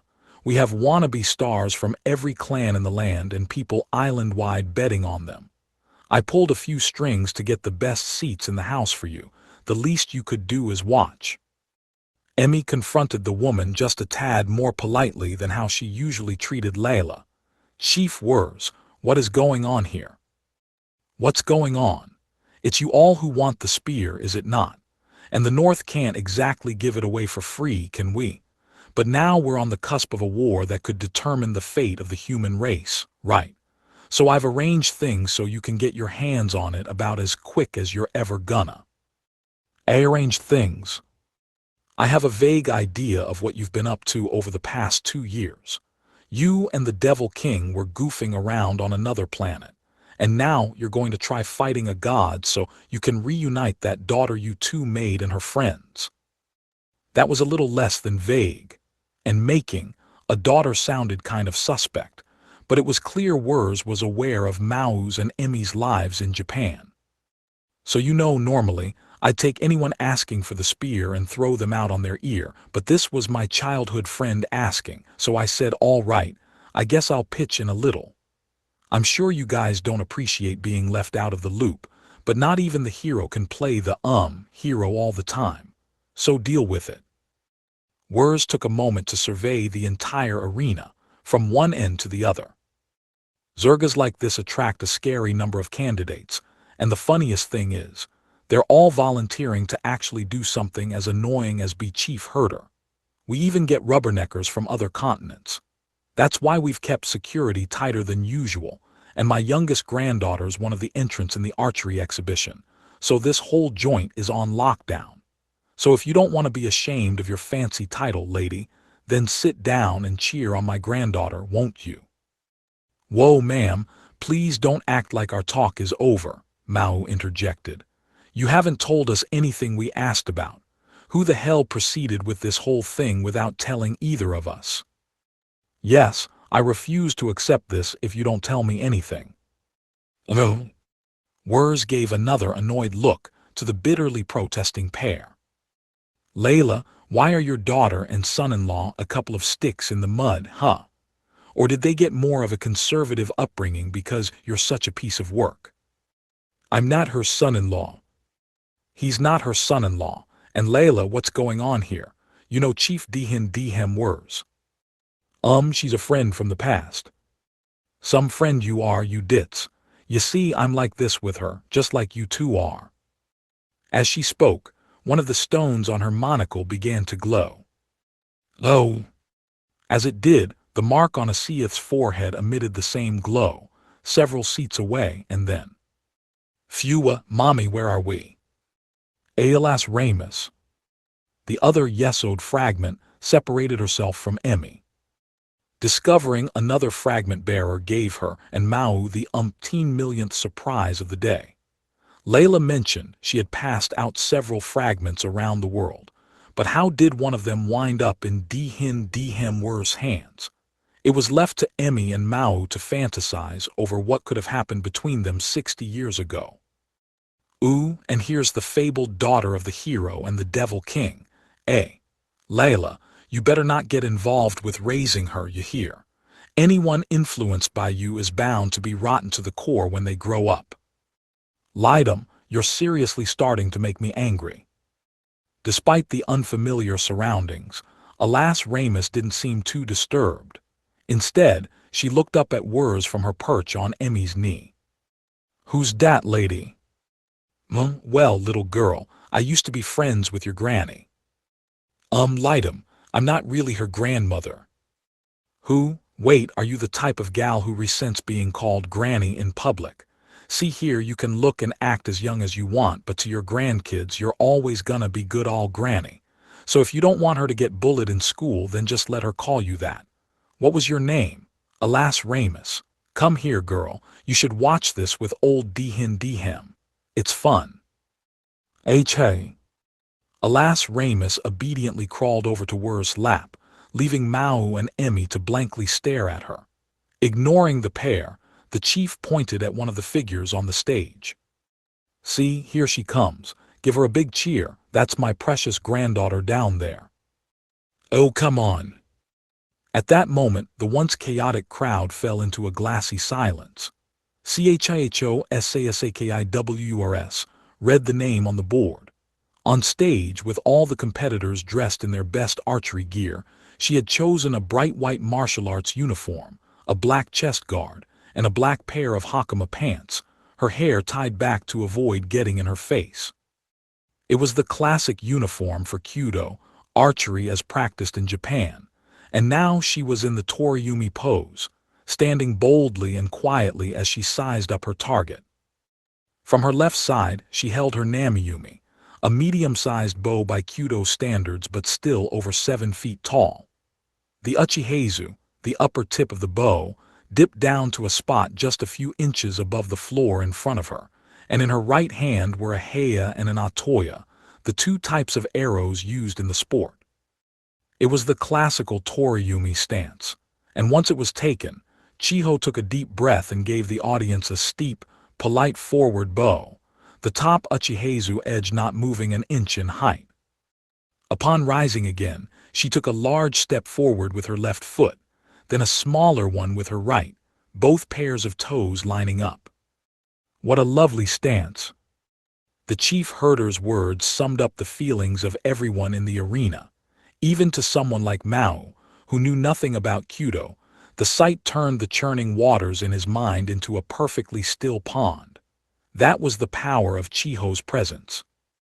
4 days beforehand, Suzuno's suggestion to have Chiho participate in the Zerga received a chilly reception from nearly everyone involved, Layla of course, but also Albert and Rumek, as well as Ashia and Urashihara. The last two, in particular, emphasized that not only was the plan crazy, there was no way in hell Mao and Emi would sign off on it. Suzuno, for her part, agreed, but no one could think of anyone else who could join the Zerga festivities, or any other way to bring the spear off the island without a big ruckus. Of course, reasoned Suzuno, I do not suggest we force Chiho into this.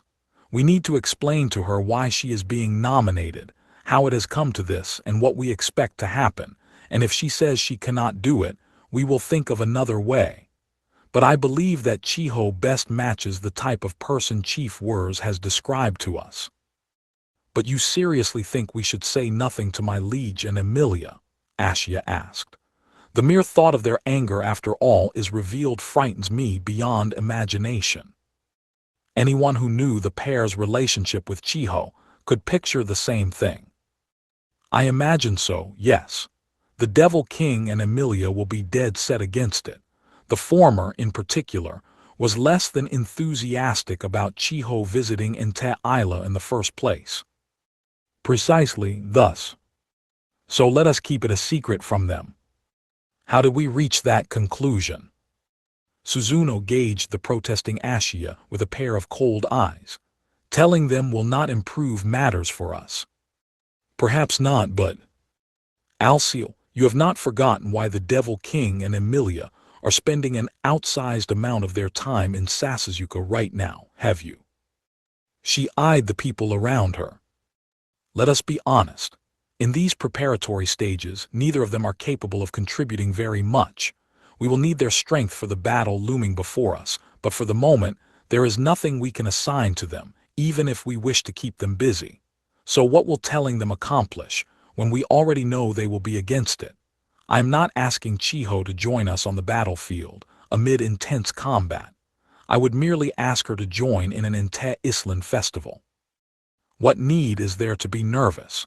What basis does anyone have to be against Chiho taking this vital role? That.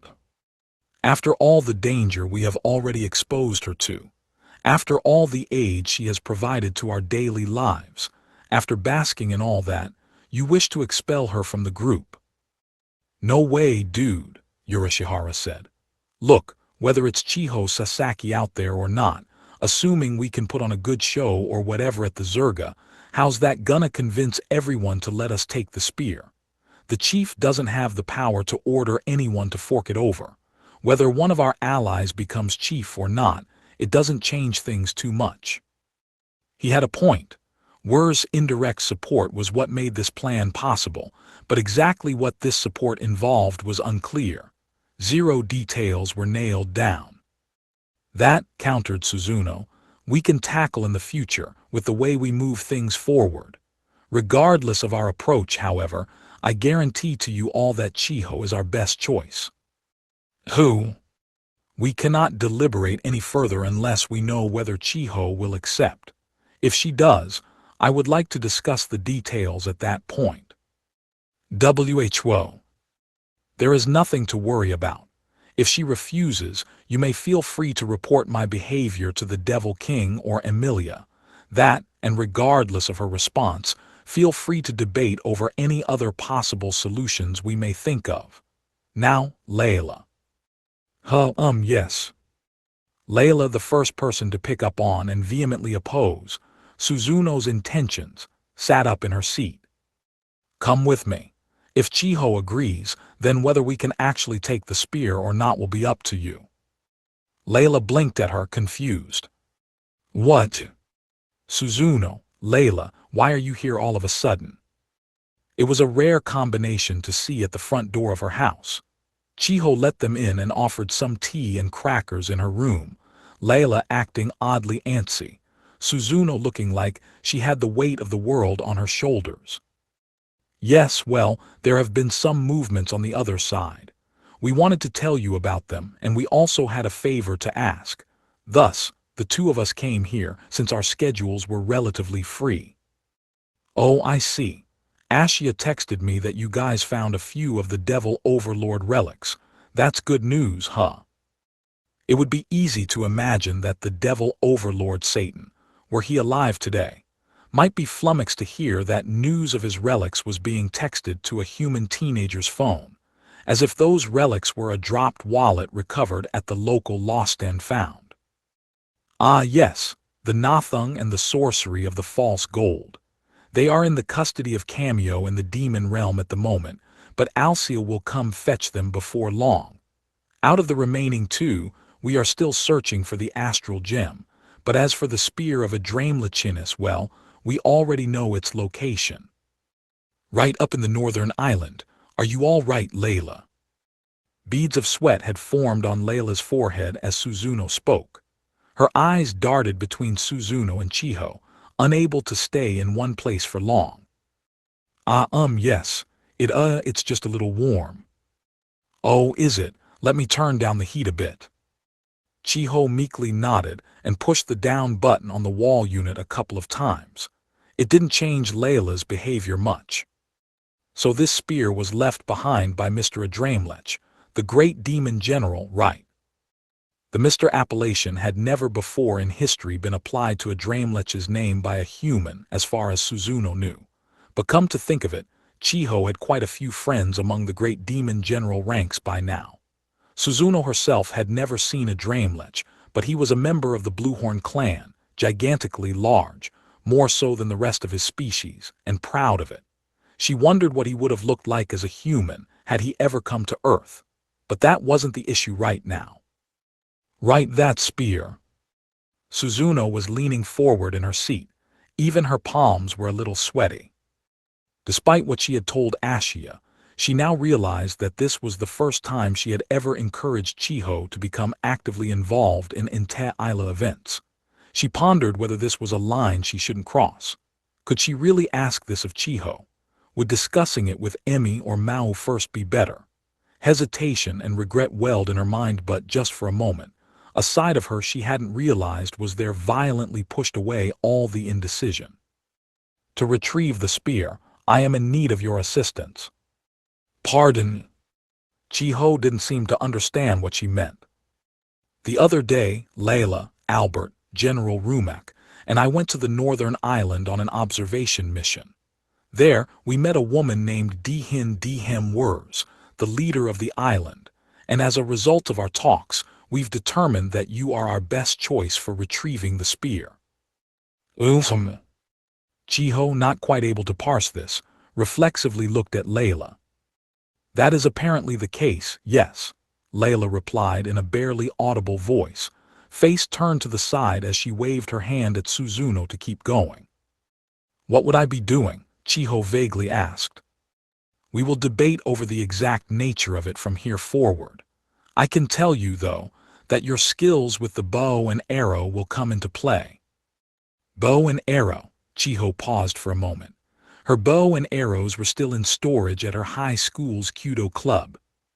And not to pry too much, but do you happen to have any equestrian experience? Equestrian. The word didn't pop up in Chiho's vocabulary very often. It took a few seconds to figure out what Suzuno wanted. I've never been on a horse in my life. I'm not sure what that has to do with anything, but...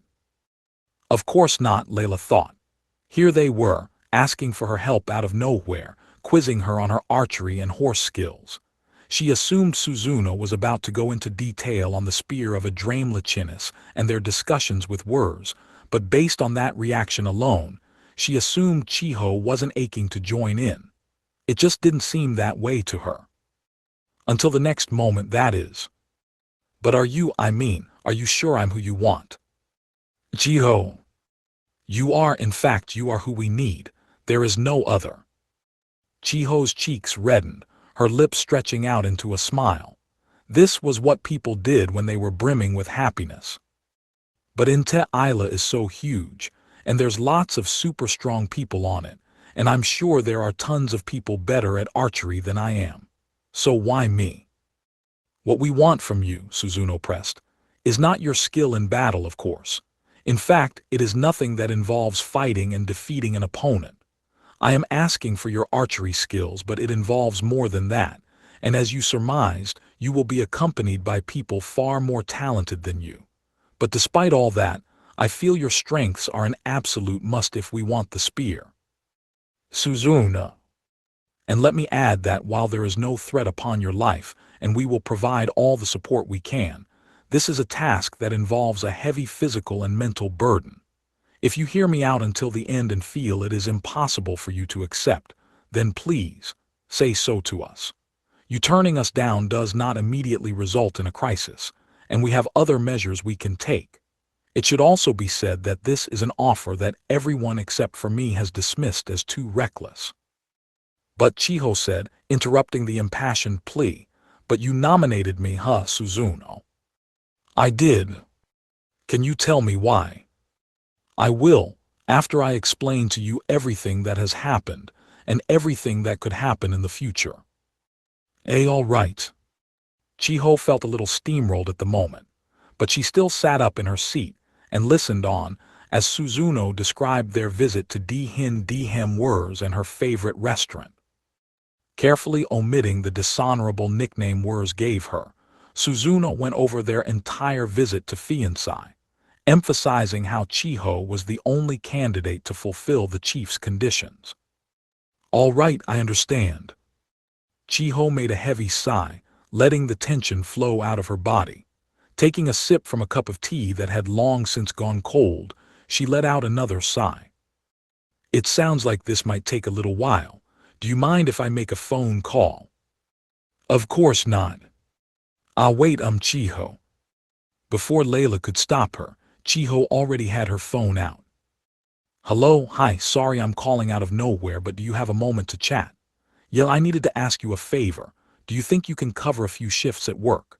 Sure, I'll run it by Kasaki later, so yeah, it's really crucial that I get this time off. It involves my future, kind of, and there's this place I've got to go to. To figure it out, you know. Oh good, thank you so much. I'll pay back the favor later, okay? Again, sorry this is so sudden. Thanks again. Bye, Hugh. The call was over virtually before it began. Chiho turned back towards Suzuno and Layla. All right, I'm free for the next week after school now. What would you like me to do?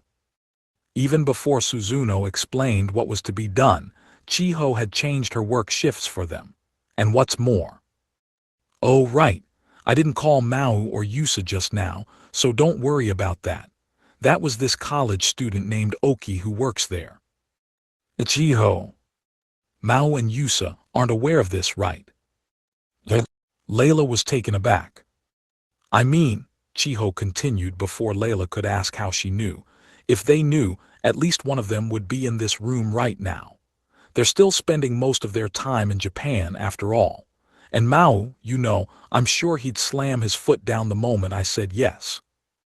I wholly agree with you. I was about to tell you earlier, but I want to keep the Devil King and Emilia out of the loop until there is no turning back on it. I hear you loud and clear. Whoa, Chiho, why are you so revved up by this? Are you sure? Sure, I'm sure, Chiho said sharply, smiling the whole way. Thank you so much, Suzuno. You aren't still hung up about earlier, are you? Oh, it wasn't the first time, if I may say so. That was something I felt needed addressing sooner or later. To be honest, regardless of what happened in Nerima, I can't help but feel like it hardly affected him very much. Cal always yells at me about how I'm too lenient, too loose with him, but thanks. And apart from that, I'll do my best on whatever you want from me. Wonderful, thank you, and we will provide our full support. Great. And once they find out about this. You think Maō will be mad? I'm not doing anything to get angry about here, I don't think. Ashia and Urashihara are repairing Devil's Castle and working with people on Inte Isla without consulting Maō very much. I'm the same way. I want to help out my liege, so I'm doing what I feel we need to do. This wasn't what Layla was concerned about, something Chiho knew full well, but she continued on anyway. The title of Great Demon General is given only to those who stand at the very peak of demondom in strength and skill. It's up to me to carry out my duty as a general, and as a MG Ronald Barista, to answer the expectations of His Demonic Highness. Layla, unaware that Chiho had been named to the post, lost all ability to speak. But after being protected by everyone else for so long, now that Inte Isla needs me for the first time ever, that means I can help out Maō too. So please, Layla, let me go to the northern island. Chiho bowed her head toward her. All right, all right. With things having culminated to this point, Layla could no longer fight back. Thinking about it, I have no right to go against your will, do I? Not after I sent you out to battle myself. But all right. I'll have to be our contact with Chief Wurs either way.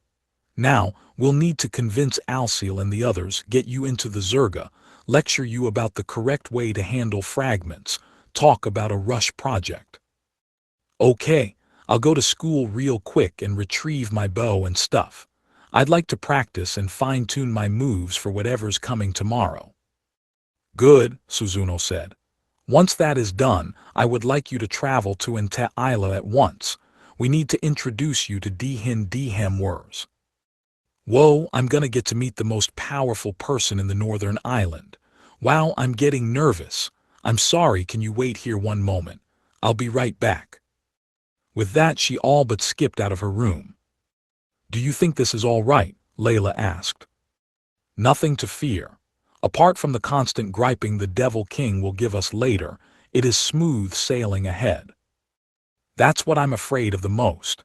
Plus, really, no matter how composed Chiho seems, she's just a normal teenage girl. The Zerga isn't war, but it is a major political event. I think you need to learn a little more about Chiho, Layla.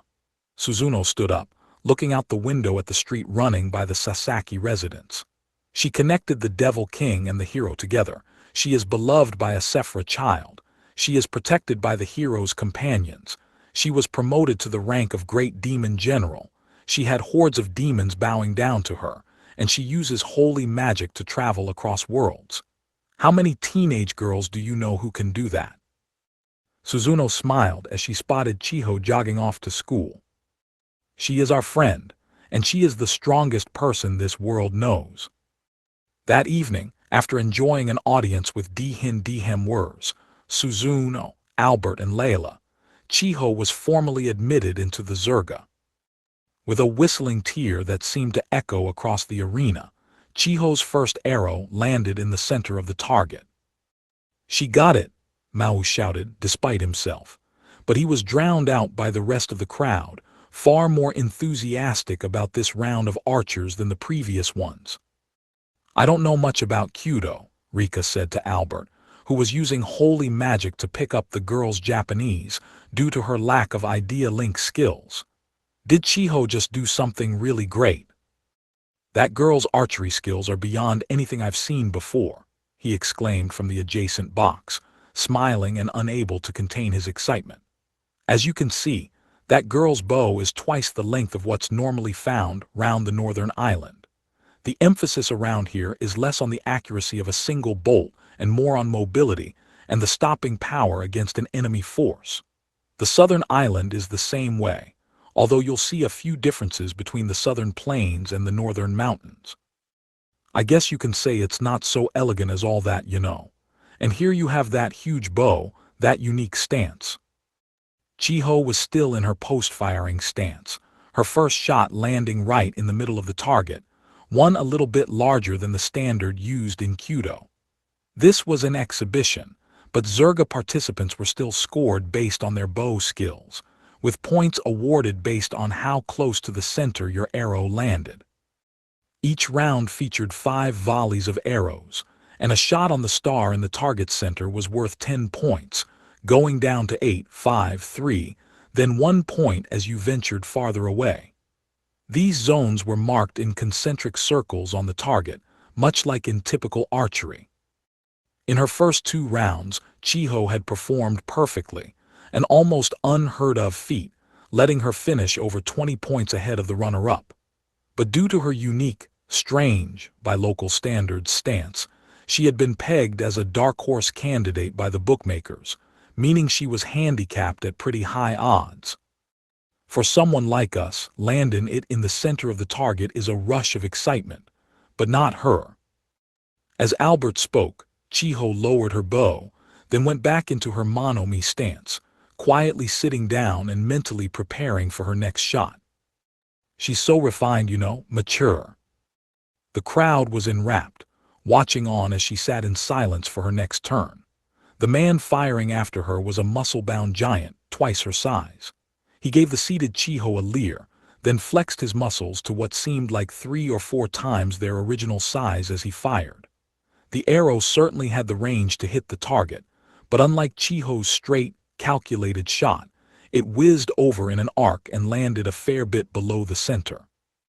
Normally that would elicit cheers, you see. It sure won't today. Oh wow, Chiho's really good. Maybe so, but I mean, her whole approach to archery couldn't be any more different from ours. In a world like Isla, where great advancements in holy magic had been made over the years, bow and arrow combat had undergone much less development. Unlike antiquity up to the Middle Ages on Earth, magic had always been the driver of long-range attacks on Isla, along with things like one-shot surprise ambushes. The traditional approach in ancient Isla was to start by lobbing long-range magic at each other, then charge forward with infantry or cavalry.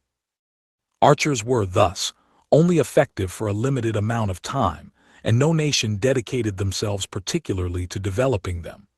They were seen as mid-range threats, and tactics like firing rains of arrows from long distances were only seen in tomes and legends from the distant past, before magic made itself known. The accuracy of these descriptions, however, was an ongoing question. Apart from crossbows and other bows meant for siege or defensive warfare, almost all archery used in Island combat was seen as an emergency mid to long-range backup, when casting magic wasn't possible. It might be expected to see it used in areas like sniping, assassination, and other long-range purposes, if it weren't for the simple fact that magic advanced more quickly.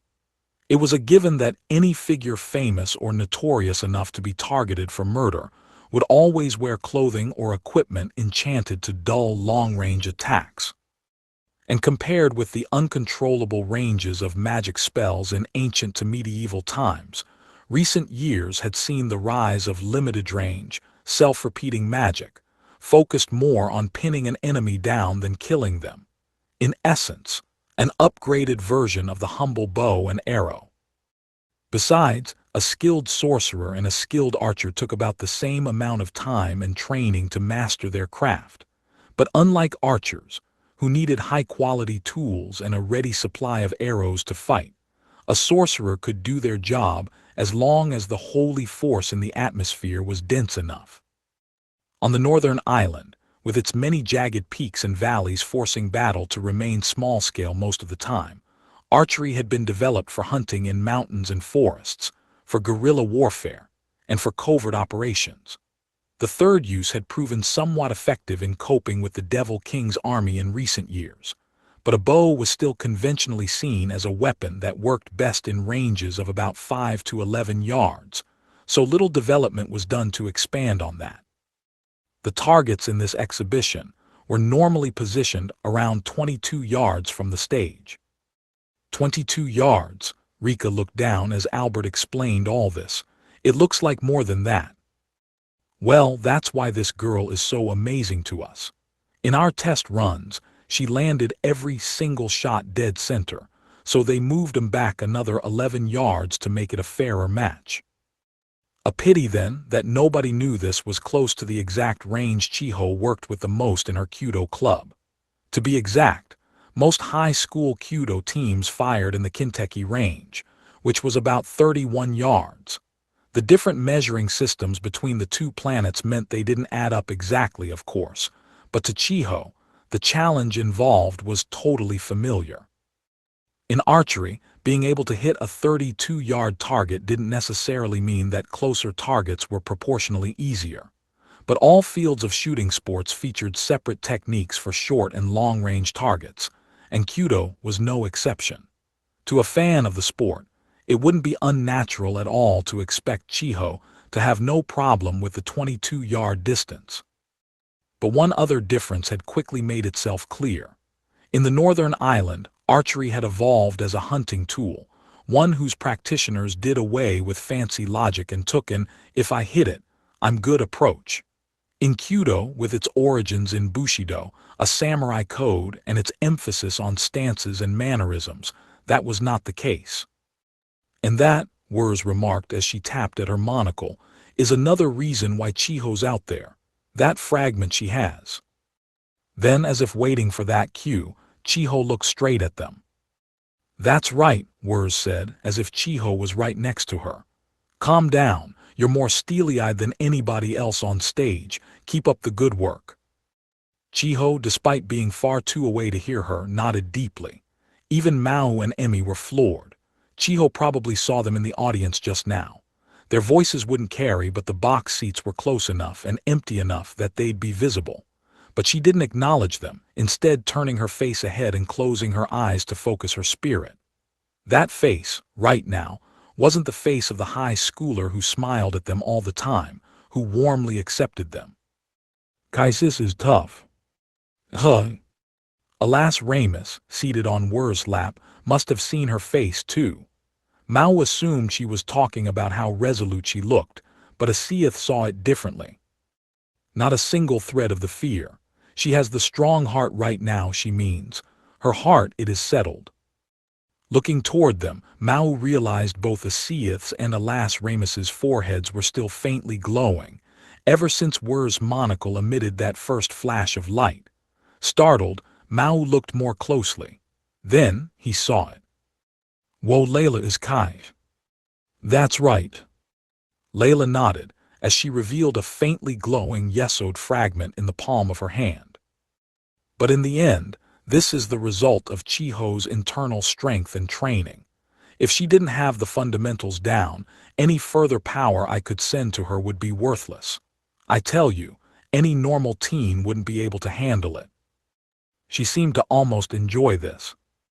As they carried on, Chiho's turn came up again. The crowd let up a mighty cheer as Mao strained his eyes, trying to peek at her right arm. The angle blocked it from his view most of the time, but the moment she launched her second arrow, he spotted a glint on her ring finger, sticking out from the archer's glove she had on. It was the ring with the Yesod fragment in it. No. Proceeding with her follow-through, Chiho saw her second shot had landed true and put her bow down. She had wanted this to go like any other Kyudo session, so she only had her Heia and Atoya arrows in hand, but there were 3 more rounds to this exhibition. So far, the shots had been routine for her. "Well done, nobody can stop you now." Retreating to the waiting area, she found Nord Justina, serving as her assistant, greeting her with a smile. "I was pretty nervous with that one. Emilia and Mao are here. Seeing them made my hands shake." "Your performance looked exactly the same to my eyes," Nord replied, gently smiling like he hadn't a care in the world. "Simply being here would make any of us nervous, but when your turn is up, it's like your entire spirit is unified. That's not something just anyone can do. You should be more confident." "Right. Oh, the feathers are a little messed up on that arrow. Can you replace it with the one over there?" "Got it." Following her instructions, Nord replaced the arrow. 3 to go. Leaving Nord to care for her arrows, Chiho sat down, gathering herself. Nord was here because he all but fell over himself volunteering for it. He was no powerful sorcerer or fighter, but he was the least public figure among the group, so his assistance would not be seen as political or unjustified. His past tribulations had given him nerves of steel. He had hunted with a bow enough to know how to handle them, and he looked like a tall, muscular, bearded man, which let him play a bodyguard role for the small, young Chiho in this zerga full of huge, lumbering behemoths. He had just given some encouragement to Chiho, and in Chiho's eyes, Nord wasn't at all drowned out by the event. The presence of his wife, Layla, in the audience was one factor behind that. But like Chiho, he was thrust in the middle of this battle against heaven, fully aware of everything going on, but ashamed that he couldn't help out Emi or Layla in any real way. That's why he had told Chiho beforehand that being able to help in this world-saving quest behind the scenes came as a sheer joy to him. In turn, Chiho said to him in her mind, "I'm counting on you." She was competing in this archery exhibition right now, but her position meant she was a part of all kinds of other ceremonies and conferences, and it was Nord who guided her through them. Having experienced life in the Western Island under Lucifer's occupation, he knew exactly what refugees returning to their homelands would need, information that proved helpful to Chiho during tortuously long policy discussions. He wasn't much help with horses, but if she navigated this exhibition the way they had planned it, Chiho wouldn't have to wing it in the equestrian events anyway. 3 left. Chiho brought her eyes down to the ring on her finger for just a moment, then focused on the star mark on the target far ahead of her. She scowled. "Chief Wurs, Layla, I have a favor to ask." Hem. The wrinkles on Dhem Wurs' face suddenly deepened. "Hey, devil kid." "Who?" The great demon who once had the world wrapped around his finger was now demoted to devil kid. Maō might have lived for much longer than Wurs ever would, but the sudden outburst made him all but gasp in response, not that Wurs cared. "So from what I'm hearing, you know that brave, gutsy girl over there's fallen in love with you, but you're just toying with her emotions, huh? Who said that crap to you? Was it you?" "Hey, why are you blaming me?" Layla immediately protested, but she had no right to blame him. She had a rep and she knew it. Toying with her emotions. You might be towing the line toward that lately, yeah. Emi. Satan, the Devil King, didn't want to give these baseless accusations the time of day. But then, Wurs looked at him again, tapping her monocle. "She says she wants to go without this from now on. She wants you two to see what she's capable of." Huh. It wasn't Maō or Emi, but Layla who voiced her surprise. Chiho was still standing there in her follow-through pose, but the arena was erupting. For the first time, her arrow was just to the right of the star. They were practically neighbors there on the target, but the first taste of vulnerability she had given the audience today completely changed the atmosphere. The other competitors smiled, looking forward to chasing her down on points, but Chiho remained quiet, returning to her standby position. "I guess I really am nervous," she told Nord before he could speak up. "My stance wasn't right there." "What was wrong with it?" "I pulled my face up, that's why it went right." In Kyudo, any issue or bad habit that affected one's shooting was called fusei. In this third shot, the first one fired without the support of her yesod fragment, Chiho grew so anxious about her arrow going straight that she lifted her face toward the back, a classic fusei. This caused her whole body to lean ever so slightly to the right, and that was what pulled the arrow away from the star. "All right. Well, let's fix that next time.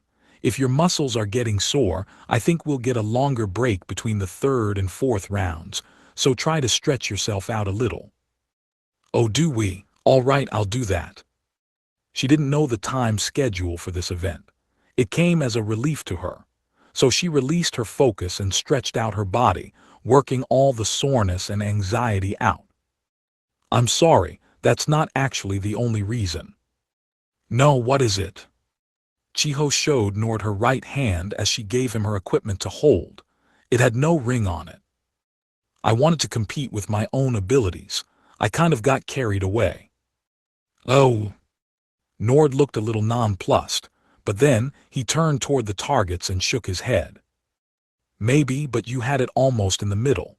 A lot of the competitors here aren't getting nearly that close. It's nothing to be depressed about." "Right." She knew Nord was trying to make her feel better, but Chiho was starting to feel deeply anxious. She might have missed the star, but given Chiho's inherent abilities, it was rare for her to score a hit that close to the center at all. In terms of force and stature, she was completely average for girls her age, which meant she hadn't developed the muscle strength to fully support her stances. When it came to archery, there were often large performance differences between high school and college, and between college and adulthood. Growing in size was one cause of this, but another big one was whether or not your body was up for the sport. If it was, that connected to confidence, which, in turn, created internal strength. Chiho, meanwhile, lacked the physical strength to overpower anyone else. An outside instructor once told her she had good focus, but focus didn't matter much in sports if it didn't connect to results. Plus, this habit of turning her face back before firing was one fusei habit Chiho had a difficult time shaking. It often put her in the hole during inter-school competitions. In short, no matter how much adulation Layla had for her, that was really the long and short of her latent abilities. 95% of why she was setting this Zerga meat on fire came down to the Yesod fragment. But unlike Emi's sword, the fragment in Chiho's ring didn't work directly on her. The superhuman exploits she showed off in Tokyo Tower against Gabriel and Regal were the result of Layla's magic coursing through the fragment, basically making her a puppet. Here, though, at this archery competition posing as an exhibition, it was difficult for Layla to control Chiho without at least someone in the northern island noticing. If people picked up on the holy force Layla used for the job, Chiho would be instantly booted out of the Zerga and deemed unworthy of serving as chief. Instead, Layla had given Chiho a crash course in how to use the fragment, instructing her to use her own holy force to draw power from it and support her archery skills. Simply activating the fragment, however, would drain Chiho's holy magic by the second half of the event, so instead, Layla activated her own and Chiho's launched off that. In other words, Chiho's current Kyudo performance would never have happened without Layla's power. To someone like Chiho, who had never systematically learned magic and wasn't even from Ente Isla, being placed on this planet didn't make her any better a magician. She had only the barest minimum of natural recovery skills. As Nord put it, borrowing the fragment's force to boost her stamina and skills put a major toll on Chiho's body. She had very little holy force left to work with. It was common knowledge in Ente Isla that all fighters had a store of holy force inside them, large or small. Using that force to improve your archery skills wasn't seen as cheating or otherwise improper. Tapping on some external force, however, was more akin to doping, so she needed to save up as much holy force as possible for today's events. No, that's not it. But even that was only one of many reasons Chiho thought about. If all she wanted to do was carry out Suzuno's mission, she wouldn't have bothered with all the pomp and circumstance of Kyudo. She could just fire away, instead of going through the whole power-draining Kai procession with each shot and nail every target. But to her, that option was never on the table. So she softly said the name of someone important to her. Maō. She wanted to show a part of herself that Maō had never seen before. She wanted to show that her friends were looking to her for help, that she was standing here under her own power. She wanted to show that she had the strength to help him out. That's why she didn't want to cheat. Looks like you're still first up, come on. After a while, the notice for the fourth round was announced. She took up her bow like she always did. She wasn't using the Yesod fragment or any holy force.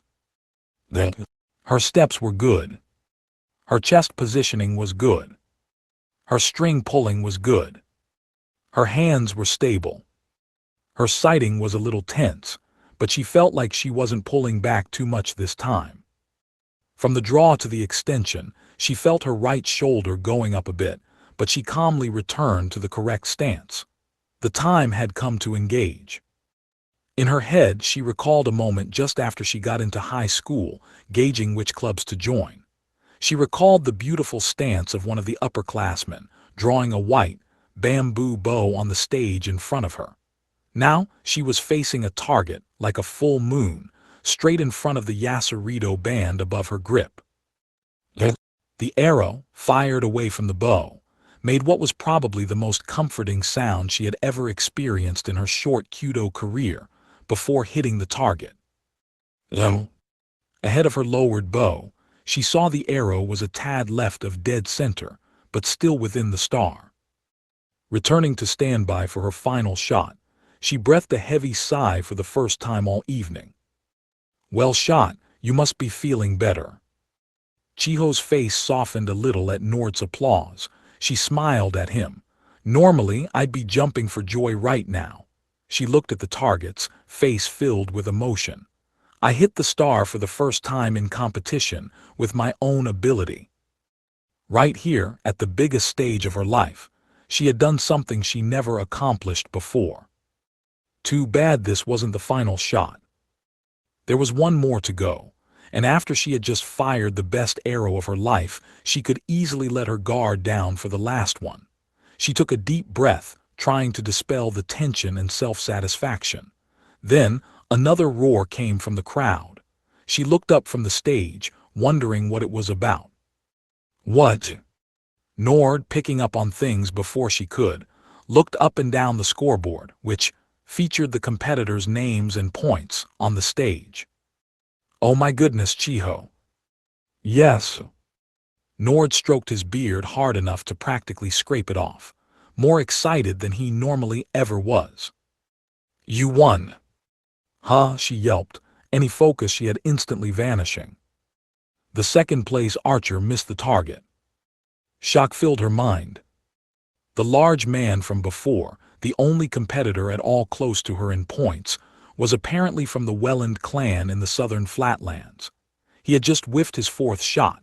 Thanks to that, even if Chiho missed the target on the fifth and everyone else hit dead center with the rest of their turns, nobody could catch up to her in points. What happened? I don't know, but look at that." The Welland archer's bow sat limply in his hand, the string broken and hanging limply below. He stared at it dumbfoundedly for a moment, then shrugged, waved broadly to the crowd and went to the back of the stage. Then he came right up to Chiho. The man who stood a good head above Nord unnerved Chiho at first, but "Your bow skills are excellent." He looked on, admiring her. "If I fought you in battle and lost, I would ask for nothing more. I tried to follow in your footsteps, but I pushed myself too hard. I am simply not worthy." He chuckled at his broken bowstring, then took a knee in front of Chiho. "Scion of the Great Wurs clan, I ask a favor of you." Given his participation in this zerga, the man naturally knew Chiho's name.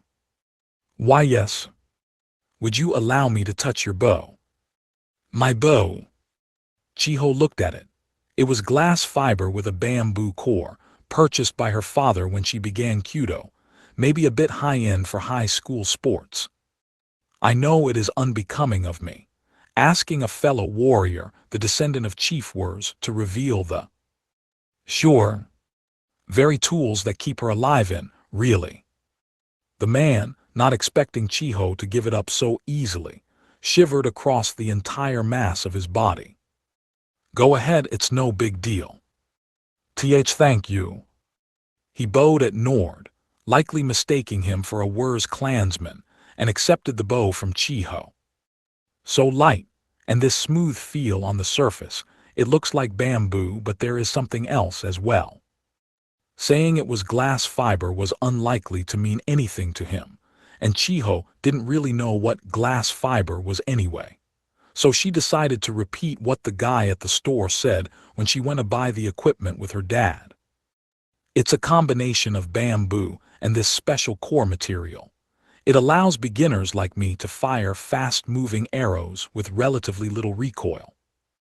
This was the bow the shop recommended after she said she'd like to have a bamboo bow in the future. It felt close to bamboo, bending softly on the draw but still packing a punch on the release. At the same time, the recoil was on the lighter side, a trademark of the series, which made it feel stiffer and stronger than its specifications showed. Thanks to that, the clerk had said, she'd need to get some muscle on her to take full advantage of it. Whenever she fired a good shot from it, It tended to make this higher-pitched sound, as if informing her whenever she got her stance right. It was said the average glass fiber or carbon fiber bow didn't last as long as pure bamboo, but she intended to stick with this one as long as she could. Beginner, you. The man couldn't hide his shock. Chiho had landed all but one shot perfectly today, and she called herself a beginner. Yes, I've only been at this for around 2 years. Honestly, all I can say is I felt really good and had a lot of luck today. Unbelievable. There was also the Yesod fragment, but no need to complicate matters. I am sure all the clans are reconsidering their opinions of you worses, now that this wunderkind has made herself known. You may be selected as Chief Dihin Dihem's successor, you know. Oh, I doubt that. I may be all right with a bow, but I'm terrible on a horse, and I don't know nearly enough about politics and economics and the other clans and stuff. But that lady, Chief Dihin Dihem, she insisted I take my place up here so. She was really here to retrieve the spear, and she was also the one who insisted on doing this. But she felt at least a few pangs of guilt over butting into one of the most venerated events in the Northern Island. Never in her life did she think she was chief herder material. Oh, no need for modesty. The fact that you didn't even let the other clans finish their rounds will certainly earn yours respect today. Tell Chief Dihin Dihem I wished her hello. And also. The man cheerfully smiled, handed the bow back to Chiho, and clapped her on the shoulder. I cannot wait to see what you'll do in the bowman's offering. I'll try my best. The bowman's offering was the final event of the day, where the stage was taken away and the exhibition's winner would demonstrate his or her best trick shot, dedicating it to their clan, the powers of nature, or the assorted gods worshipped in the Northern Island. This could involve, for example, expressing one's appreciation for the vast earth by hitting a succession of targets on horseback, or shooting down flying targets, representing the birds that contribute to nature, vegetation, fruits, and meat supplies, like in clay pigeon shooting. Once, a stout archer loaded his bow with 3 arrows and hit 3 separate targets at the same time, which, while a bit lacking in religious or practical significance, was certainly a shot to remember. By this point, however, most of the ways one could fire an arrow in a flashy fashion had been exhausted, so the more talented competitors were usually asked what they'd bring to the bowman's offering in advance should they win. Chiho had submitted hers, then discussed and worked it out with Suzuno in advance. Once the Welland archer left, Nord went up to her. Now for the real excitement, huh? Yep. The championship finished early, so we'll have more time to prepare for it. It doesn't sound like they'll move the bowman's offering up in the schedule, so go ahead and rest up till then. Chiho nodded, stood up from her kneeling position, bowed to the stage and the targets, and finally felt the tension flow out of her. Oh, it's over. Maō sounded a little disappointed, as workers began to dismantle the stage, and people began to shuffle around them. Huh, Wurs whirled around at him. Weren't you complaining about it this whole time? And no, Oh, but I get what Mao's talking about, said Rika, still clapping at the stage from her box seat. Chiho got so far ahead that they called the game, huh? Over to the side, the oddsmaker's booth was a scene of alternating joy and chaos. The dark horse Chiho's stunning victory wrecking the entire script of the evening. But man, Chiho is so talented. I've never heard about that part of her before. I bet she's doing pretty great in her high school team, too. This was so exciting. Maybe I should get back into swimming myself. Rika basked in the excitement, nearly driven to tears by the scene, before looking around, distracted. Huh, Emmy, what's with your mom? Though. Emmy, who had watched the exhibition at rapt attention, and was already swept up in the flurry of emotions leading up to the bowman's offering, only now realized that the seat next to her no longer had Layla in it. Whoa, and what happened to Libikako over there? Maō, for his part, then spotted a distinct lack of the enormous libikako in Rika's box. The two of them, Wurs said, need to prepare for the bowman's offering. Layla and Libikako, prepare how? Maō knew that the offering was a memorial event, a way to honor the winner of the archery contest, but why did they need 3 people for it? Guys, we've gone over this. Are you deliberately acting dumb, or what? Is Japan peaceful enough that the devil kings and the heroes' brains have shrunk to a worm's size? You know what they left to pick up.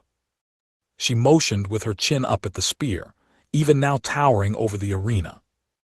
So Chiho's gonna team up with Layla to perform an offering that I guarantee you've never seen before. Meanwhile, the male branch is going to attract people's attention with a little trick of his. While all eyes are on him, Stumpy Scythe's gonna open a gate and ram the spear through it. She can do that. Maō and Emi had no idea how they were going to retrieve this huge spear during the evening, or how Layla and Libikako were involved. Hey lady, I've been meaning to ask you something. Maō took this opportunity to ask Wurs about a term she had been bandying around all day. By Stumpy Scythe, you don't mean? A nickname as fancy pants as Death Scythe goes to waste on her, she bluntly replied. Stumpy Scythe is good enough. BPPH. Maō and Emi had suspected an answer like that. They weren't disappointed. It made both of them crack up at once. What's with you Westerners anyway? Giving a nickname as scary as that to such a cute little lady. Just go with Stumpy Scythe, it's perfect. Every time Wurs used the name, Maō and Emi shuddered a bit, trying their hardest not to burst out in massive, side-splitting laughter. It was so rude to Suzuno in so many ways, but Maō had already decided. This was how he'd get back at her for leaving him out of the loop. From this point forward, she's Stumpy Scythe until I get bored of it. Just then, a gong sounded to signify that the bowman's offering was ready to start. Maō and the rest of the crowd turned their attention to the arena. Then, another clamor rose. In the arena was nothing particularly special. Chiho assumed a firing pose, and there was a simple archery target and the shadow of the spear cast over the grounds. Is this gonna work? Maō, despite knowing little about the archery scene on 2 different planets, couldn't help but be concerned. The distance between Chiho and the target seemed impossibly long. By Mao's estimation, if the range during the competition was about 33 yards, this was a good 3 times that or so. The sight of Chiho focusing, sizing up this target over a football field's length away, would have stupefied anyone. In Japan's feudal days, it was said that even the greatest of archers could not capture a target beyond 30 ken, about 60 yards in length. The official rules of Kyudo offer an inteki far target version, where they could be placed up to about 66 yards away from the shooter. The Toshiya archery competition, held in Kyoto's Sanju Temple for over 2 centuries in old times, once featured a samurai who fired an arrow about 131 yards. But that was strictly a length competition, not aimed at a target. These days, Sanju held a yearly competition called Omato Teikai, or Festival of the Great Target, modeled after Toshiya, but that ran under the 66-yard inteki rules. In other words, attempting to hit a target that was about 109 yards away with a regular bow and arrow, both on Earth and in Inte-Isla, was unthinkable. Before the commotion could die down, the event continued with the announcement of the contender's name, what she was devoting the offering to, and what was about to be attempted. The crowd roared once again. As it was proclaimed, Chiho Sasaki Wurs, winner of the archery exhibition, wished to express her respects for the spear a Dramelech left behind by executing a tsujiya to imitate its shape. A tsujiya in Kyudo parlance referred to an arrow lodging inside the notch at the back end of an arrow, for engaging the bowstring of a previously fired arrow on the target. This was a rarity but not unheard of in the world of high school archery, and pulling it off earned you the previous arrow's score added onto the current one. But this occurred almost exclusively in close-range contests, and even then, through sheer coincidence. It was nothing you could really aim for. It was a bit more common for an arrow to bounce off one lodged in the target and fall away. This was called heizuachai, and the arrow was deemed off target for no points. If a person ever did pull off a tsujiya, it was prudent to temper the celebrating. After all, the contestant just damaged one of their opponent's arrows beyond repair, which could hit the amateur archer's wallet hard. So the boast of Chiho performing this move on a 109-yard target was shocking enough. But are those 3 arrows in Chiho's hand? Emi noticed it first. Short and long-range arrows differed in structure and shaft diameter. Long-range ones had more narrowly sculpted shafts, which made a tsujiya even more difficult to pull off. Yes, words effused.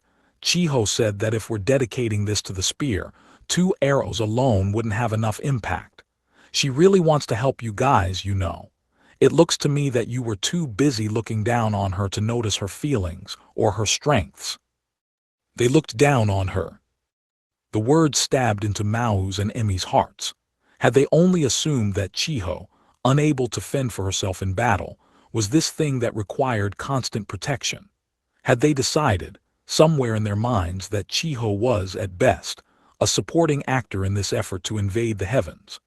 After Chiho made it no secret that she wanted to help Mao and Emi, never wavering from that position for months, did they brush it off as her just being polite? If you really intend to kill off our god, then this arrow will serve as the signal flare for the next 100 years of Ente Islan history. Chiho gave the crowd a graceful nod of the head, then took an arrow in her right hand, lifted her bow, and assumed the stance. Not a single shred of hesitation was in her eyes, the arrow loaded into her taut bow making her look like the subject of a fine Japanese artwork painted on a folding screen. Kai sis, you can do it. Chiho, you've got this. I like those eyes, those are fighters' eyes. The fragments held by Alas Ramus and Dihin Dihem were lit up. Chiho's right hand exhibited a faint light of its own to match. With a clear, high-pitched zing, the arrow went aloft, and the next moment it was lodged right in the middle of the target. The roaring of the crowd dominated the scene. A perfect shot from 109 yards away. That alone was hard enough to believe, but even more astounding was the way Chiho immediately began loading her next arrow. When she extended her bow, the crowd fell into nervous silence once more. Alas Ramus and Asiath watching Chiho with bated breath. Mao could almost hear his own heart beating. Again, a high-pitched whine heralded the arrow's trajectory, and then a lower sound, duller than the thud of hitting the target. Whoa! Wow, Chiha! Mao and Emi couldn't help but mutter it to themselves. The second arrow was lodged halfway down the shaft of the first. It almost looked like Chiho had simply fired one extremely long arrow into the target. But the cheers didn't come. There were 3 arrows.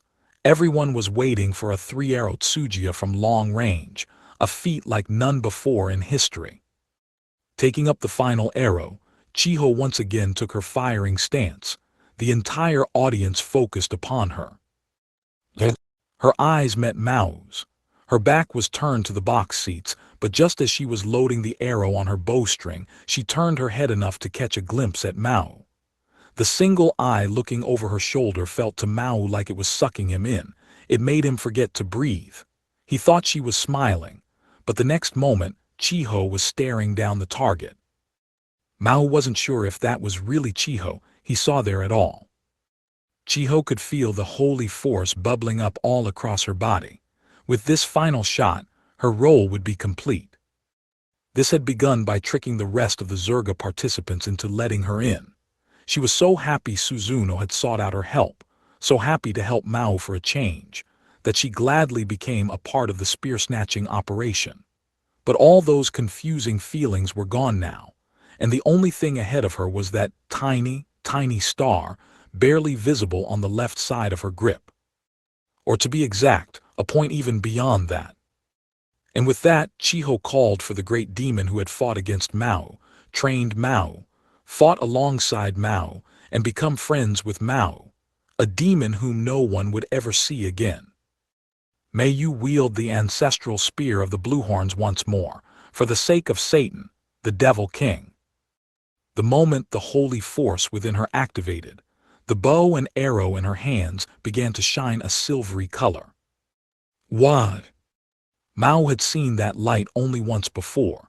It was the light Chiho exuded up on Tokyo Tower.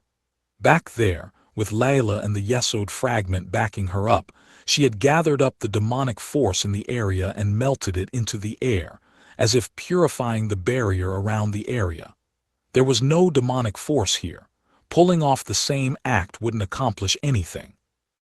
But this could only be interpreted as Chiho exerting her full force to its limits, and not only she, but everyone else involved in the plan, Suzuno, Layla, Wurz, Libikako, Albert, all expected that much from her. But what happened next was something that nobody could explain later. Around Chiho's feet, narrow spikes of thorn-like ice sprouted up from the ground, slowly swirling around her body like a protective force field before merging with the silvery, shining arrow. What the? Now Mao's breathing stopped. He never thought he would see that magic spell again. Albert and Wurz also sat to attention, not expecting any of this, but Chiho didn't move an eyebrow, her spirit focused solely on the target.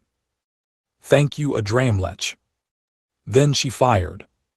The arrow, spewing off silver light that trailed behind it like powdery snow, made a beautiful sound that seemed to make the earth itself tremble as it reached its target. When it hit home, the 3 arrows, along with the target itself, were encompassed by a blast of ice from the ground. It spiraled upward to the heavens, shaking off more snow as it did, and in short order took on the exact shape of the spear of Adramlechinus, encasing that miraculous 3-arrow shot inside its transparent ice. The crowd barely stirred, their eyes darting between the girl and the pair of spears. Chiho, the light surrounding her gone, lowered her bow like nothing was amiss, bowing to the spear of ice that just encased her masterpiece. What is that? The shout from someone in the crowd turned everyone's attention upward. Why? What on? Maō and Emi followed their neighbors' gazes, gasping in surprise. Chiho was the last to turn toward it, the original spear, the one that was there before. Now, on one side of it was the feared and venerated great demon general that once ruled the northern island. Adramlech. As if amplifying Mao's whisper, the name Adramlech began to ripple across the grandstand. Adramlech, the great founder who created the Bluehorn clan, had made his fabled return. All his attention was focused on a single point. When the crowd got over their shock enough to follow his eyes, they found the small girl who pulled off that miraculous offering. You supported me, didn't you? Chiho smiled at the demon before her, with the great blue head of a bull and a body several times larger than her own. Thank you very much. She then lowered her equipment and bowed at her superior officer in the Devil King's army. Then Adramlech vanished into thin air once more, as a blue light began to descend upon his spear, forming a shimmering column that began altering the weapon, seemingly melting it into nothingness. Chiho stood back upright, watching the light do its work, and when the blue light finally faded, its blinding sparks no longer illuminating the night, both Adramlech and his spear were gone, revealing the clear, uncluttered skies of Fiancai. All that remained were the befuddled people of the northern island and the new spear of ice, forever commemorating the greatest arrow shot ever made. That, and the girl who triggered the entire miracle. On a set of tatami mats built in the middle of Devil's Castle on the central continent, Maō, Ashia, and Urashihara were enjoying lunch around their low kotatsu table. I swear, man, if you guys all knew, why didn't you tell me? I told you because we all knew you'd say no. What's the big deal? It worked, dude. My sincerest apologies, Your Demonic Highness. By the time I was aware of everything, Bell and Dihimwers were already well into their planning. I was unable to put a stop to it. Well, yeah, I'm glad it worked out in the end, but... Maō put his bowl down, swallowing the remaining rice in his mouth, then looked at the giant object lying by the wall of his cavernous throne room. It was the spear of Adramelachinus, just as it was before disappearing into that pillar of blue light. Do you have any idea how many years of my life that whole experience in fiancé took from me? So what? It was cool, huh? That cranky-ass old lady was falling over herself praising you all, and Belle and Layla and Albert End were all oh wow, oh wow. Well, if I was in on the script, maybe I could have appreciated it a little more. Oh, shut up, dude. Since when were you such a timid man, Maō? Why do you lose all your reasoning skills the moment Chiho Sasaki gets involved? Like, dude, did you have any better ideas for this? You shut up. My liege, calm yourself. You are getting grains of rice everywhere. No, you shut up too. Erg, I hate you guys. Maō was lashing out at pretty much everything at the moment. After the spear vanished, the rest of the Zerga's events were cancelled for the first time in Northern Island history. The image of Adramelech, the disappearance of his spear, and the rise of the new one. It was no time for partying. So Chief Herder Dihimwers exercised her authority to commission an immediate investigation, enlisting every clan in the land to aid the effort. Wers fully knew where the vision came from and where the spear went, of course, but Chiho's frozen arrow, and the pillar of ice that resulted, wasn't in anybody's game plan. The original operation called for Chiho to borrow Layla and her Yesod fragment's power to break all Zerga records in the archery exhibition. Then, once she knocked them dead in the bowman's offering, Libikako would use his male branch-born necromancy and illusion magic to summon a vision of Adramelech. This burst of demonic force would serve as a smoke screen for Suzuno to use her angel's feather pen to transport the spear through a gate without the Northern Island sorcerers noticing the rush of holy force that resulted. It was a miracle, but a human-engineered one. But then a miracle really did happen, one not in the script. The thorns of ice that supported Chiho's third shot were, beyond a doubt, the kind of ice magic Adramelech was best at, and the spear of ice that resulted still stood strong, showing zero sign of melting at all. Wers had already reported to the Holy Magic Administrative Institute through Rumak that her preliminary investigation revealed no sign of demonic force in the edifice, but nobody had any idea why it stayed so perfectly frozen. I suppose, Ashia said, some kind of anomaly in holy force, like what Layla and our landlord talked about, reacted in some unforeseeable way with Sasaki's Yesod force and the demonic power left behind by Adramelech around fiancé. That is all I can surmise. When Chiho had Layla's backing in the fight on Tokyo Tower, the arrows she shot dispelled the demonic force gathered around Maō and his friends. And given the ice tree towers that Adramelech drove into the ground across the Northern Island, serving as a sort of antenna network for demonic force, perhaps Chiho's power reacted somehow with what part of Adramelech's force was left in the groundwater. But the nature of that, somehow, was a mystery, as was everything about the ice tower for the time being. Honestly, though, I'm happy just leaving the Northern Island to clean up this mess for us. Plus, having that ice tower helps Rumek and Emeraldo a bunch, right?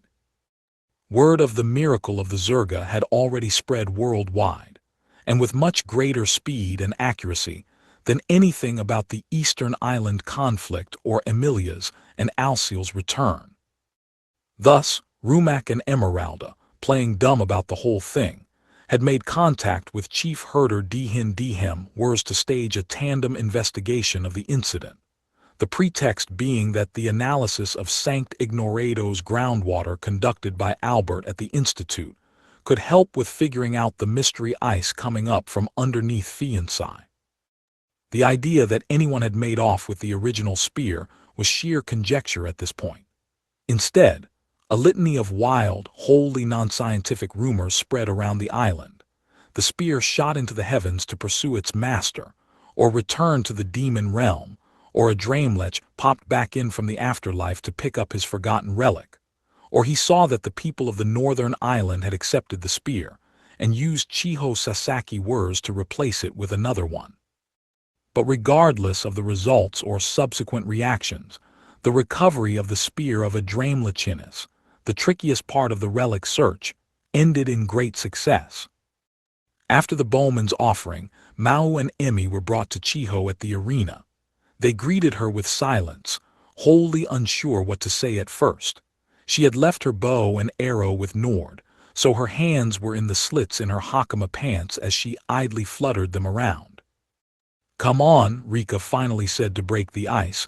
"Say something." She pushed Maō a step forward to make the point clearer. Chiho, cheeks reddened, looked up at Maō, like a child who expected to be punished shortly. Maō. Yeah, Maō, for his part, had trouble dealing with those eyes. He had to work hard not to avert his gaze but somehow managed to succeed. If he avoided her eyes now, he thought, he might not ever be able to look straight at her again. "Chiho Sasaki, yes." Chiho, called very unexpectedly by her full name, arched her back upward. "You did great, that was amazing." "Maō. I'm sure a Dreamlech is happy too." He looked at the spear of ice. It truly was a symbol of the great demon general, the one who supported his great, lofty ambition with the power of demonic ice. Chiho nodded at the observation, then took a deep breath, looking straight at Maō. "Your demonic highness." It was the first time she called him that. "I, the great demon general Chiho Sasaki, have completed my mission." "Well done." And that was the limit. "Hey, She let out a deep sigh, then crumpled to the ground. "Oh, I was so nervous. I was so nervous." "Why, you okay?" Maō brought a hand down to support her. It brought the two of them close together. Their eyes met at point-blank range. It sent Maō into panic for a moment, but Chiho simply gave him a shy, red-tinged smile. He, but I think I'm better now." "Why, yes. Sorry I did all this dangerous stuff without telling you." "And no, it wasn't dangerous at all. It was a real sight to see. Like amazing, and Kai, your bow, He couldn't get the words out well, but Chiho still smiled on. "I've received help from a lot of people. I really don't have much strength on my own." "No, of course you do. Layla herself told me you've got a strong foundation." "Well, I'm just glad you got to see me. It made the effort worth it." "Why, yeah. If you want to praise her, just do it." The overjoyed Chiho and awkward Maō were interrupted by an exasperated Emi behind them. "Emi. You, sir. I swear, Chiho, you do nothing but surprise us. This time, though, I thought I was gonna have a heart attack. Next time, I hope you'll talk it over with us first." "All right, I promise I won't do this behind your back anymore." She gave her a happy nod, then had Maō help her return to her feet. "Akiko's already taken over my shifts, and thanks to this Zerga, I think I have a clearer view of what's ahead, Maō." A new resolve was in her voice. "I don't mind if we wind up taking the long way around. Now I know, no matter how much time it takes, we're both aiming for the same place. So, I'm ready to follow you as far as it takes." "Why, yeah," that weak reply was about the best Maō could muster. "Man, today has been terrible on my heart, in more ways than one." "What, you're still going on about that?" For once, it wasn't Yurishihara yelling at a whining Maō, but Rika. "Geneichh Suzuki." Ashia reacted to her before Maō could. "Hey there, guys." Rika was dressed for the outdoors, as if she had recently finished her shift at work. A large paper bag was in her hands. The throne room was far above the ground, and it was doubtful that Rika had made it up here by herself. She had probably used her feather pen to build a gate that led right here. Maō gave her a half-dejected smile. Damn, you can make gates whenever you want to now, huh? It's just like taking the plane or bullet train, Rika indifferently replied. The first time, you're all freaking out, worrying if you screwed up your ticket or whatever, but once you're used to it, it's like, what was I so scared of? Neither Maō, nor Ashia, nor Urashihara had been on either of those transports, so the analogy didn't mean much to them, but they understood well enough that Rika was now fully used to cross-planetary travel. Oh, also this is late, but... Rika took her shoes off to go on the tatami mat floor, then pulled 3 gift-wrapped boxes out from the bag. She placed them in front of all 3 demons, the box facing Ashia notably larger and wrapped fancier than the others. The hell's this? Well, that's not a very nice way to put it, Maō. It's your Valentine's Day chocolate. It's past the 14th now, but we're still kind of in the general range, so. Maō glanced at the Japanese calendar atop the nearby plastic shelving. It was 2 days past Valentine's, but considering Kusuda provided her chocolate gift way back on the 7th, this was certainly permissible. Why's Ashia's so much bigger? Urashihara asked, though it was unclear whether he was deliberately trying to make things awkward. Well, why do you think? The chocolate for Maō and Urashihara is just for politeness' sake. My real gift is for Ashia. Ashia suspected this would happen, but the spoken statement still shook him. Why you, Suzuki?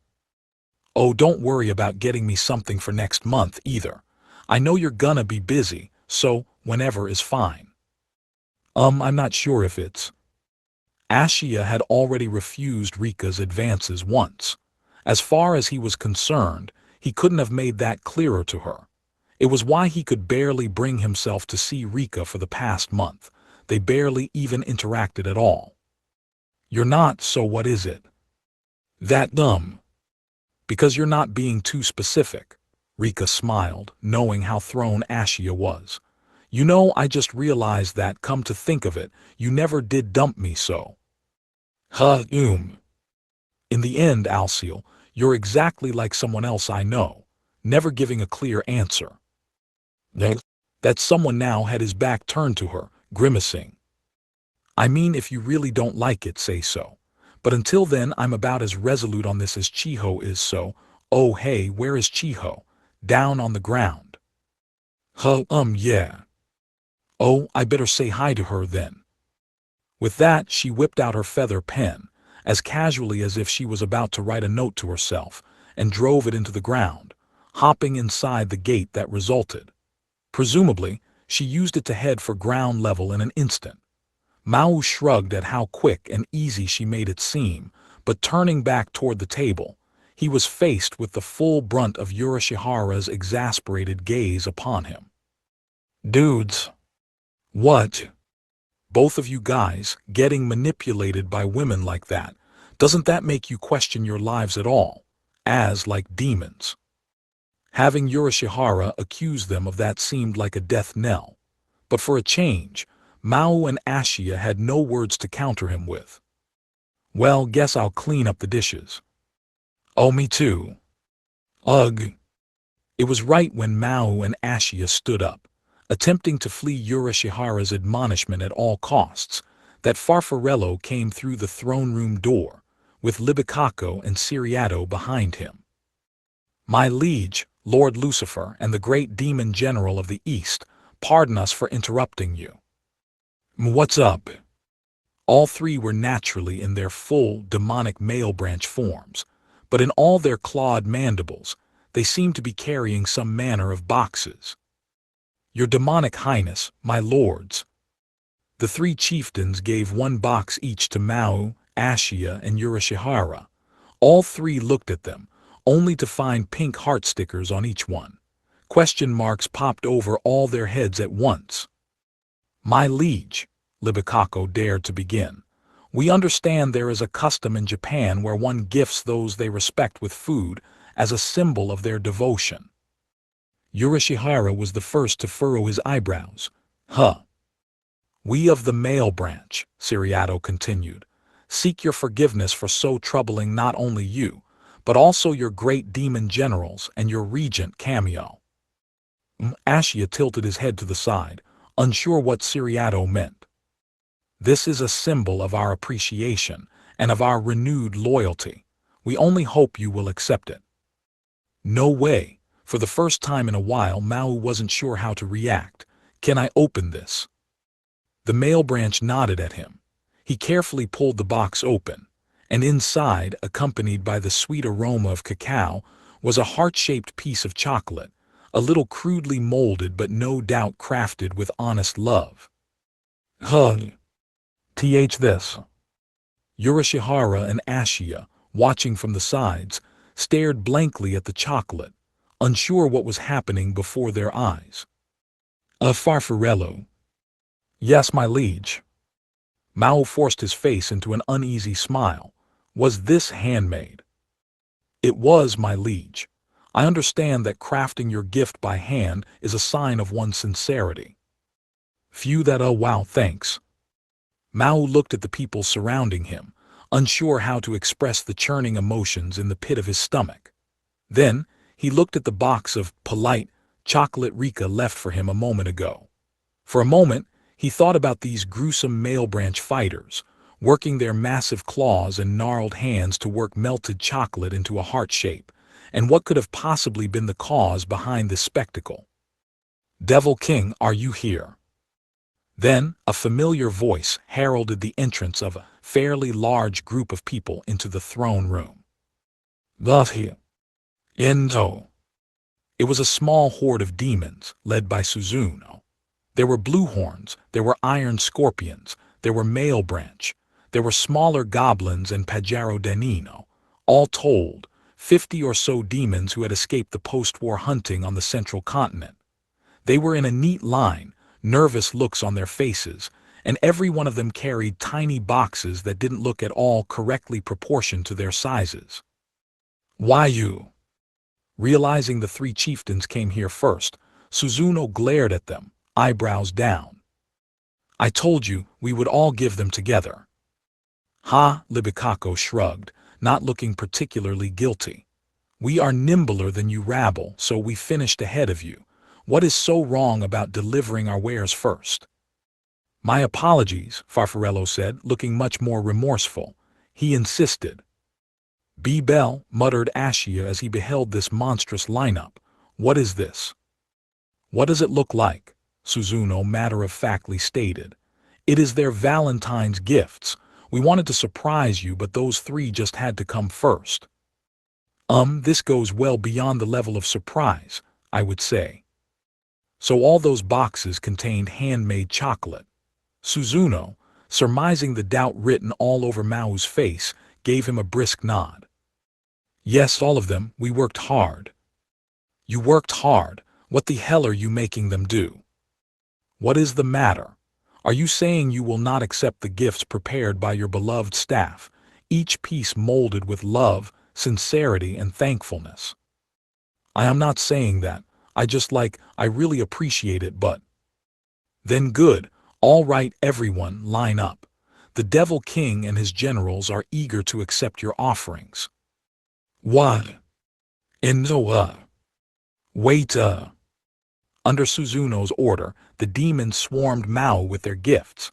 Suzuno smiled at his subsequent screaming. Ah, she shamelessly added, what a joy it is to see such honest love for my leader. What's going on? What is this? I do not know, but... Holy crap, dude, if we let this spread around, we're gonna have the whole army in here. The boxes of handmade chocolate began to pile up. Each one seemed pretty full and heavy, as Maō found out when he picked one up. By the time the demons filed out, the tatami mat space looked a bit like a living room with all the stuff packed in boxes for the movers. Some of them had even spilled out onto the throne room's floor. The three demons, unable to believe what just happened, simply stared at the pile for a while. Do not worry, Suzuno said. We used 3 kinds of chocolate, dark, milk, and tea flavored. You will never be bored, I guarantee it. I'm gonna get so bored of chocolate before I get him. Before he could finish sassing Suzuno, Yurashihara spotted a small box atop the chocolate mountain, wrapped in light green paper with a golden bow around it. And that, it contains matcha and wasanban candies. And well, perhaps it is not as infused with affection as the gifts from your faithful horde, but take it anyway. Love. I left you entirely out of the loop this time. Call this an apology. Suzuno didn't look quite as gung-ho about this, as she did when she sent all those demons in here. Well, thanks. And wasanban is like high-grade Japanese sugar candy, right? Maō carefully scoped out the package, then the spear on the side of the room. But yeah, thanks for handling the spear. Pulling that off really helps me a lot. I'll have to repay you sometime. Aren't I supposed to gift you something next month in response to this? Ashia blanched a bit at the term repay, but Suzuno blinked a couple of times in surprise, then gave Maō a happy smile. I only did what any great demon general would do, but if you insist, I will be glad to accept any medals of honor you provide me. Ah, Suzuno! The shout echoed across the throne room like lightning, startling the two of them.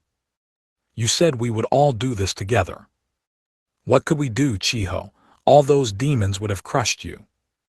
Daddy, chocolate, chocolate. Chiho, Emmy, and alas Ramus were here, and they too had some boxes with them. Running up to the 3 demons, Chiho gave each of them a box, much like Rika from before, each one done up in cute wrapping.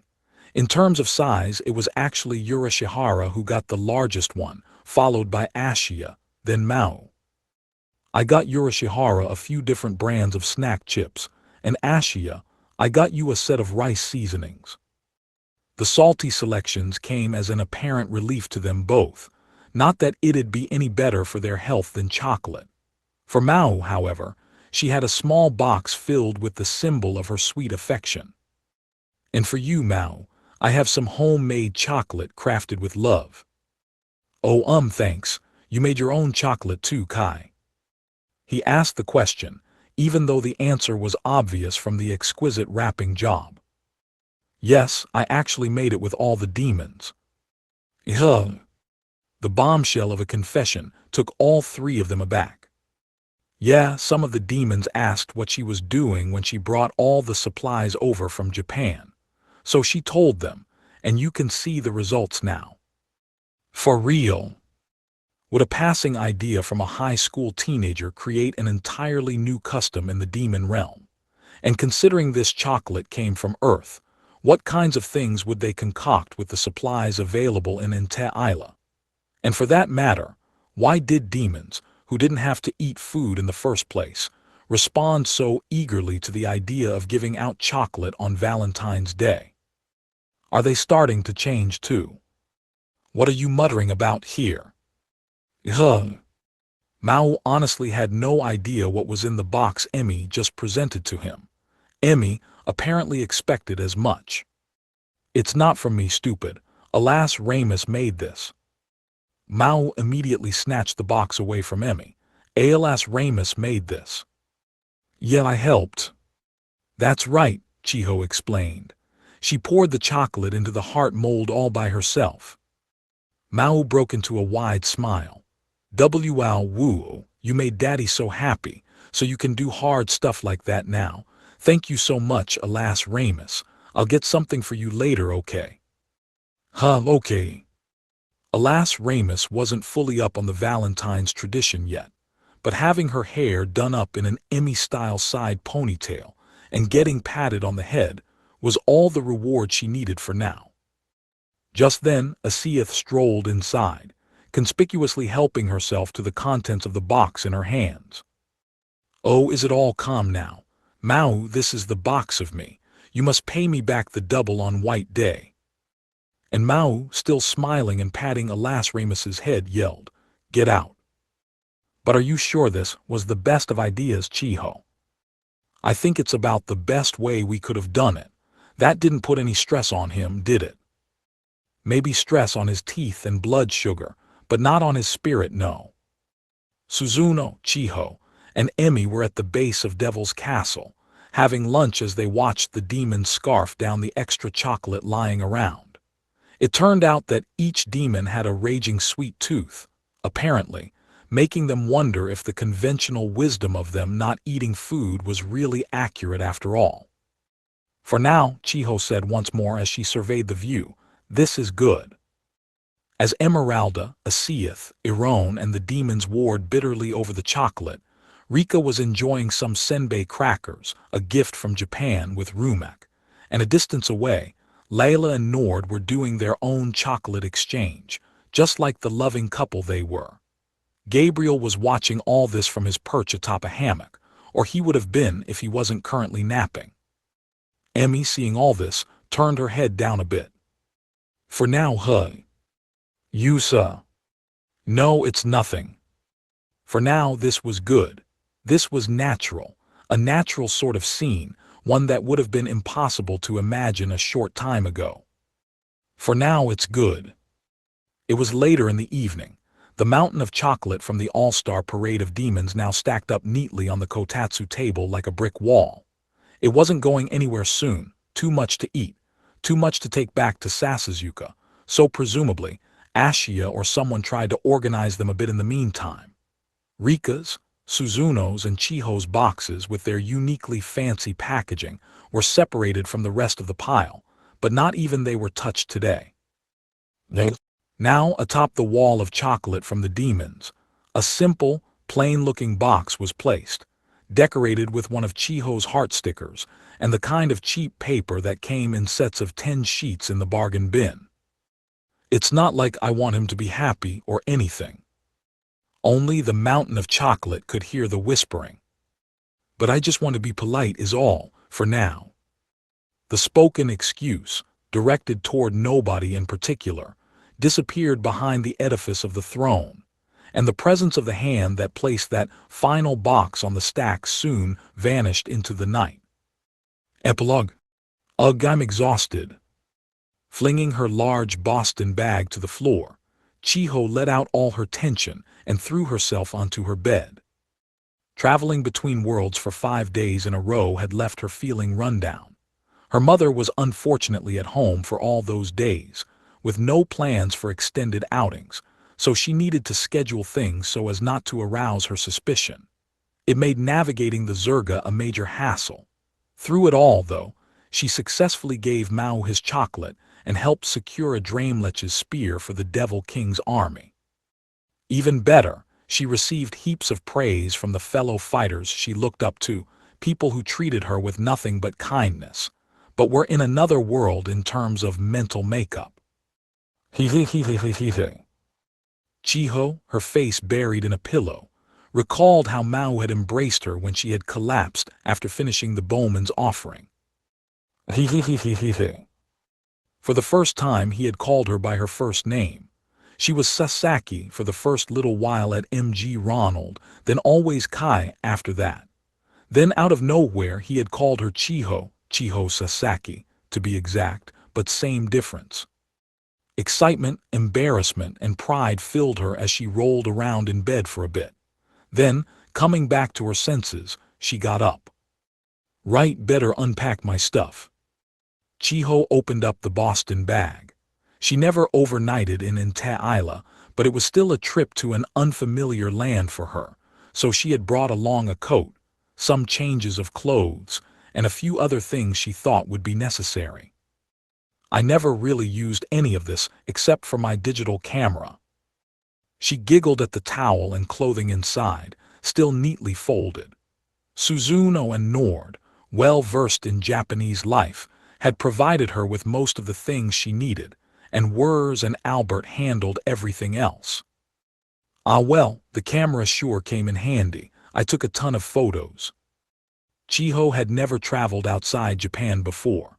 In the central continent, she made sure not to go farther than around a quarter mile from Devil's Castle, to avoid causing too much trouble for the people and demons there. For her, getting to see the culture, customs, climate, language, races, animals, and more all over Fiancé was an incredibly fresh experience. What should I do with them, though? Can I get away with printing out a few pics from Fiancé?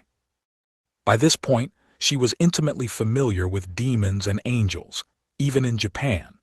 While the castle on Isla Centurum and the many different demons she saw were a surprise, it didn't really feel like another world to her. Only when she ventured into Fiancé did that feeling hit home, the realization that this was a wholly different realm, filled with millions of people living out their lives. Her unpacking completed, Chiho went through the photos on her camera. It should be fine as long as I avoid the animals you don't see on Earth, huh? The people she met could all pass for regular human beings. The elephant-sized goat she instinctively shot a pic of was out of the question, but as long as she wasn't showing these photos off to everyone she knew, she figured it'd be all right. That old lady was so surprised. Chiho smiled as she looked at the photo she had Layla take of her with Dihem words. They first met in the speaker's office in Fiancé's National Congress building, overlooked by the spear of a Dramelachinus. To her, Chiho was a visitor from another planet, which she naturally had trouble believing at first. After all, Chiho looked like anybody else on Ente Isla. Being surrounded by holy force allowed her to send off idea links at will without the aid of 5 holy energy beta or her cell phone, which meant she could speak with Ente Islands like a native. To win her over, Chiho whipped out her camera.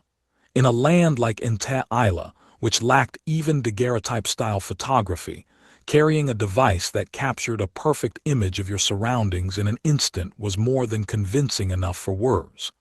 She scrutinized the camera and its LCD screen carefully, and in the end, she had to admit it. Chiho wasn't from around there.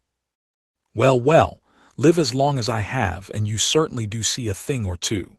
Imagine a girl from another world competing in the Zerga. Dihem Wers let out a deep sigh as she returned the camera to Chiho, then sized up the 4 people accompanying her in the northern island. Layla, Ranga, Stumpy, Scythe, Hazel, I would like to speak with this girl in private. Can you leave us alone for a bit? But, Chief Wers that. Layla, Rumek, and Suzuno were surprised, while Albert merely stood there silently. I'll be fine, guys. Yeah, we can't be frank with each other with you guys all watching her. She's no fighter, right? You've convinced me she's from that other world, but I can certainly picture you browbeating her into coming here. Lidum. Layla objected to the sentiment, but without Wers' cooperation, they were headed nowhere. Suzuno resigned herself to it and dragged Layla out with Albert. In another moment, Chiho was alone in front of a desk, the leader of one of Ente Isla's 5 continents facing her, the crackling of a fire in the fireplace the only sound. It was a little nerve-wracking. Well, I'd tell you to relax, but that's probably tough for you right now. Your name was Chiho, you said. Yes. How much of what they're telling me about you is the truth? Because no offense meant, of course, but you really don't seem like the sort of person who could lead Satan and the hero Emilia by the nose, no matter what Layla and Stumpy Scythe tell me. I'd be more ready to believe it if they called you a spoiled rich kid who knows nothing about the world. Leading them around by the nose. How had Suzuno described Chiho to Wers anyway? Hazel and Ranga, on the other hand, I can trust in their word. They wouldn't be singing the praises of somebody unless they really meant it, so I'm just not sure. Wers stood up. In her old age, she was now shorter than even Chiho, but in Chiho's eyes, she was like a mighty mountain shifting. I suppose what I'm asking is this: what are you to Emilia and all the rest? Chiho felt like she was being interviewed for a part-time job. She didn't know what Wers was driving at with this question, but she wasn't the type to try to lie or bluff her way out of situations like this. So she told the truth. I'm their friend. Their friend. Right, their friend. There's no other way to describe it. Wurs blinked as if this was a mighty shock to her. Chiho, sensing suspicion, panicked a bit. I'm well aware of what was going on in Isla until 2 years ago. I guess putting it this way might offend you, Chief Wurs, but if you ask me why I got involved with things in this world, all I can say is it's because I was friends with Emilia and the Devil King. Friends with Emilia and the Devil King. You sure you know what the word friend means, girl? If it means eating together, going out together, working and cooking and chatting about whatever, that's the kind of thing I've always been doing with them. Well, well, well. Wurs adjusted her monocle, having trouble taking this in. But I guess I'm always causing trouble for Emilia and Satan too. They have to protect me all the time, and I didn't have the power to repay them ever. So I really want to make the most of this opportunity Crestia Bell and Layla gave me. Hold on just one moment. This stuff you're telling me is all too new and unfamiliar to an old woman like me. I'm having trouble comprehending it. Wurs tossed a few more questions Chiho's way. She truthfully answered all of them. The queries had a probing aspect at first, as if testing Chiho out, but midway, they switched to how Emi, Suzuno and Maō were doing over in Japan, the main subject of Wurs' curiosity. Chiho started calling them Yusa and Maō again, and toward the end, they were chatting about how Layla's inability to keep her place tidy was still an issue on Earth. Well, I take back what I said earlier about you being a spoiled rich girl. You've been through a lot, haven't you? More than an entire band of knights could handle, I bet. I never overcame any of it by myself. I had Yusa and Maō and Suzuno helping me out the whole time. You can be as modest as you want about it, but that isn't gonna win you the Zerga over the attention sponges you'll be competing against. Stumpy Scythe and Layla are treating the archery exhibition as the main event here, and I'm gonna be the one nominating you. So I want you to push yourself as hard as you do for the demon you're head over heels for. That's enough of that. Wait, do you mean? Being picked on for her love of Maō in the midst of the conversation distracted Chiho from it at first, but Wurs had apparently just agreed to get her into the competition. I can personally trust someone a lot more if they're in it to help out their lover or their best friend, instead of wanting to save all humanity or whatever. So why not? I'd be happy to recommend you for the exhibition. Thank you. Only Kaori and Chiho's mother would be so direct as to call Maō her lover. Wurs seemed to be rapidly taking a shine to her, but then she frowned, growing more serious. But let me ask you one more thing. I'm not sure Layla and Stumpy Scythe have really thought this through, but I'm sure Hazel and Ranga have and just haven't voiced it yet. Considering that, I want you to hear me out before you decide what to do. If you decide you want out, be honest with me about it. I'll simply tell them I turned you down or something, so don't get all weirdly obstinate about it, all right? Okay. Right, so I've heard you're going up to the moon to slay a god or whatever, and that if you do that, all the holy force in the world might disappear. Without holy force, none of us in Isla will be able to cast magic. You get me so far? Yes. So you're going to borrow Layla's force to obtain the spear with your archery skills. Your skills with a bow and arrow are going to be watched by a huge crowd at the Zerga. Right. And the better those skills are, the more people are likely to lose their lives from other people's bows and arrows in the not-too-distant future. Are you all right with that? Chiho's expression was unchanged, something Wurs interpreted to mean she didn't understand what she was driving at. What I'm saying is that if we lose magic as a useful long-range weapon, it's gonna be replaced with the kind of archery skills you're about to show off, no doubt about it. This Zerga might change the whole direction of Islan warfare. Do you? That's not related, Chiho interjected. It's not. No, it's not. She squared up against the quizzical chief herder. Me using a bow at the Zerga and archery becoming a part of warfare in the far future are two totally different things. Besides, Chief Wurs, You already know everything, so whether I do this or not, you're going to promote archery more than ever for the sake of the Wurs clans and the Northern Islands' future, aren't you? Yes. General Rumak and the people from the Eastern Island are the same way. They're actively joining this campaign, taking on all these burdens that people elsewhere don't comprehend, so they can take action before their rivals. I'm not arrogant enough to think I have enough power to change the world single-handedly. Even if I wound up being the source for the next generation of battle tactics or whatever, it's up to the people involved to figure out how to use their powers, not me. She smiled. Besides, in this Zerga, I need to step up and help out Maō-sama and alas Ramus. Now's no time to hesitate and worry about whether I change the world or not.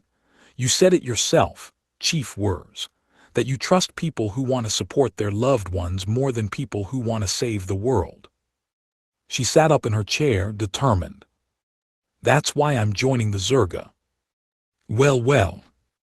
Wurs sat silent for a few moments, then broke into a breezy smile.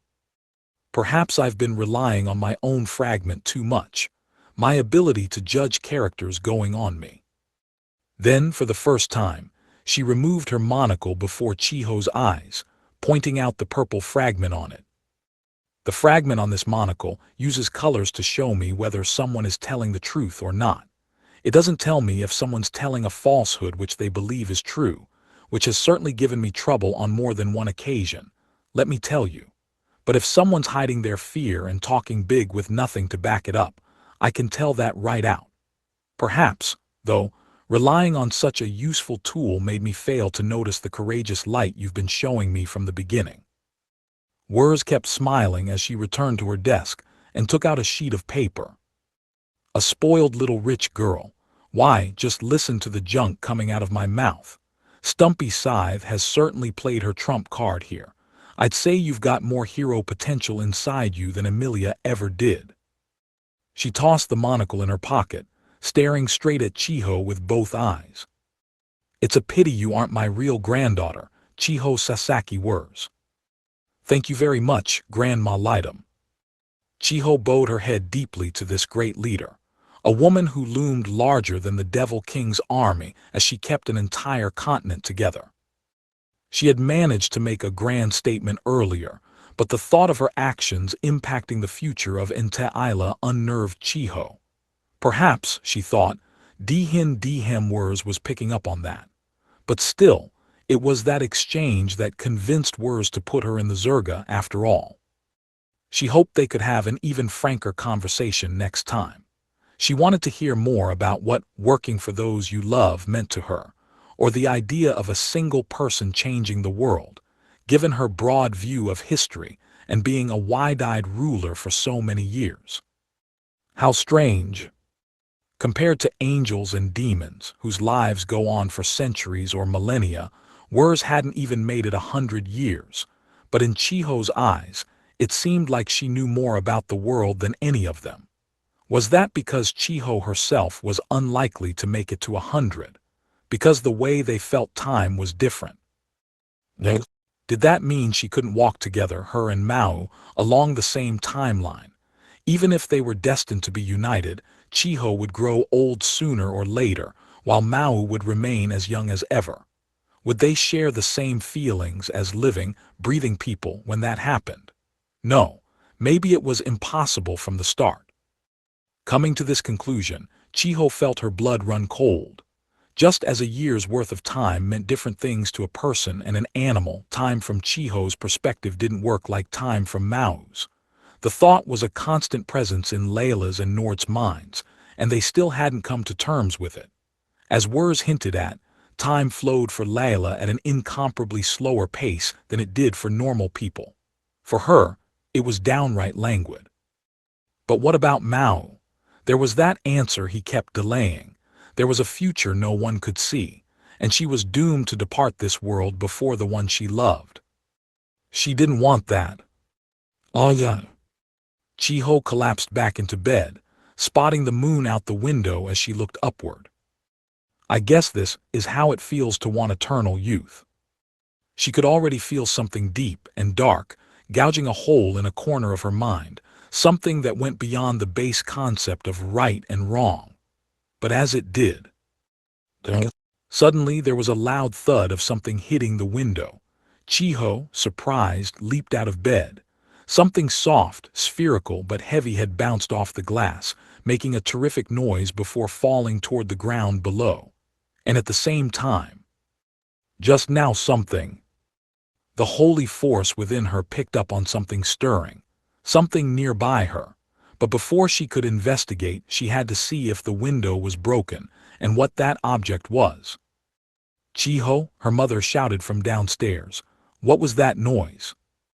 "I don't know. Some kind of ball bounced off the window. Let me see what it is." Carefully, she opened the window that had been struck. It hadn't shattered, luckily, but whatever hit it had left an obvious smudge on the glass. "Wow, what is this, huh?" Then she noticed something sticking to the window frame. It astonished her. A feather. It was a black bird's feather.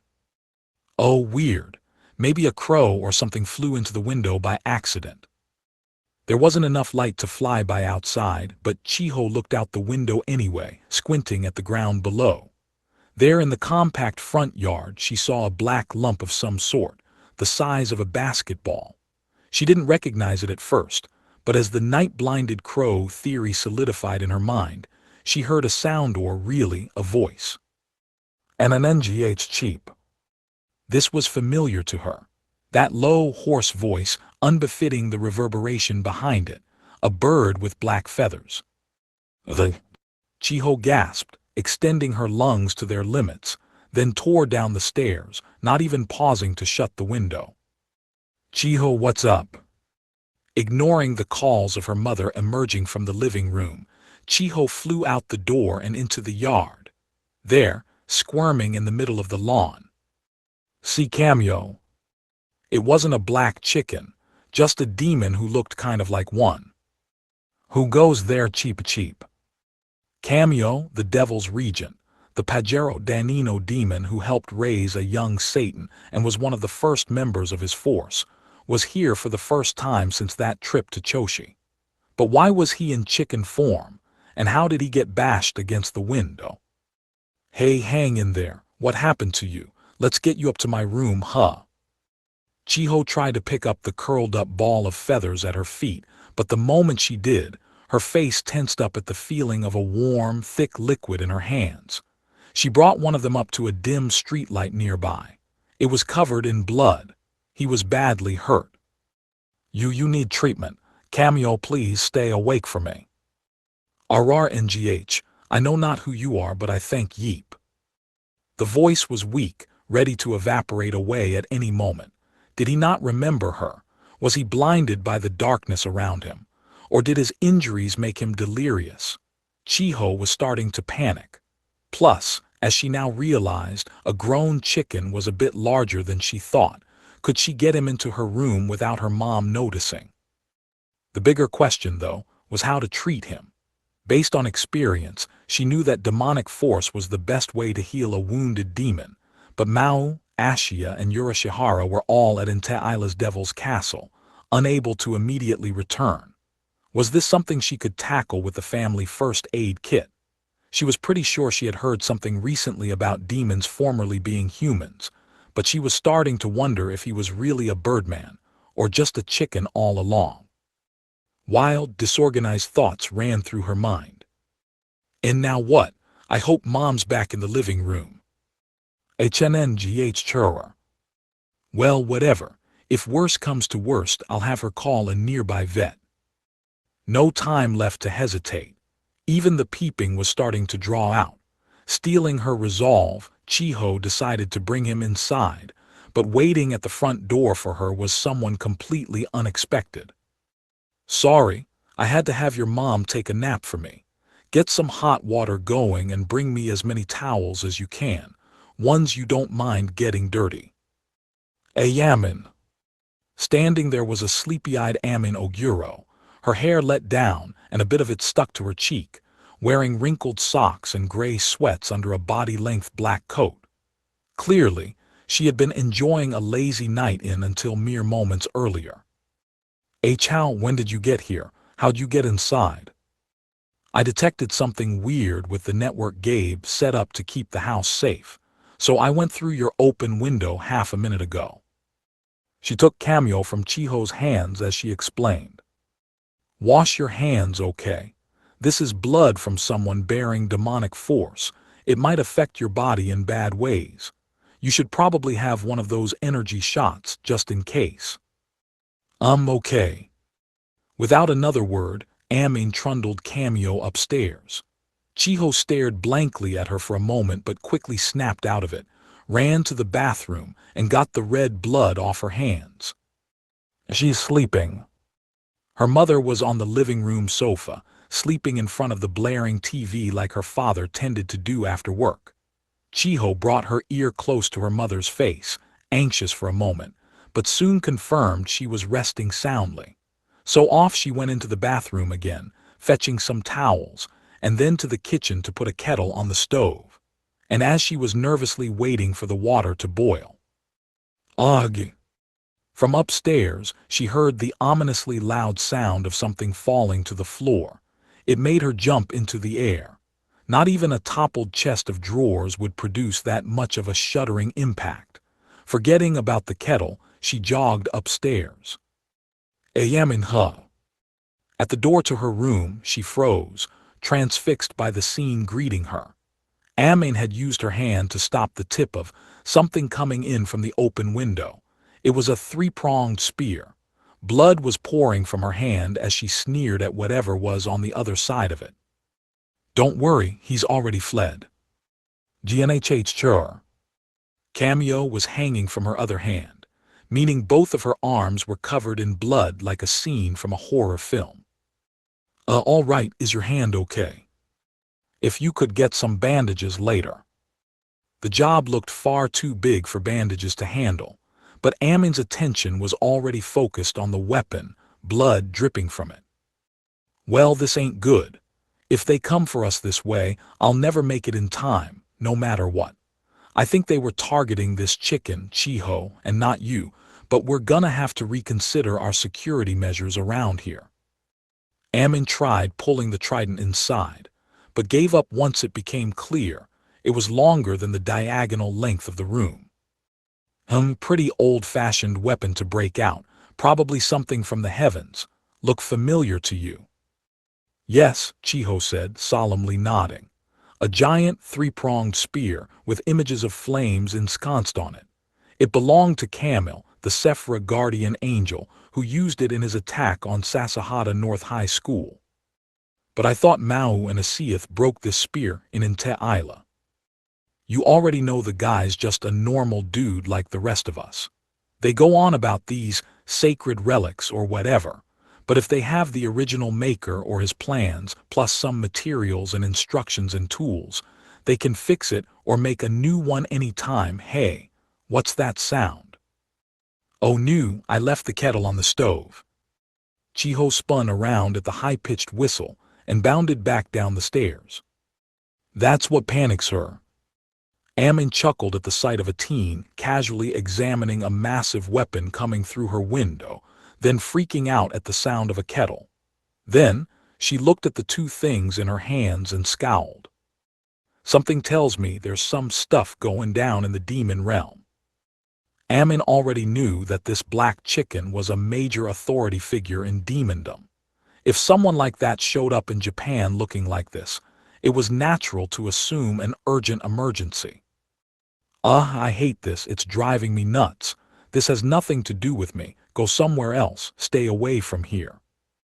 In one hand, a bloodied chicken demon. In the other, a gigantic weapon of murder. And Cameo, tasked with finding the astral gem and completing the Noah gear search, was the only one around to listen to the Sephra descendants whining. My liege, I am sorry, peep.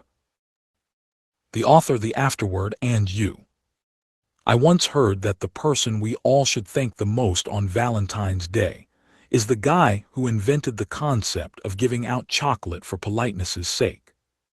It can be hard to drum up the courage to give chocolate to the one you truly love, but if you're handing out little treats to the people you deal with on a daily basis, Most people are like fair enough to that or use it as an excuse to go all out.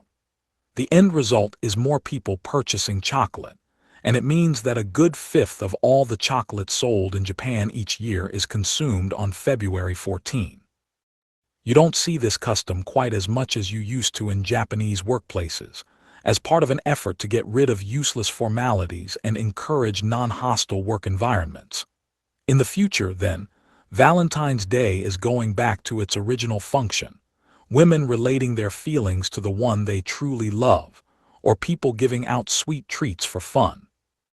Looking back on the history of Valentine's, I have to say they dropped the ball right at the end with White Day, a tradition that was invented and propagated by Japan. The origins of Valentine's Day itself can be traced back years and years, perhaps all the way back to the Roman Empire. White Day, meanwhile, was declared to be March 14 by Japan's National Confectionery Industry Association in 1980. Nobody's quite sure who first sold sweets as a way to answer Valentine's gifts, but White Day was entirely an invention by the candy industry to get men to repay women for their thoughts. In Japan, it's traditionally considered rude to accept a gift without offering something in return, maybe half or a third of the value, as compensation of a sort. That explains how White Day got its start, but somewhere along the line, it turned into this pay her back 3 times over for Valentine's thing, and people started giving accessories and other regular presents instead of chocolate. The Japan National Confectionery Industry Association was, of course, trying to get men to buy candy to answer women's Valentine's overtures, but I've never read anything that indicated candy sales going through the roof on March 14 or anything. I'm not sure it really fulfilled what the co-op was trying to do with it. Some people like to warp this around, saying Valentine's Day is all just a conspiracy by the sweets industry. But with White Day, that really is the case. A tradition is something started by people reacting to the times, the weather, their homeland, or the local natural features, eventually taking root and evolving over time before acquiring its current form. Those same things are still gradually changing our traditions today, perhaps turning them into completely different things in the future, or maybe even causing them to die out. The Devil is a Part-Timer. Volume 16 is all about how even the smallest passing thoughts or actions have the potential to affect how we live and which customs we observe. You don't need to use fancy terms like the butterfly effect to see how you, being alive, have a small yet noticeable effect, direct or indirect, on the world around you. It's not easy to change customs once they take hold, but the world is changing, little by little, right this instant, whether you want it to or not. Hopefully, you enjoyed this story of people struggling in this whirlpool of changes, trying to find a path for themselves. See you in the next volume.